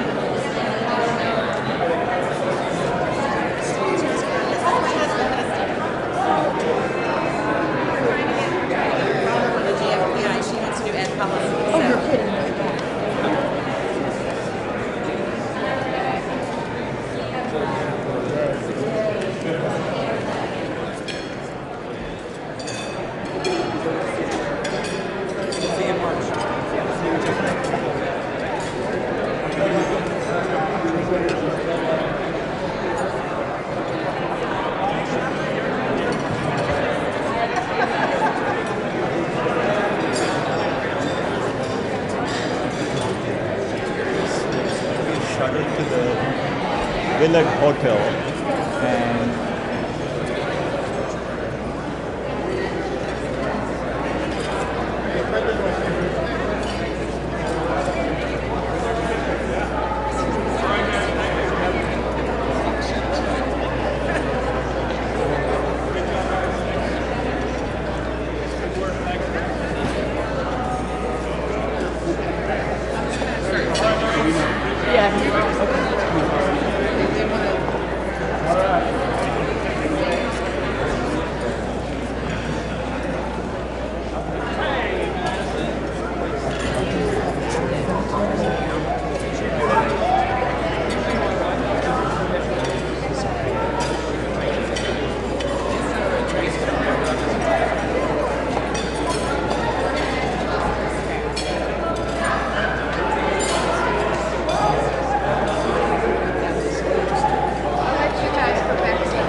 CJS again. You too? I'm Jerry Moran. Hello there. Hello, Cynthia.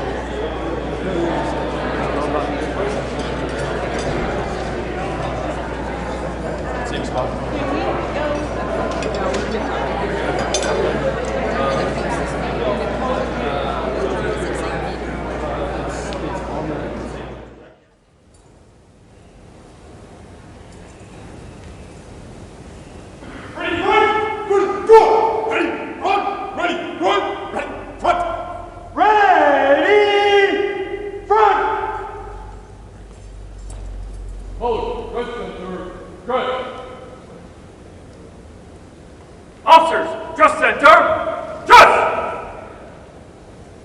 Hold, ready, front. Officers, ready, front. Ceremonial. Ceremonial. At ease. Hold, stand at ease. Attack. Ceremonial. At ease.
Present.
Attachment.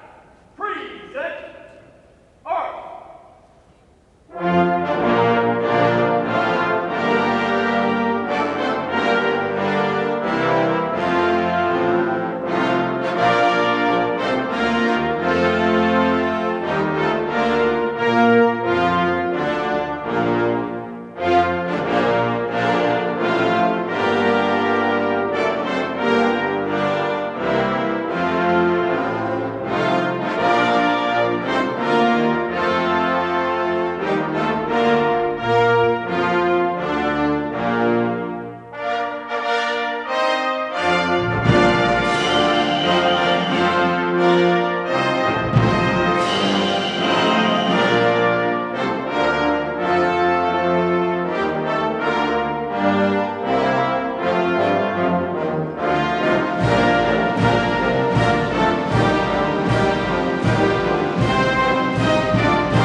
Sir, this includes first time.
charging your units.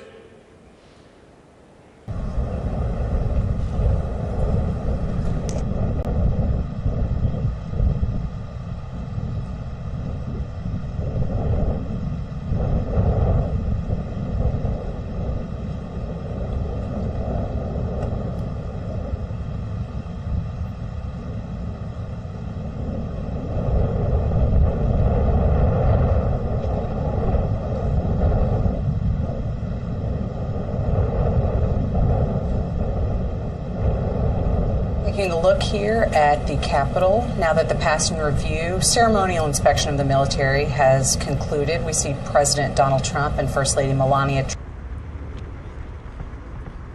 has been awaiting them. This will be their initial trip as President and First Lady officially getting into these vehicles that will be their official modes of transportation, at least when they're on the ground in Washington and throughout the world. Really, these same sorts of vehicles will be transporting them. But now they are headed to what is standing in for the inaugural parade. There you see the Capital One Arena. That is elsewhere here across Washington.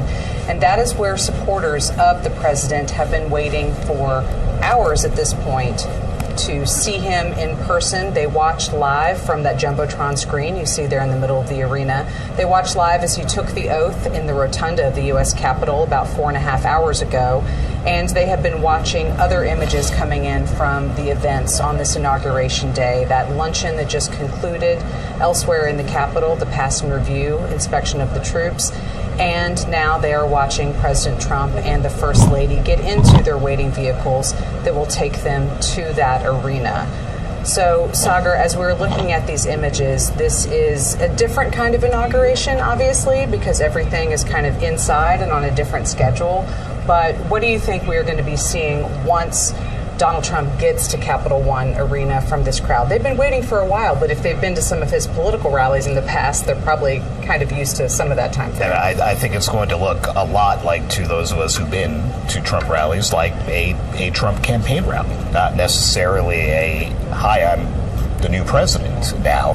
Based on the speech that we saw the newly minted president give to backers after his formal inaugural address, that was a somewhat short version of the greatest hits speech that you've heard so many times. Lots of familiar points, though. Yeah. Familiar points, though. Yes. Immigration, the election was stolen, people are crazy, et cetera, et cetera. That was before governors and lawmakers and dignitaries inside a very dignified place inside the United States Capitol. Here you're going into a basketball and hockey arena with 20,000 supporters, many of whom have spent quite a bit of money to get to Washington and wanted to be outside to take part in the regular festivities. As you said, some of them 8-9 hours. It's really cold in D.C. People waited in line outside to then get in the arena, where we're told a lot of the concession stands aren't open, so now they may be hungry as well. And hangry by this point. Exactly. So I think what you can expect, based on past experience, pretty raucous welcome, and then a pretty raucous speech from the president. I don't think this is going to be the softer tones, middle ground inaugural address. Let's push for unity in America. This is going to be, you are my people, 20,000 of you have waited hours to see me, and I'm going to give you. You got lights? Here's what I want for faith. It's not just motorcycles this time. The other one was part of CNN. Everybody excited. Finally. Love it. Everybody knows me now here in Washington, D.C. I know you're not cold again for the elastic patriot. Loves law enforcement. How many times have you been up and down this line? 4 or 5. I'm just enjoying it. I know.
to 21 degrees outside in D.C., and the wind gusts have made it feel much colder than that. So we see now the motorcade making its way. I mean, you see more security and reporters and video cameras than you do just people outside watching. And it's odd because we're so used to this route being 7, 8, 9, 10 deep with people who had long ago rented hotels along this route and paid thousands of dollars to be able to watch from there. And, you know, here there's a smattering of people just to watch the limousine go by, and not the slow version of the motorcade like during a parade. This is, you know, the regular, again, motorcade getting a president from point A to point B as quickly and as safely as they can do it.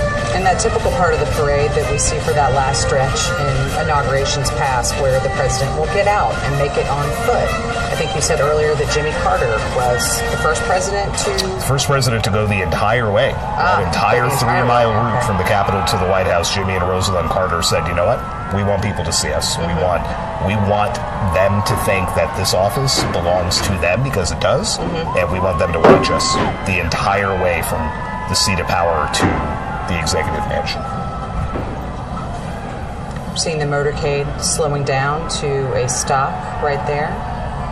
I mean, maybe somebody was in the crosswalk. I could have been wrong. That van you see, the modified truck there, that is the Secret Service counter-assault team. These are the very heavily armed and armored operators whose job it is to repel an attack on the motorcade. Never been deployed. Actually, have not had to jump out of the vans and do it, but when we get up on the White House driveway and they open their doors and they start taking their stuff out, it's not a group of gentlemen you want to mess with. Understood.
full transfer of power, a hallmark of American democracy. We wanted our kids outside to watch the outgoing president and the new president roll by.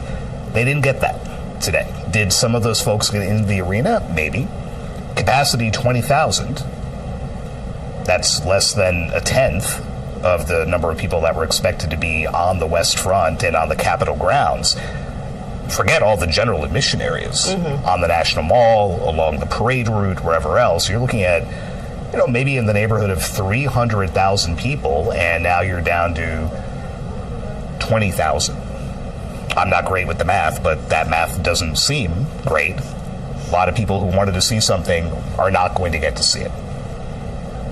Just a fraction of what would have been possible, but still. Fraction, that's probably a better way than to try to actually do the math in my head.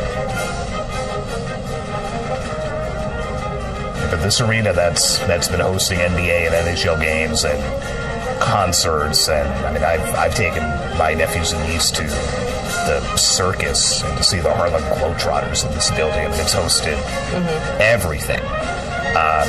This is a new one. This is not something that what used to be called the MCI Center, then became the Verizon Center, is now Capital One Arena. This is not something that it's ever hosted. This is not something that's really happened on this scale. The old Capitol Center in the D.C. suburbs in Maryland hosted a very truncated celebration for Ronald Reagan's 1985 inauguration. That was the last time something was moved indoors, but there was no parade.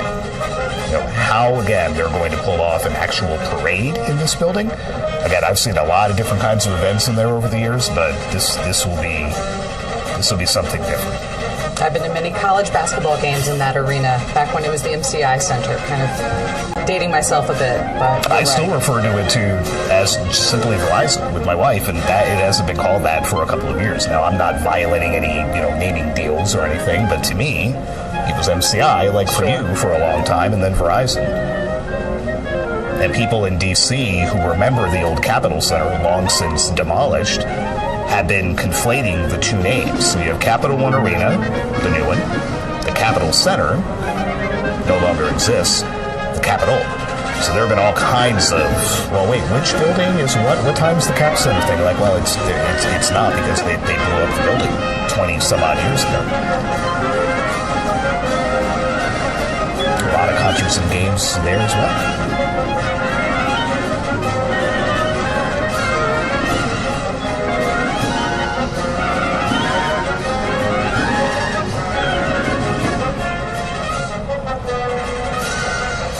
And just to go back to what we were saying earlier about some of the supporters in there, they have been there probably since at least 8 o'clock this morning. I think there were people getting ready to line up and make their way over there when I was coming in, several hours ahead of that. So this has literally been an all-day affair for the people there in the Capitol One Arena. And they're obviously going to wait a little while longer. We have not quite seen, nor are we expecting necessarily to see President Trump or Vice President Vance make their way into the arena itself. But the crowd will be sure to let you know once it gets its first look at the now 47th President of the United States. And what we're seeing now is, if this had been a parade, we would see a lot of marching bands and different musical acts kind of participating, as we often see. But I think we're getting somewhat of a sense of that now from what we have just heard and from what you're seeing on your screen. Some of those same groups who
So using this space for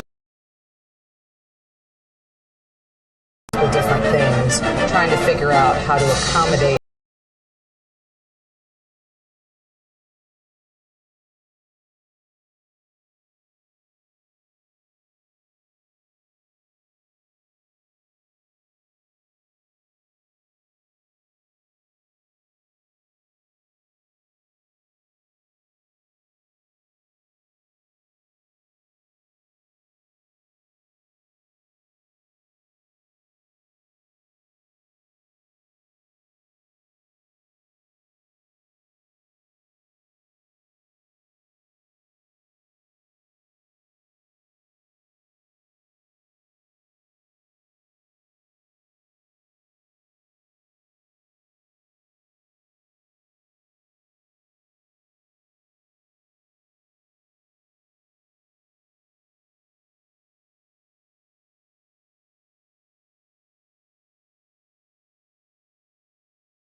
everything went off without a hitch. Is this easier to secure if you look at it perhaps from the Secret Service standpoint? Absolutely. An actual building, is always going to be easier to secure than an outdoor event, as we saw twice this summer.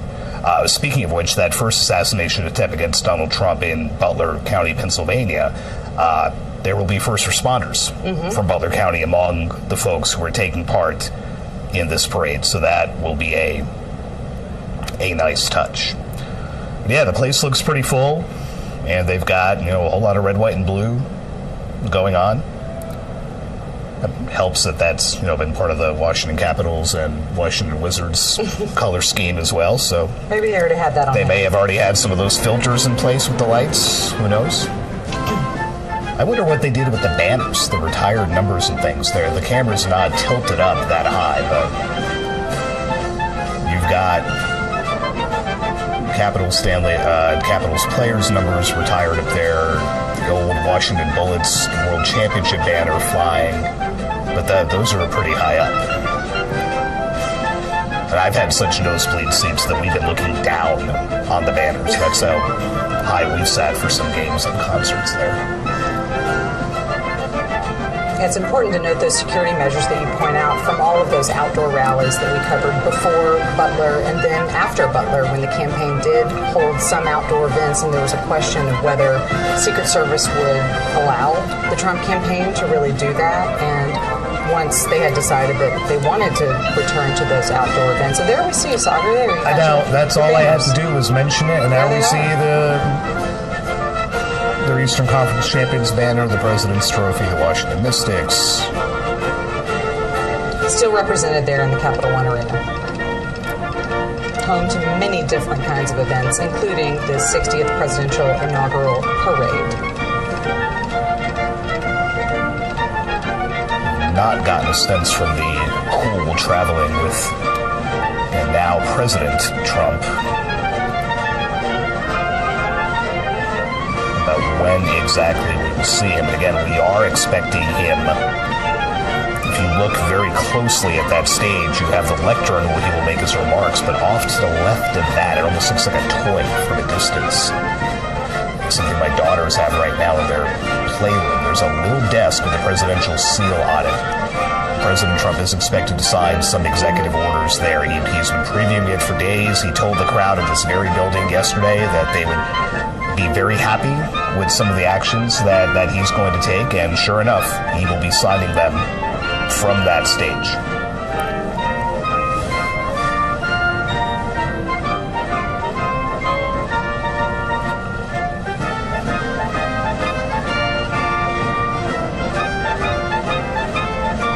Yes, Sagar, and if we see remarks from President Trump, signing of those executive orders that you were talking about. This isn't the last thing on their dance card, so to speak, for the evening. We expect the Trumps to go back to the White House for more signing of executive orders, but even beyond that, there's a close-up there of that desk that you were just talking about. But after that, there's a series of inaugural balls where we expect the President and First Lady to attend this evening. There's the Commander-in-Chief inaugural ball, there's the Liberty inaugural ball, and then the Starlight ball. So 3 separate events where we expect to see the President and First Lady beyond what's going to be happening in this arena. So they're extreme close-up there of that desk with a stack of what we presume are executive orders and other proclamations that President Trump will be signing once he gets there to the Capital One arena. But after that, then the parties, those first dances between the President and First Lady that we think we'll be seeing later on tonight. It's not like it used to be. Ronald Reagan, I believe, had 9 inaugural balls one year, and he joked about if we just go and spend 10 minutes at each, maybe we'll fall asleep by the end of them. That's a lot of transit. That's a lot of in and out of the vehicles and dancing, and 3 seems a little bit more manageable. There we can see some of the pool photographers who've been traveling around with President Trump today. So anticipate that when we see them, that means that we will be seeing him at least relatively shortly, so they can be out front to get those shots as he and First Lady Melania Trump, we believe, will be coming into this arena. To a note almost smack in the middle of the screen is Evan Vucci, who's the AP's chief Washington photographer, who's covered more inaugurations than I can think of. So. Well, don't date him too much. Don't make him feel too old. Let me rephrase that. More big Washington events than I can think of. Yeah, I don't think he would like any kind of age reference there. But if we see Evan Vucci there and he's right in front, then we know there's a president pretty close whoever by. the dignitary is recovering here, he's getting close. You saw on that little table, which I'm not sure why I think that's funny, but it just looks like this tiny little table in this giant arena. The box with the pens. It would look to be that the Trump Sharpies are back.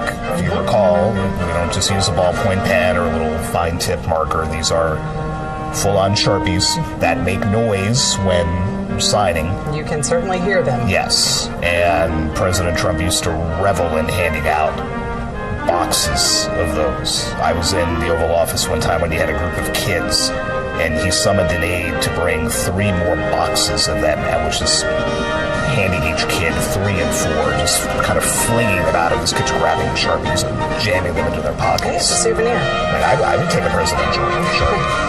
But it just makes such a distinct sound.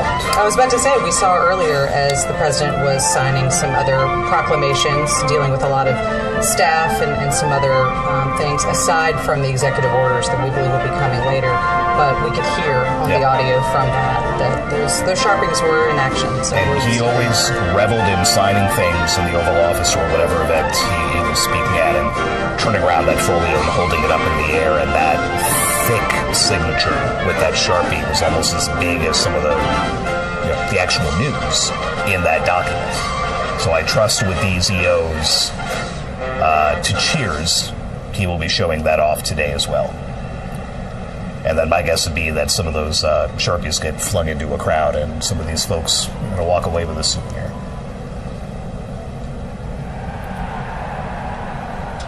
A look at some of the musicians there who are providing the soundtrack to this stage of the events here in Capital One Arena. Otherwise, they would probably be marching outside on the cold streets of Washington, but they are inside, as are all of our parade-related events this afternoon.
Bullets and bayonets back to the top.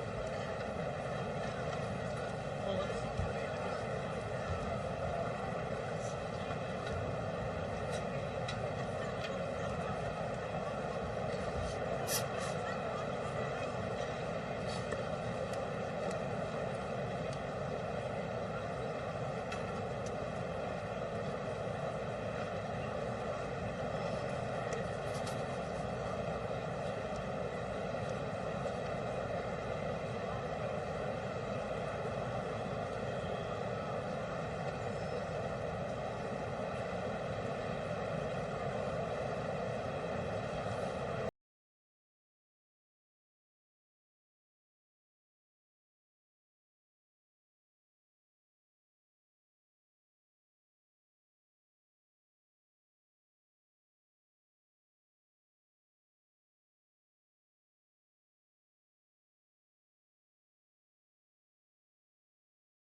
2025 Presidential Inaugural Parade. My name is Dan Taylor, and I'm very honored to be requested by our president to be your parade announcer. And it's great to be here with you. I have to say it is a bit of a different format for a parade, but of course our president wanted us to keep us safe, wanted to keep us warm. And I can tell you something, the talent that's going to be coming through these doors into this arena, it is going to get hot in here tonight. So thank you for joining us as we celebrate this historic occasion on behalf of the Trump-Vance Presidential Inaugural Committee. The ceremony's about to begin. We're going to get things underway, so if you're with family and friends, been talking in the halls or whatever, get down to your seats, grab a snack. We're going to get the show on the road.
Ladies and gentlemen, we'd like to welcome the official fanfare music group of the President of the United States. Under the direction of Major Aaron Morris, the U.S. Army Band Herald Trumpets performing their fanfare that's actually written for the 47th President of the United States. Listen to this, it's amazing. This is Brass and Glory.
Ladies and gentlemen, please welcome the 50th Vice President of the United States of America, Vice President J.D. Vance, accompanied by the Second Lady, Mrs. Usha Vance.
Ladies and gentlemen, we now present a selection of participants for the 2025 Presidential Inaugural Parade.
Ladies and gentlemen, the heroes of Butler County are here.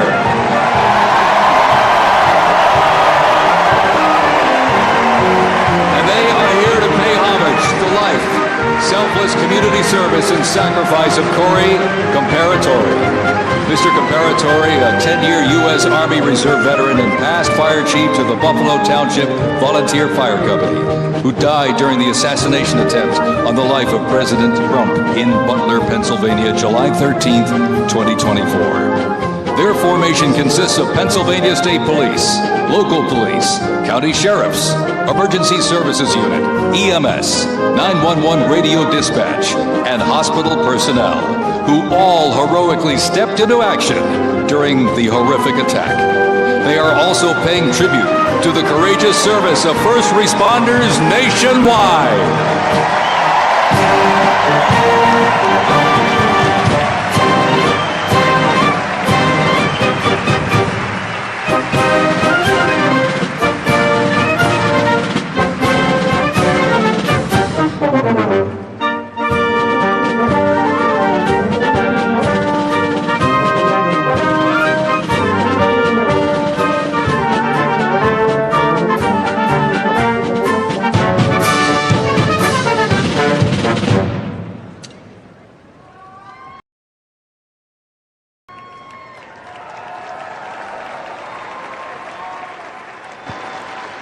Ladies and gentlemen, at this very special event, let us now take a moment of silence in honor of Corey Comparatori.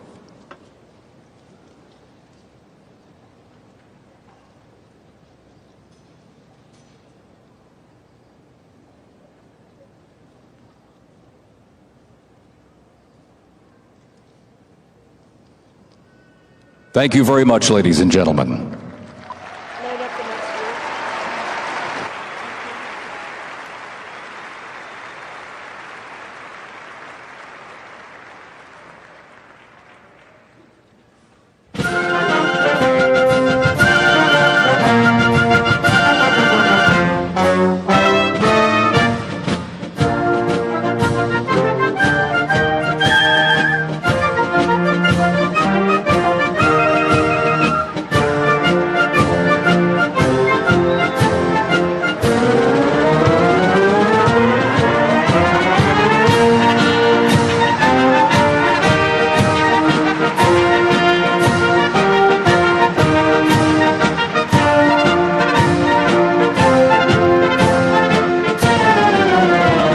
Present to you the New York Military Academy from Cornwall-on-Hudson, New York. New York Military Academy stands out due to its unique connection to the president himself. President Trump is a 1964 graduate and has been enshrined as one of our alumni of distinction. This historic academy has been named a Junior Reserve Officer Training Corps, that's JROTC, and are marching with their cadet dress uniforms. Look at these, all modeled after post-World War I General Blackjack Pershing's gray uniform.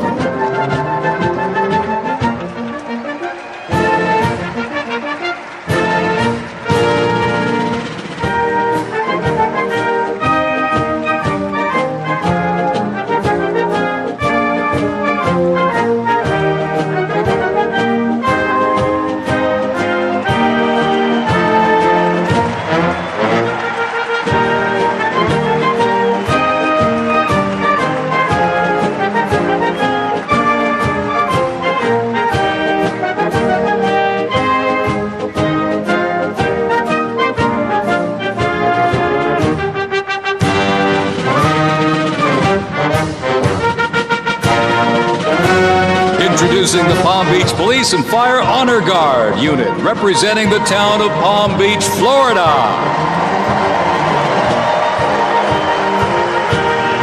This group consists of police officers and firefighters from the town of Palm Beach, home to some of the most prestigious people in the world, including President Donald J. Trump.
Switzerland, and as of this past December, the band has had the distinct honor to perform at the 75th commemoration of the attack on Pearl Harbor in Oahu, Hawaii.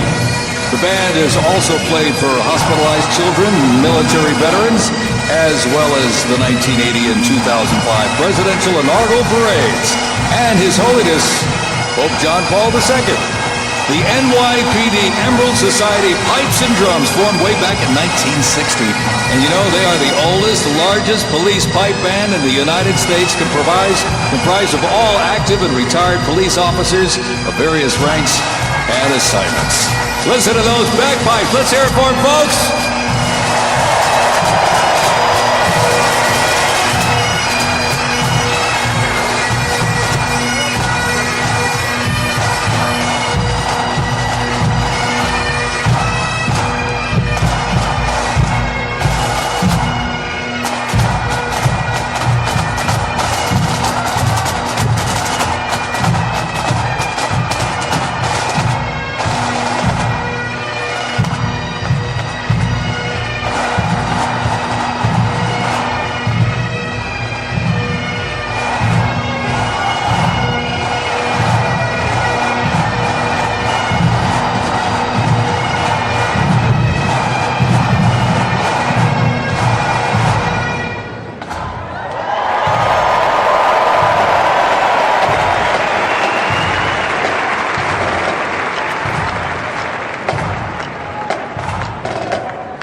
one that hits close to home for our Vice President. We now welcome the Middletown High School Marching Band and cheerleaders.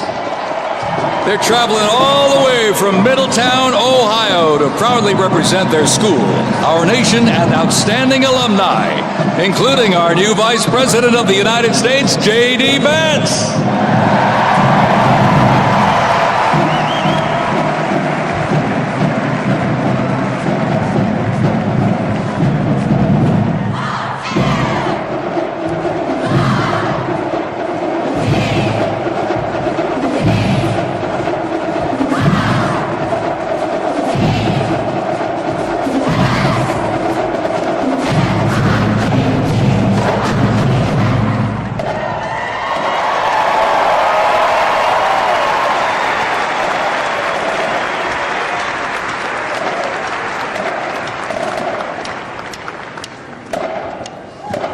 The band has performed in countless parades, community and sporting events, as well as competitions. They have also always qualified for the Ohio Music Educators Association state finals for 23 years straight. How about that?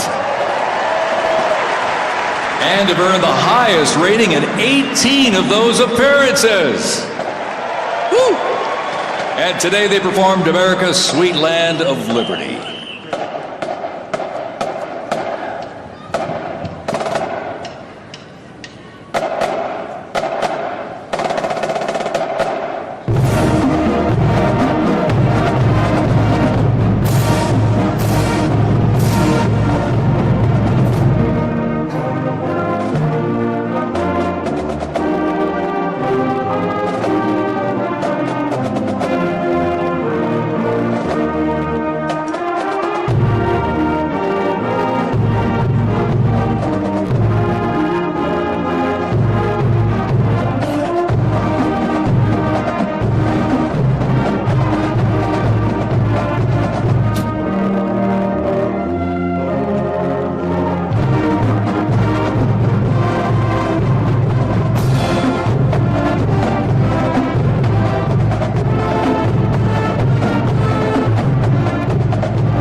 While they cheer here in the arena, let's cheer for them again, folks, from our VP hometown, Middletown High School Marching Band.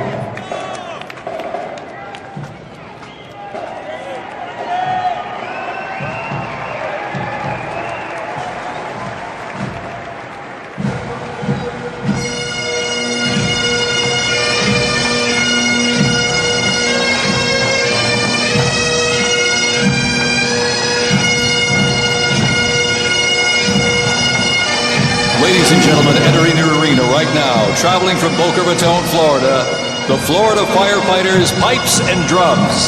And they are well seasoned when it comes to civic events. They've played and participated in parades, memorials, and other ceremonial events across both the United States and Europe.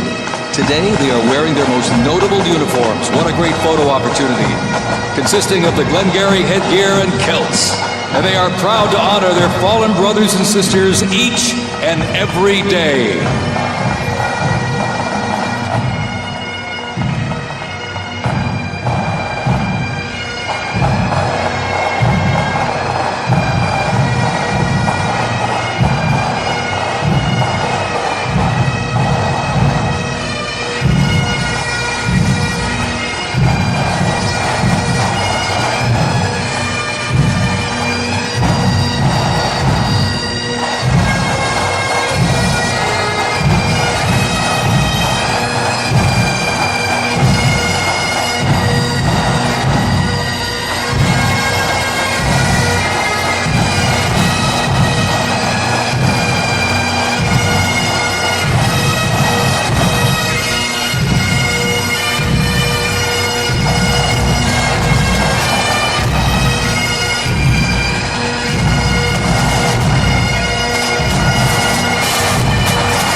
And as the Florida pipes and drums leave the arena, we keep the rhythm and the drums going.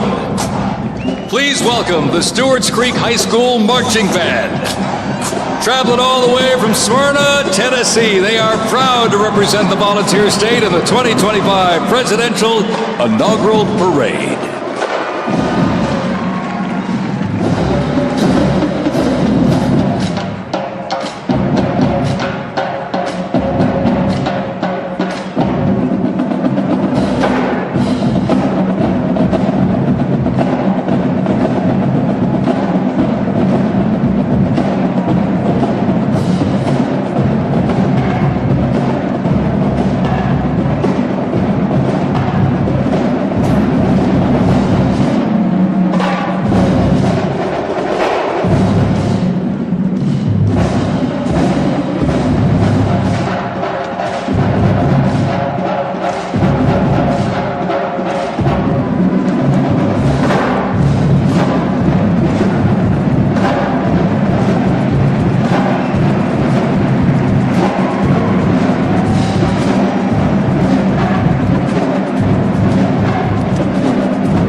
as the beat of the drums continues. Established in 2013, that band has rapidly become one of Tennessee's premier high school music programs.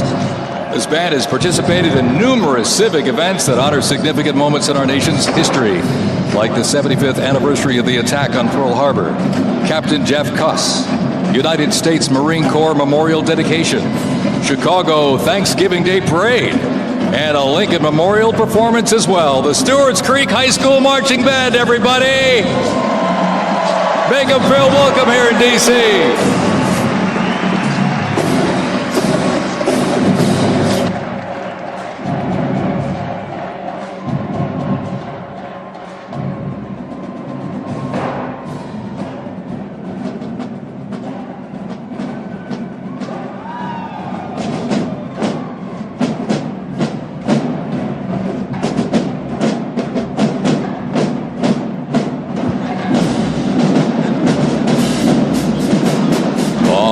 Ladies and gentlemen, now welcoming the Mississippi Valley State University Band.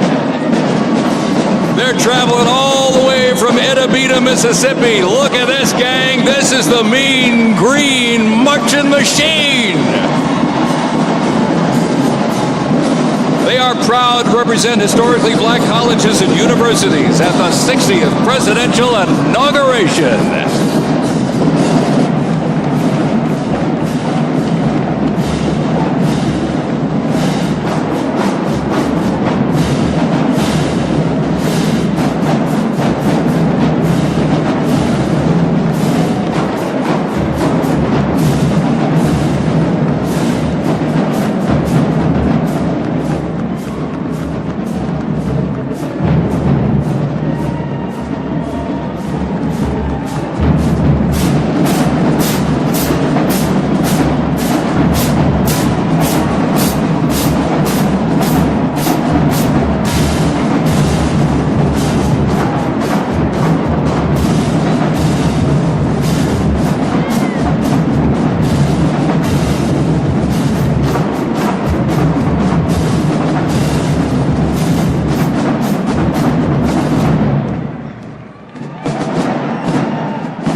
If you were counting, close to 300 from the Mississippi Valley State University Band.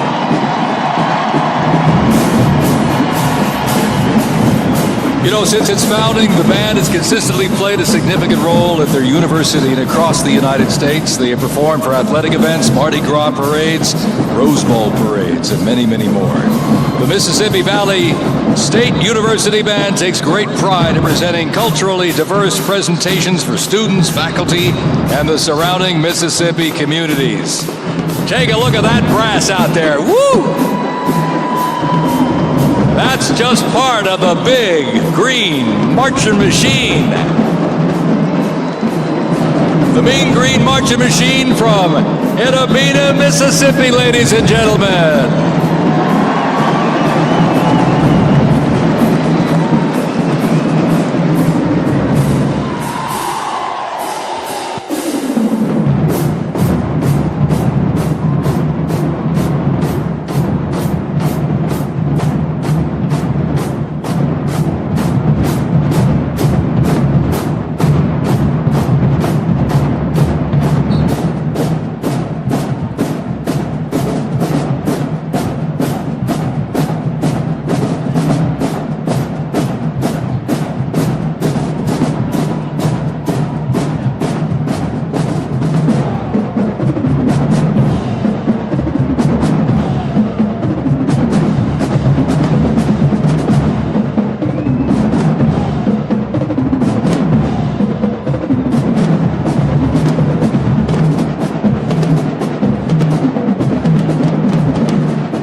Ladies and gentlemen, please welcome our new special envoy to the Middle East, Steve Witkoff.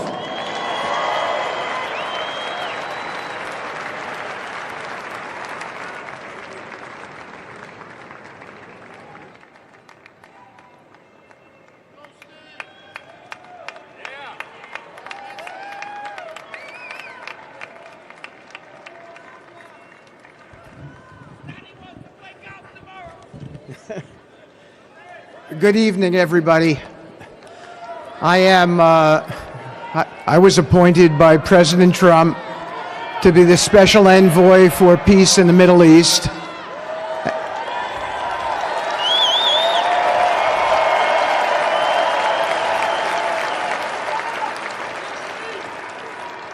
And I'd like to describe to you some of the things we're doing and how it informs on President Trump's policies.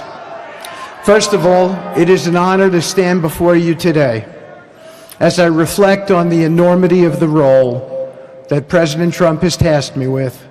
I am constantly reminded of the privilege it is to serve under the leadership of my boss, President Donald J. Trump.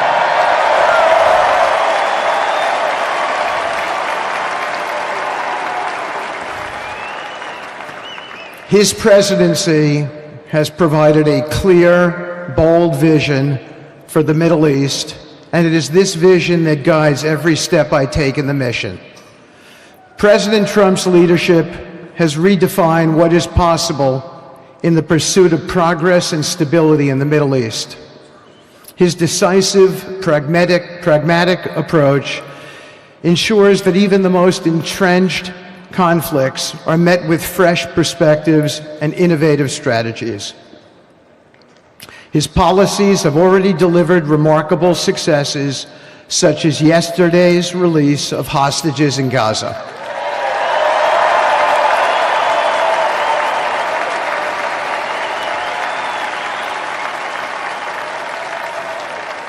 Thank you. This achievement demonstrates the strength of President Trump's leadership and the respect he commands on the global stage.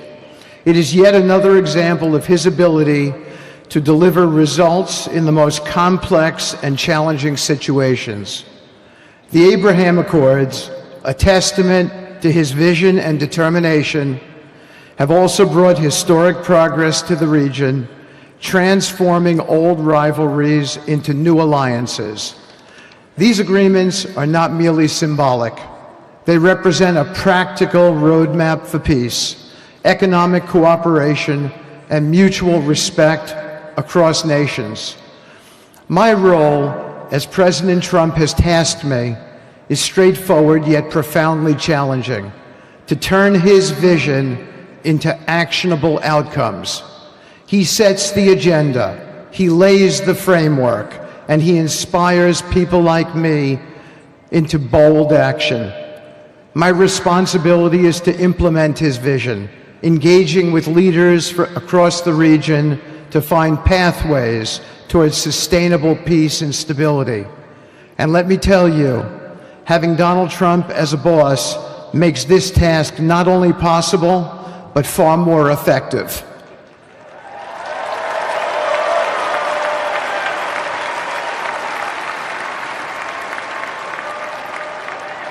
President Trump's reputation as a leader who delivers results resonates far beyond Washington.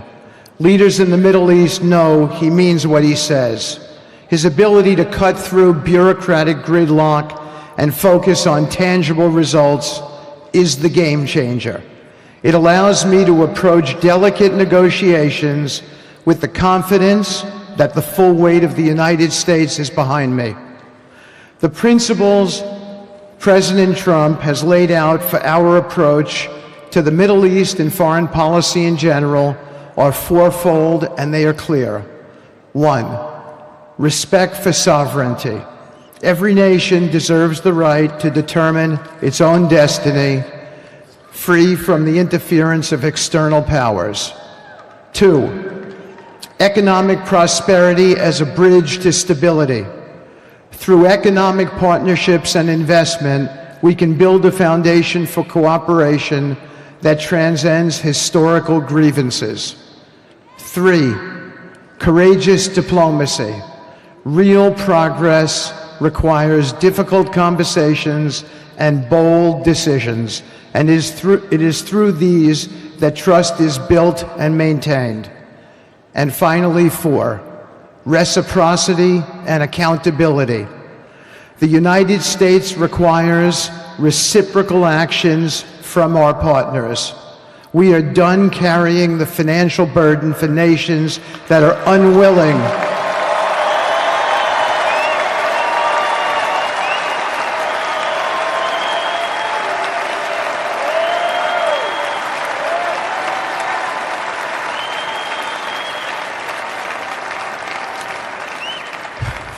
We are done carrying the financial burden for nations that are unwilling to fund their own progress. The days of blank checks are over.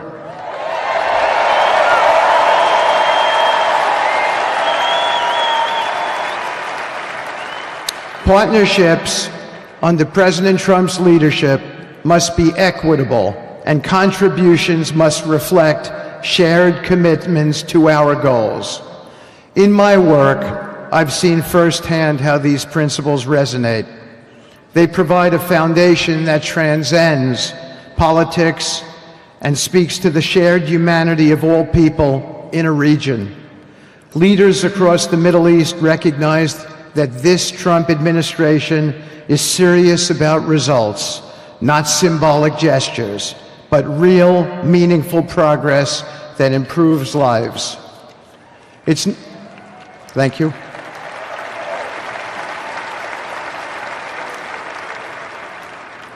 It's not always easy. There are moments of deep challenge and frustration.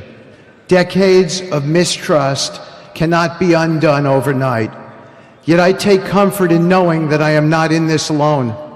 President Trump's clarity of vision ensures that I never have to question what success looks like. His leadership provides the confidence and direction necessary to navigate these complexities. As we move forward, my commitment is to continue the work of advancing President Trump's vision for the Middle East. Whether through expanding the Abraham Peace Accords, fostering economic development, or facilitating dialogue between long-standing adversaries, my focus remains on actionable results. Let me close by saying this: a stable and prosperous Middle East is not an unattainable dream. It is a goal within our reach, made possible by strong leadership and unwavering commitment. Under President Trump's guidance, we are proving that the impossible can become reality. Thank you, but I have one more thing to say. We have some special people for me to introduce you to tonight. President Trump has been talking to them as well. They are the families of hostages from Israel who have been in Gaza for the last year and a half. There are many of them here today. Several of the families have lost children and loved ones, and they're here because they're part of an effort to retrieve their bodies so they can be buried in a proper way. Several have children who are still in captivity. There is an American family here whose loved one is scheduled to come out in 14 days, and they're going to be meeting the president tonight. So let's give them all some love and a big hand. Come on up.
And now I get to introduce my dear friend and the President of the United States, Donald J. Trump.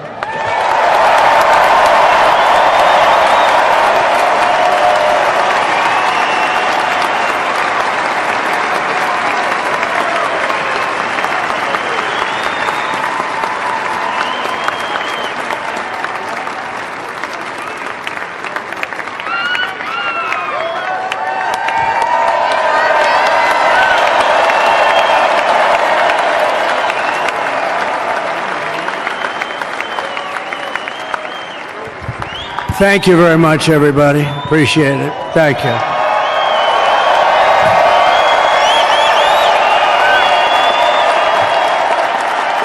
So now the work begins. We won, but now the work begins. We have to bring them home.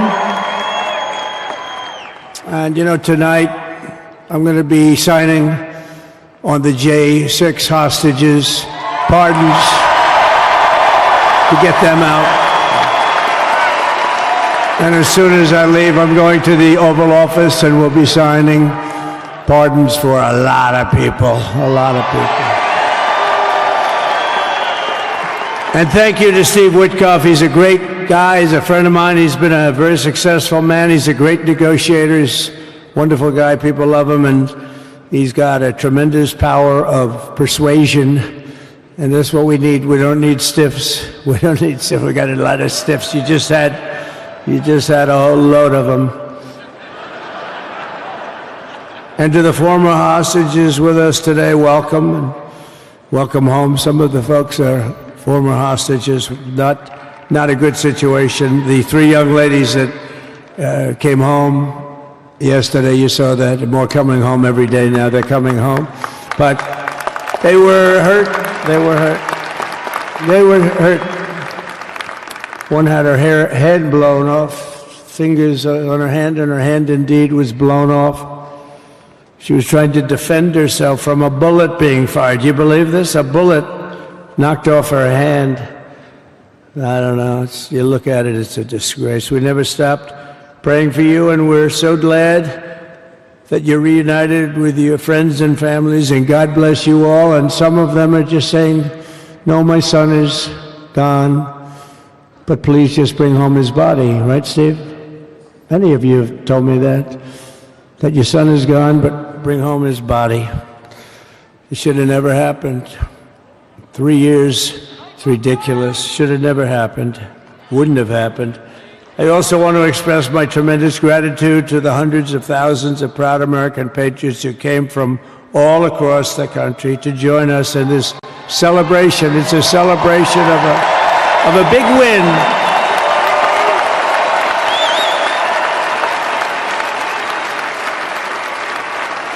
And you're witnessing the dawn of the golden age of America. That's what it's going to be. We're bringing it back. We're going to bring it back fast. We're going to bring it back fast. Let us also thank the incredible service members, National Guardsmen, Police, Secret Service, and law enforcement personnel who are keeping us all safe. Even though, and they are great people. New York's finest. I grew up with New York's finest, and we got to give them their authority back. You won't have any crime. There'll be no crime. You give them little authority back. The whole way they run things in this country now, it's disgraceful. But it's going to change rapidly. We're going to make our cities safe again, too. Even though we're indoors, we've had a magnificent inaugural parade. And let's give a big round of applause. They were great. To all of the incredible performers and hardworking men and women who made it possible. Those people, really talented, amazing people. I also want to thank my wonderful family for being here, especially my beautiful wife, our First Lady, Melania.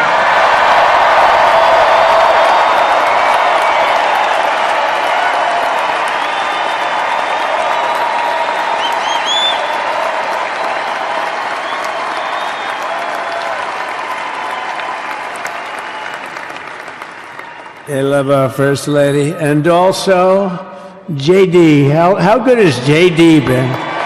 And his beautiful wife, Usha. How good is JB? JD has been great. He's another good negotiator, Steve. He's a great negotiator, too. We need negotiators in this country.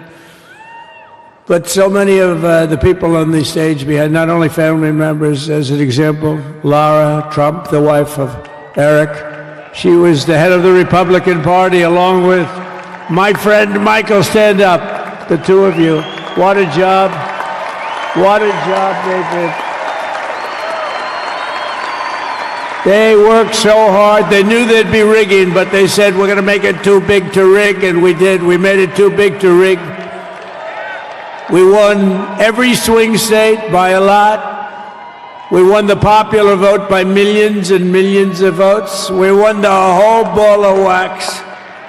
And now we're going to go and drill, baby, drill, and do all the things that we've wanted to do and bring your costs down, your prices down, and make our country safe. So thank you very much, Michael. Thank you very much. What a job you've done, Michael. I'm never moving you, you know. He was thinking about getting a nice job in the administration. I said, no, I'm leaving you right where you are. You've done a very good job. We're not moving you, Michael. I'm sorry. Anyway, thank you very much. Appreciate it. Appreciate it very much. Right here with us also in the arena, I'm about to sign some very important executive orders of our new administration. Hey, Don, will you stand up, please? Don is another one. How about Don? This guy.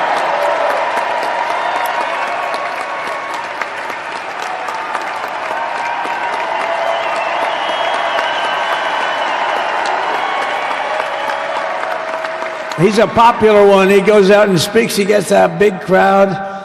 He's a little on the rough side sometimes, but that's what you want. He's done a fantastic job, and he loves our country. Thanks, Don. Great job. You've done a great job. And Ivanka.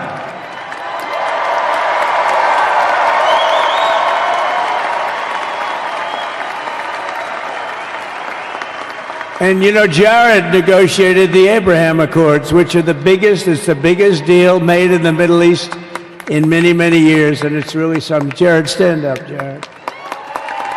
The Abraham Accords.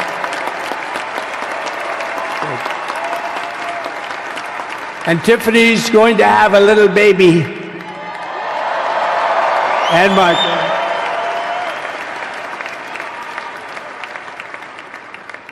And then I have a very tall son named Barron. Has anyone ever heard of him?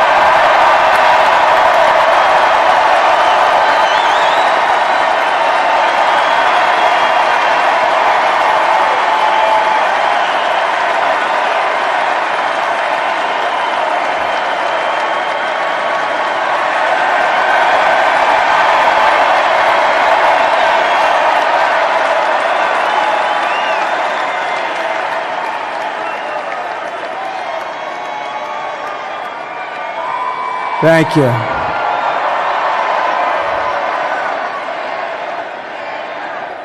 He knew the youth vote. You know, we won the youth vote by 36 points. And he was saying, Dad, you got to go out and do this one and that one. And we did a lot of them. And he respects them all. He understood them very well. And he said, Dad, you got to go out, do Joe Rogan, do all these guys. And we did. We did. And Joe Rogan was great. They were all great, right? Aaron, they were all good. He understood the market. Another famous one, how about Kai? Stand up, Kai.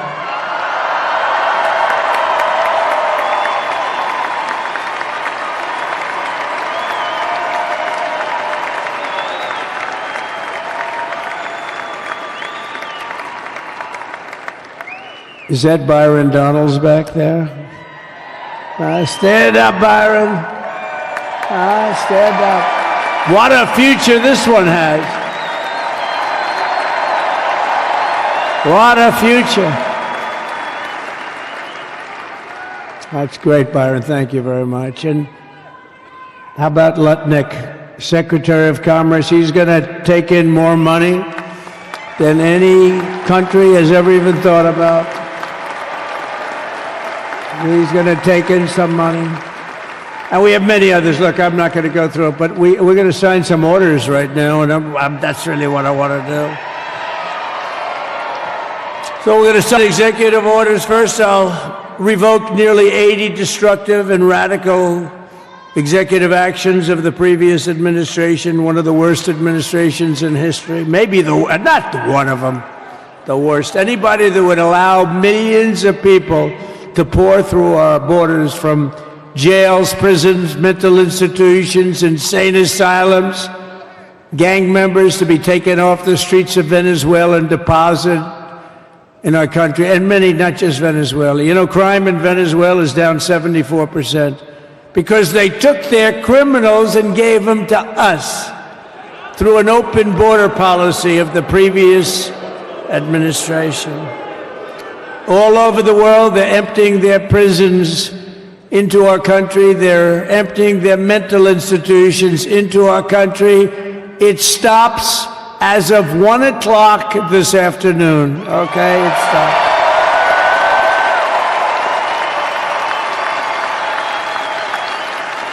So I'm revoking nearly 80 destructive, radical executive actions of the previous administration. They'll all be null and void within about, what, 5 minutes? Is that them over there? 5 minutes?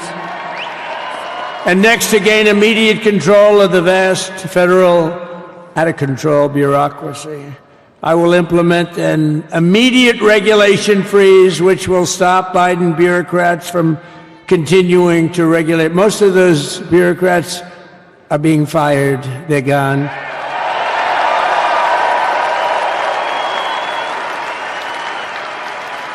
Should be all of them, but some sneak through, but we have to live with a couple, I guess. I'll also issue a temporary hiring freeze to ensure that we're only hiring competent people who are faithful to the American public, and we will pause the hiring of any new IRS agents. We will also require that federal workers must return to the office in person. And we're going to take the 88,000 people that they hired to go after you with guns. By the way, they're allowed to use guns and harass you like they were so many other people. Remember this. Okay, remember? Do you remember a little statement about tips? Does anybody remember that little statement? I think we won Nevada because of that statement. But they went out and harassed you over the tips. In other words, we are restoring control of our government to the people. We're going to take those 88,000. Let's see if they'd like to work on the border, because that's where we want them, really.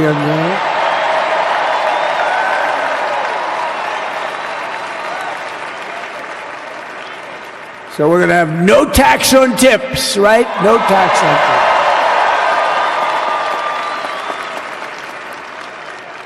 And we may have, like the Speaker of the House, is he here? He's done such a good job. Is Mike here? He's around here someplace. I saw him just a little while ago. Hello, fellas. Look at you guys. Yeah, I know it. He's great. He's doing great. They're all doing good. The Republican Party has never been unified like it is right now. They want to save our country. And we're going to more than save it. We're going to make it greater than it's ever been before by a lot. Next, I'm going to sign a memorandum directing every member of my cabinet to marshal every power at their disposal to defeat inflation and rapidly bring down the cost of daily life, because your costs have gone through the roof in the last 4 years. Perhaps you didn't notice. Does anyone notice their costs are like double, triple, quadruple? You can't buy bacon. Apples have doubled in price. You want an apple, anybody? Pay twice what you did 2 years ago. We'll put more money in your pocket, and we'll bring back the American dream, and to reduce energy costs and liberate our economy. So we have more oil and gas than any country in the world, and we're going to use it. We're not going to do the wind thing. Big, ugly windmills, they ruin your neighborhood. They ruin you. If you have a house that's near a windmill, guess what? Your house is worth less than half. And did you see up in New England with the whales? You see what's happening? So they had 2 whales killed in about 14 years. Last year and the year before, total, they had 28. So if you're into whales, you don't want windmills either. and they're the most expensive form of energy that you can have by far. And they're all made in China, by the way, practically all of them. And they kill your birds and they ruin your beautiful landscapes. But other than that, I think they're quite good, right? Now, remember when we used to joke and kid when we were kidding, but we don't kid anymore? They want to watch the debates on television. They want to watch your favorite president on television. But the wind isn't blowing, so we can't watch television that night, Gladys. Remember? Gladys, I'm sorry, the wind is just not blowing. We're not watching Trump tonight. But I'm immediately withdrawing from the unfair, one-sided Paris Climate Accord ripoff. The United States will not sabotage our own industries while China pollutes with impunity. You know, China, I mean, look, they use a lot of dirty energy, but they produce a lot of energy. And when that stuff goes up in the air, you know, it doesn't stay there. It's not like you got a wall. We love walls, don't we? Not like you have a wall around and it doesn't. It floats into the United States of America after 3.5 to 5.5 days. It floats across the oceans and it comes right over your neighborhood and it falls into your neighborhood. So they all say, we have to fight for cleaner air, but the other dirty air is dropping all over us. So what the hell are they talking about? Unless everybody does it, it just doesn't work. You know, we had the cleanest air and the cleanest water that this country's ever had under the Trump administration, and we didn't do anything to stop jobs and stop production. Believe me, you're going to see a lot of companies come pouring back because tariffs. I always say tariffs is the most beautiful word to me in the dictionary. Then I was reprimanded by the fake news. They said, what about love, religion, and God? I said, I agree. Let's put God number one. Let's put religion number two. Love, I don't know. We got to put that number 3, I guess, right? And then it's tariff. Because tariffs are going to make us rich as hell. It's going to bring our country's businesses back that left us. And I'll also sign an executive order to immediately end federal government censorship of the American people. In America, we believe in free speech, and we're bringing it back starting today to stop the weaponization. Oh, do I know about that? These creeps. Deranged Jack Smith. You ever hear of him? Deranged. He's a deranged prosecutor. He's sick. They suck him on me.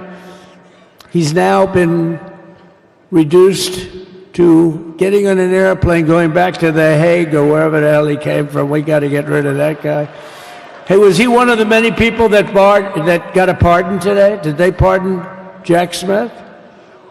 You know, did you know that Biden, while I was making my speech, pardoned his whole family?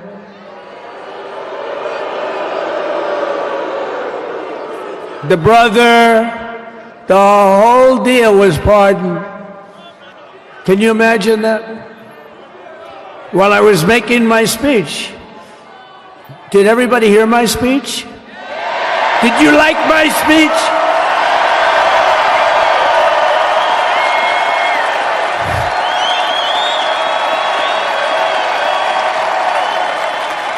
Thank you. I mean, the only thing wrong with it is I had a lot of tough things to say, and I have some great people that work for me. Sir, this is such a great speech. It's so unifying. Don't talk about Biden with his pardons of his family. We want a unified country. They said, don't talk about the J6 hostages that you're going to be releasing today. Sir, don't put that in your speech, please. I said, but I want to put it in my speech. I said, sir, it won't be unified like it is. It's so beautiful the way it is. And it is getting great reviews. You know, if I put things like that in, I'll get terrible reviews. One little paragraph that's a little bit wrong, the fake news goes crazy, right? So I said, all right, I won't put it in my speech, but you know what? I'm speaking in front of a hell of a lot of people. at a place called Capitol One Arena, and I'll talk about it there. So we're going to be going over the beautiful Oval Office, one of the great offices in history. Even if it wasn't beautiful, it's the Oval Office, but it is beautiful. And we love the Oval Office. It all starts with the wars start and end there. Everything starts and ends at the Oval Office. We love it. But we're going to go to the Oval Office. We're going to release our great hostages that didn't do, for the most part, they didn't do stuff wrong. You take a look at what went on, and look what happens in other parts of the country. In Portland, where they kill people, they destroy the city, nothing happens to them. In Seattle, where they took over a big chunk of the city, nothing happened. Minneapolis, where they burned down the city, nothing happened. Essentially nothing happened. All they want to do is go after the J6 hostages. A 76-year-old grandmother was arrested the other day because she was looking, I think because she was looking at the Capitol or something like that. No, we're not going to put up with that crap anymore.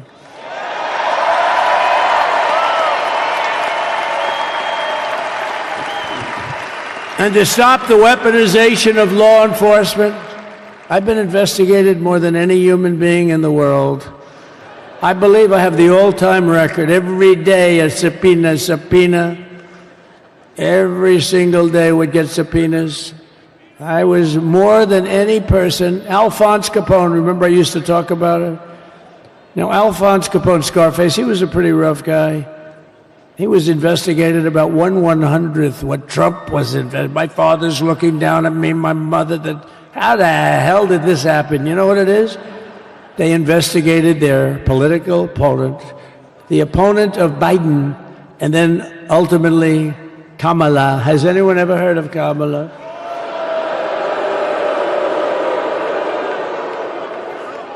We had to beat two opponents, you know? We had to beat Biden, then we beat him. Now he goes on top. The guy was like 39 points down. I think I could have beaten Trump. They should have left me in. I would have beaten. No, his debate performance wasn't the best, right? That's what killed him. And then they had to change, and that's like you get into a fight. The great Dana White spoke last night. We love Dana White, right? UFC. That's like he puts in two fighters, one of them's getting creamed, getting really beaten, and they say, all right, take him out, let's put somebody else in to finish up the fight. That's what they did to us. They gave us somebody new, but we took care of both of them. So we beat actually two opponents. But to stop the weaponization of law enforcement and our government, I will also sign an order directing every federal agency to preserve all records pertaining to political persecutions under the last administration, of which there were many, and beginning the process of exposing any and all abuses of power, even though he's pardoned many of these people. Can you believe it? He's pardoned them. You know why he did it while I was speaking? Because that way I couldn't speak about it. I was speaking. I didn't know he did it. I finished my speech, and they said, sir, he pardoned his whole family. I said, ooh, can I go back out there and talk about it? Somehow that wouldn't be very elegant. Our First Lady would say, please don't do that. But we have plenty of time to talk about it, and we will. We're doing all of this on our very first day in office. You know, don't forget, we've been in this position, really, where we won the primaries in record time. We were the fastest win of a primary ever in political history, which is a very nice thing. It's nice to know. Well, the second election was rigged, so we knew we were doing well. And if it wasn't, you know what? If it wasn't, I would have never run. But the third one was just a monster. Boy, was that a big one, huh? That was a big one. On the second one, we got like 10 or 12 million votes more than the first one. How about that? We did great on the first one. We did much better on the second one. But bad did we do well on the third one. So we're gonna have some fun. It's very simple. We're gonna make our country great. We're gonna make our country great again. We're gonna make America great again. How good a name is MAGA, though, right? You know? I was going to say keep America great, but unfortunately it wasn't great. Can't say keep it great. It will be great again, but CAG, keep America great, CAG, I don't think it's ever going to replace MAGA. Does anybody like CAG? I don't think so.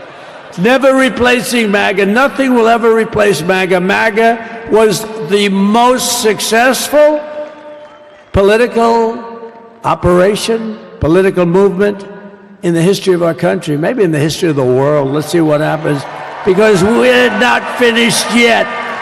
We're not finished yet. We got a long way to go.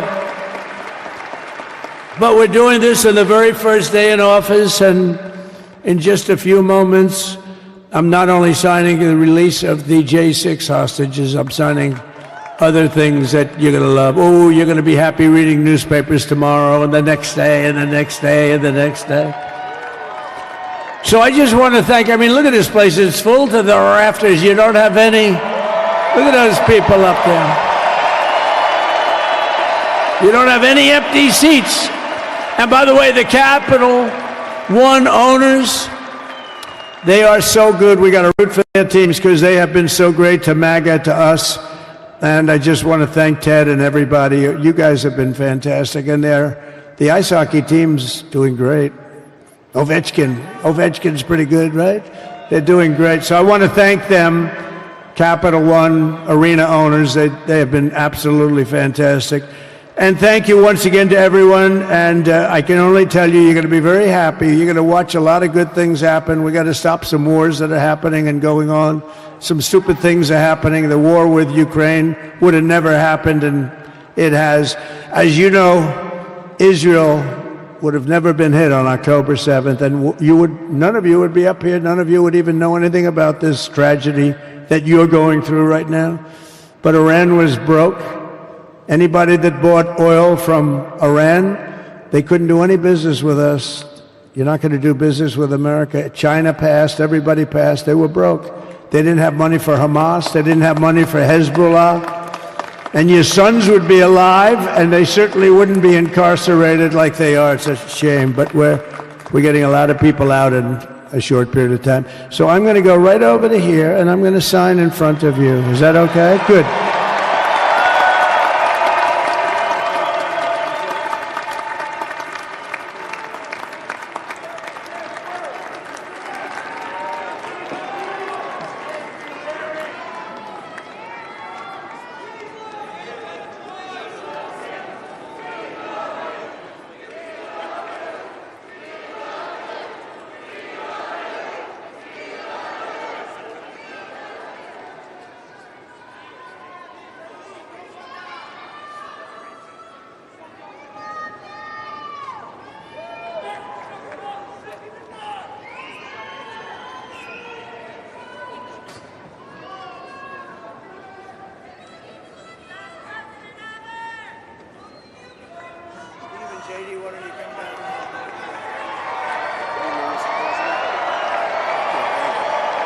You have that other one to sign?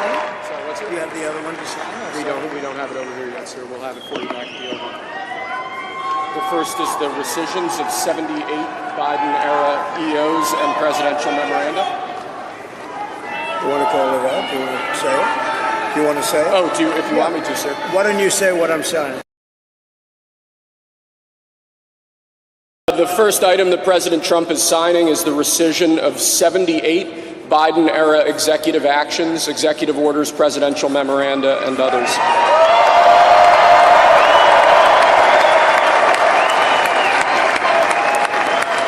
Thank you, sir.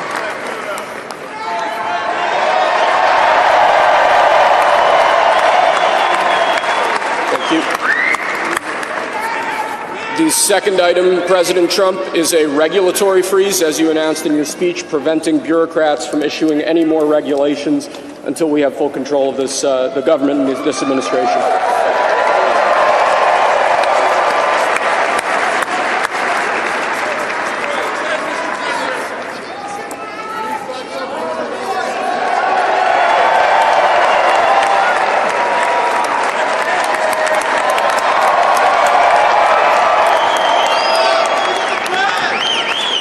Sir? Sir, can I have a pen? The next item, sir, is a freeze on all federal hiring, excepting the military and a number of other excluded categories, again, until full control of the government is achieved and we understand the objectives of government going forward.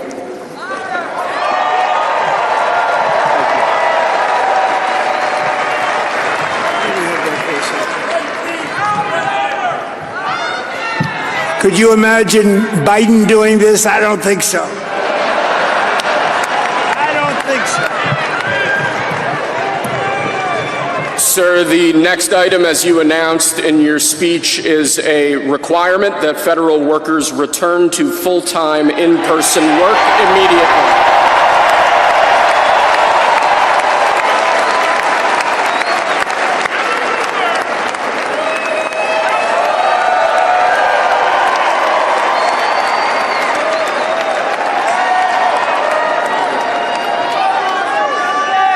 Thank you, sir. Next, we have a directive to every department and agency in the federal government to address the cost of living crisis that has cost Americans so dearly.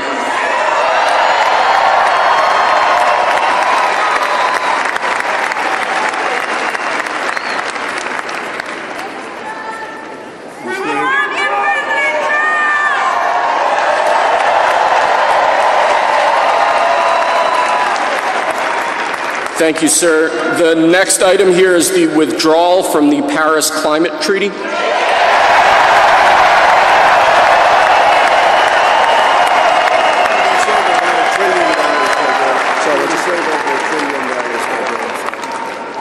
Yes, sir.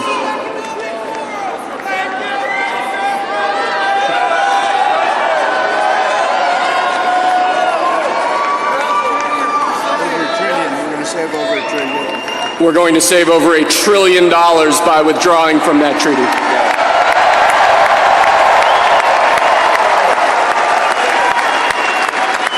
And the next item, sir, is a letter that will be transmitted to the United Nations explaining that we are withdrawing from the Paris Climate Treaty.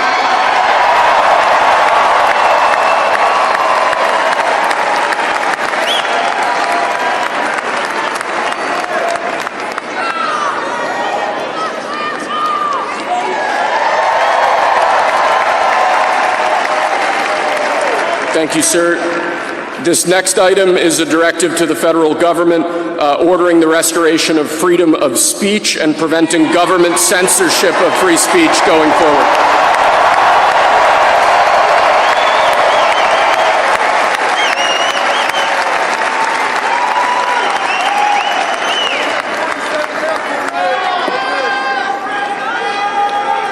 And lastly, sir, before we go back to the Oval Office to sign a large number of other items, is a directive to the federal government ending the weaponization of government against the political adversaries of the previous administration, as we've seen.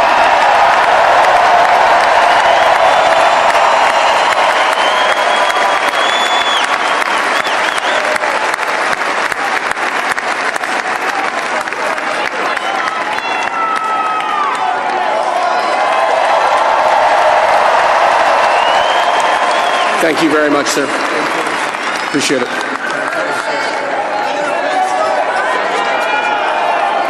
Pretty fun job.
everybody. Appreciate it. Thank you. Happening in President Trump.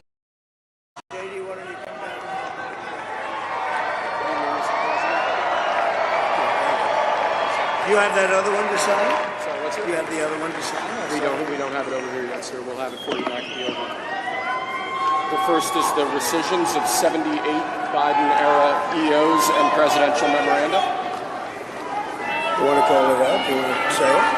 Do you want to say it? Oh, if you want me to, sir. Why don't you say what I'm signing?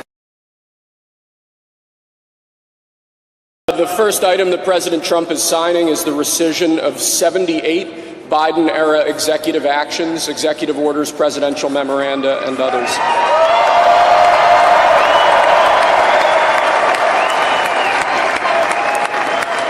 Thank you, sir.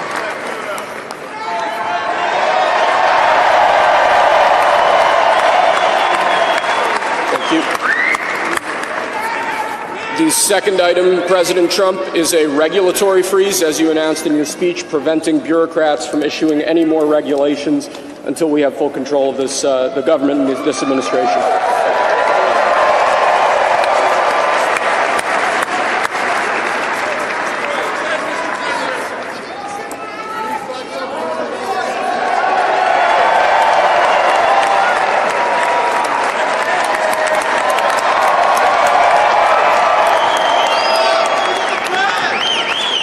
Sir. Sir, can I have a pen? The next item, sir, is a freeze on all federal hiring, excepting the military and a number of other excluded categories, again, until full control of the government is achieved and we understand the objectives of government going forward.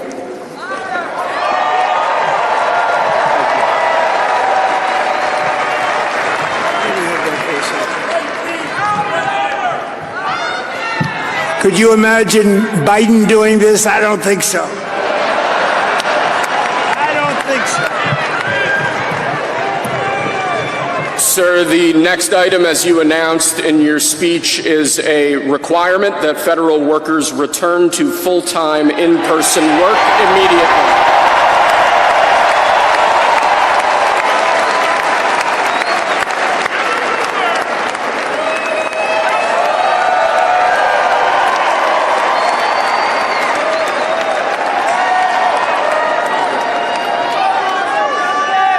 Thank you, sir. Next, we have a directive to every department and agency in the federal government to address the cost of living crisis that has cost Americans so dearly.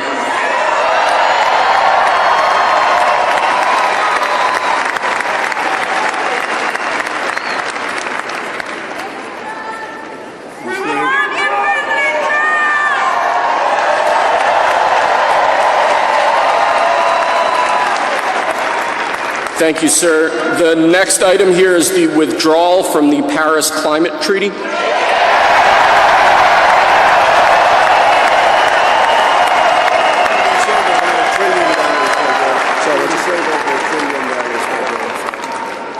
Yes, sir.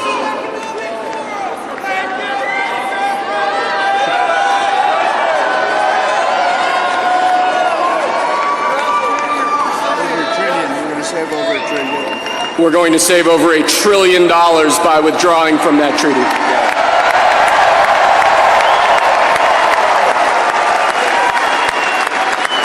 And the next item, sir, is a letter that will be transmitted to the United Nations explaining that we are withdrawing from the Paris Climate Treaty.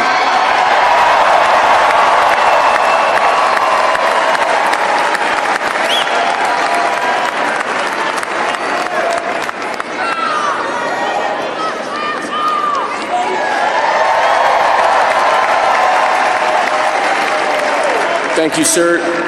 This next item is a directive to the federal government ordering the restoration of freedom of speech and preventing government censorship of free speech going forward.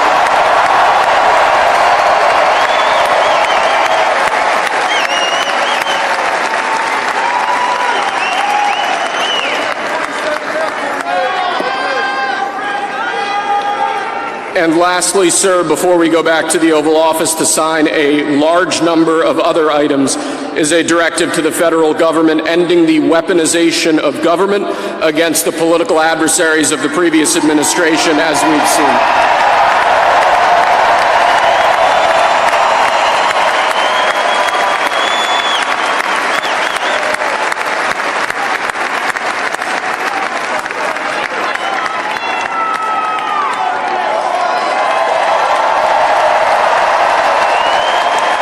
Thank you very much, sir.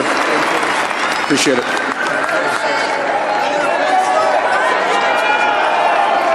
Pretty fun job. You have that other one to sign? Sorry, what's it? You have the other one to sign? We don't have it over here yet, sir. We'll have it for you back at the Oval.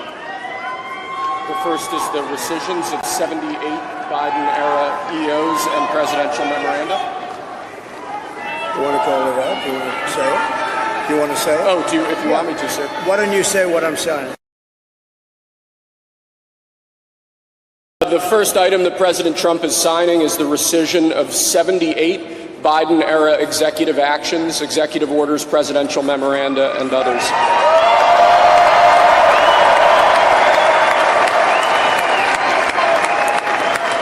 Thank you, sir.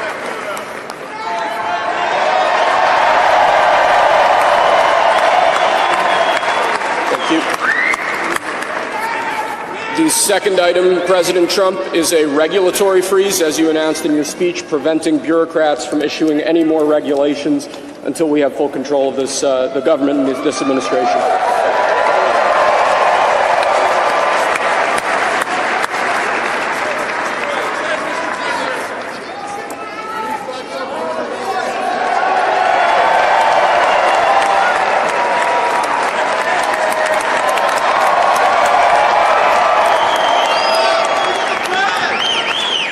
Sir, can I have a pen? The next item, sir, is a freeze on all federal hiring, excepting the military and a number of other excluded categories, again, until full control of the government is achieved and we understand the objectives of government going forward.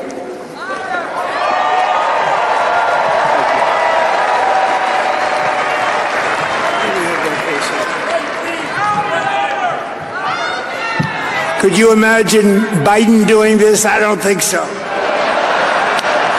I don't think so. Sir, the next item, as you announced in your speech, is a requirement that federal workers return to full-time in-person work immediately.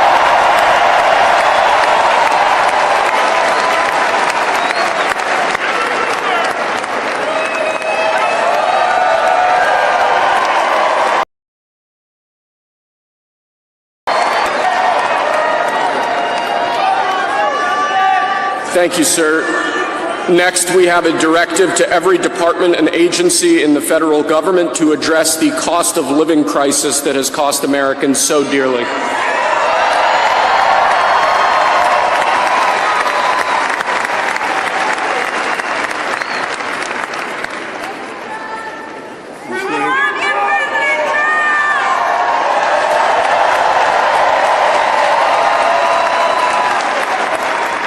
Thank you, sir. The next item here is the withdrawal from the Paris Climate Treaty.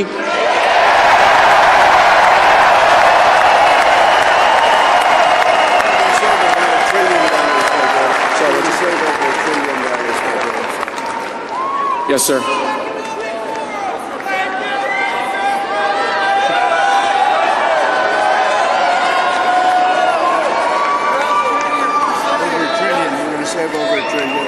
We're going to save over $1 trillion by withdrawing from that treaty.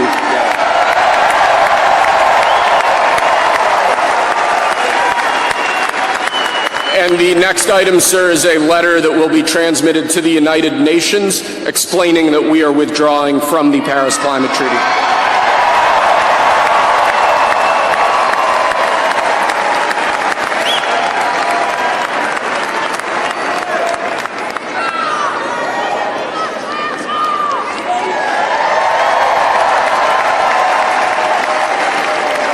Thank you, sir. This next item is a directive to the federal government ordering the restoration of freedom of speech and preventing government censorship of free speech going forward.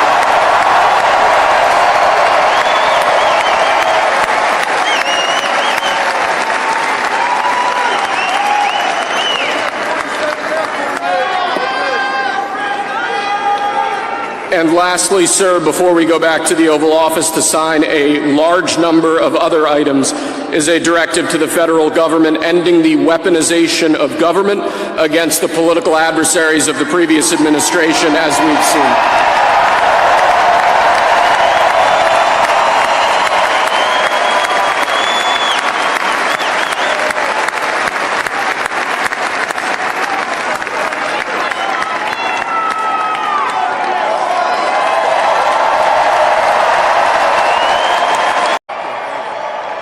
You have that other one to sign? Sorry, what's it?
on top, or you got it? I should be able to just swing it in.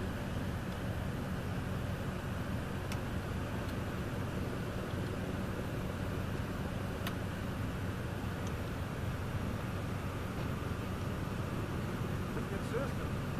Yeah, that worked out pretty well.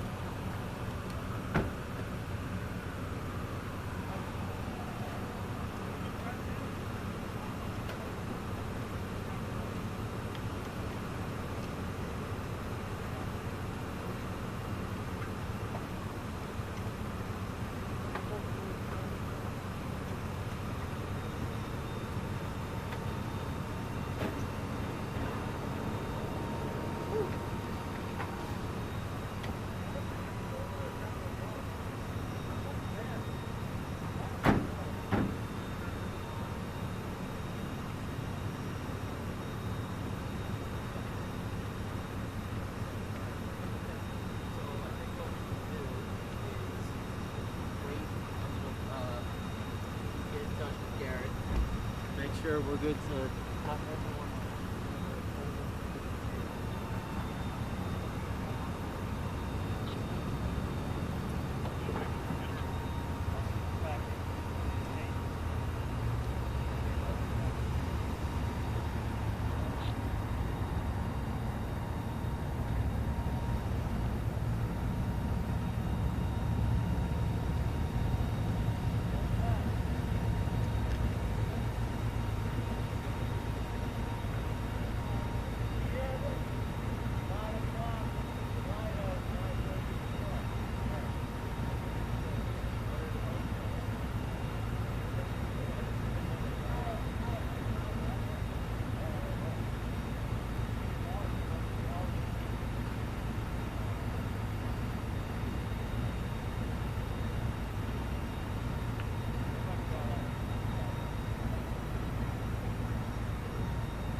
Good?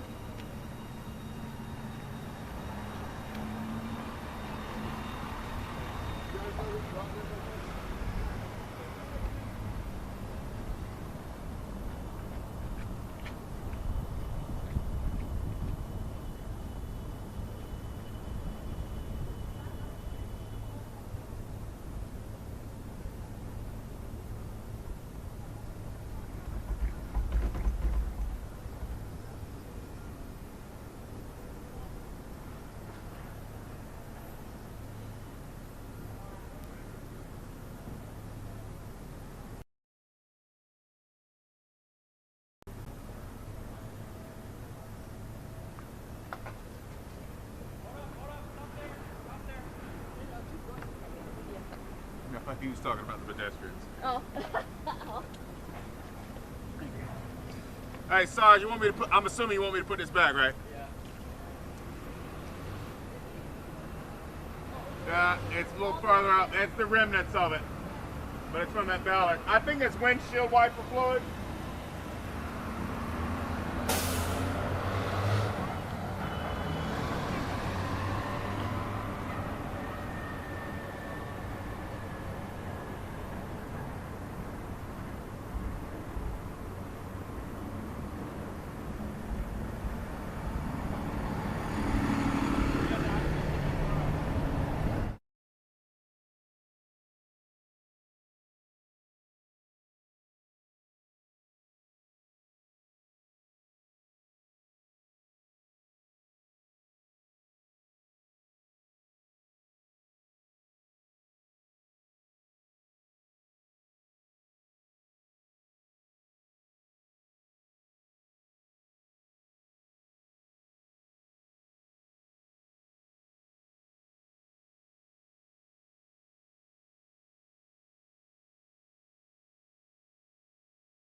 We have about 6 commutations in there where we're doing further research. Nice to see you again.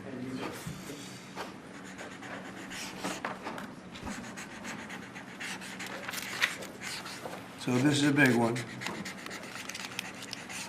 Anything you want to explain about this? We hope they get them. We hope they come out tonight, frankly. They're expecting it. Approximately 1,500 people.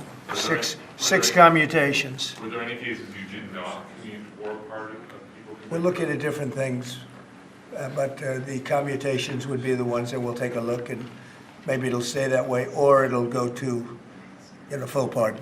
And the order does require the Bureau of Prisons to act immediately on receipt of the pardons and commutation orders. Sir, this is an Why don't we get that down so they can get them going right now? Yes, sir. Is that okay? Yep, absolutely. This is a proclamation guaranteeing the state's protection against invasion based on the current crisis at the southern border. It invokes various executive powers relating to the ongoing invasion at the southern border.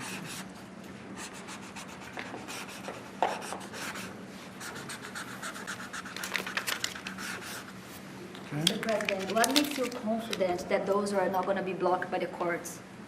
I don't think they will. I don't think they can be. They're very straight up. Why don't you take that and go over here? Could you get him over here, not on the side angle? Do you mind? Just go right over here with your friends. Okay? Sir, this is an executive order realigning the United States refugee admission program to better align with American principles and American interests.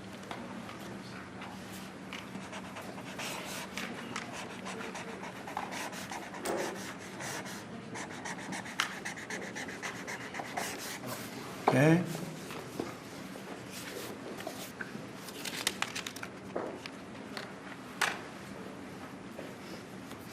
Thank you, sir. This next executive order is about protecting America from foreign terrorists and other national security and public safety threats.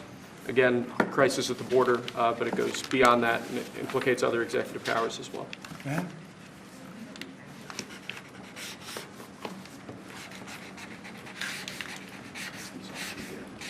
President Trump, if cartels are now going to be seen as foreign terror organizations, would you think about ordering U.S. Special Forces into Mexico to take them out? Could happen. Stranger things have happened. Mr. President, And that was actually make sure that Maduro would accept Venezuelans? Say it. How will you make sure that Maduro will accept Venezuelans? Well, we're going to see on Venezuela. We're looking at Venezuela very strongly.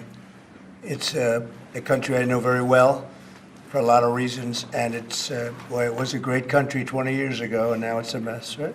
Sir, can we expect ICE raids starting tomorrow in major cities?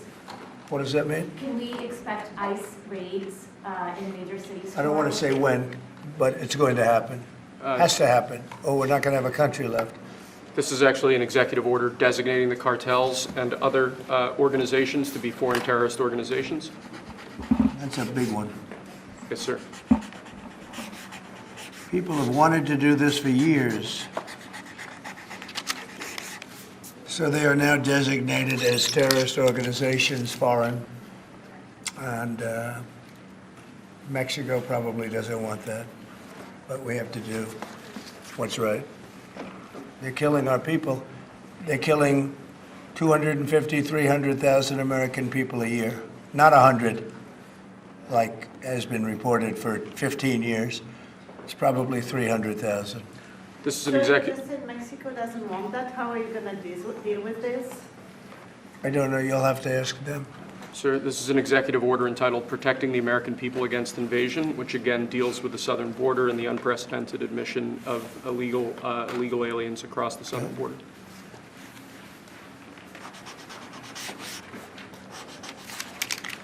What do you see the biggest national security threat to the U.S., Mr. President? What's going to be your priority on foreign policy? Say?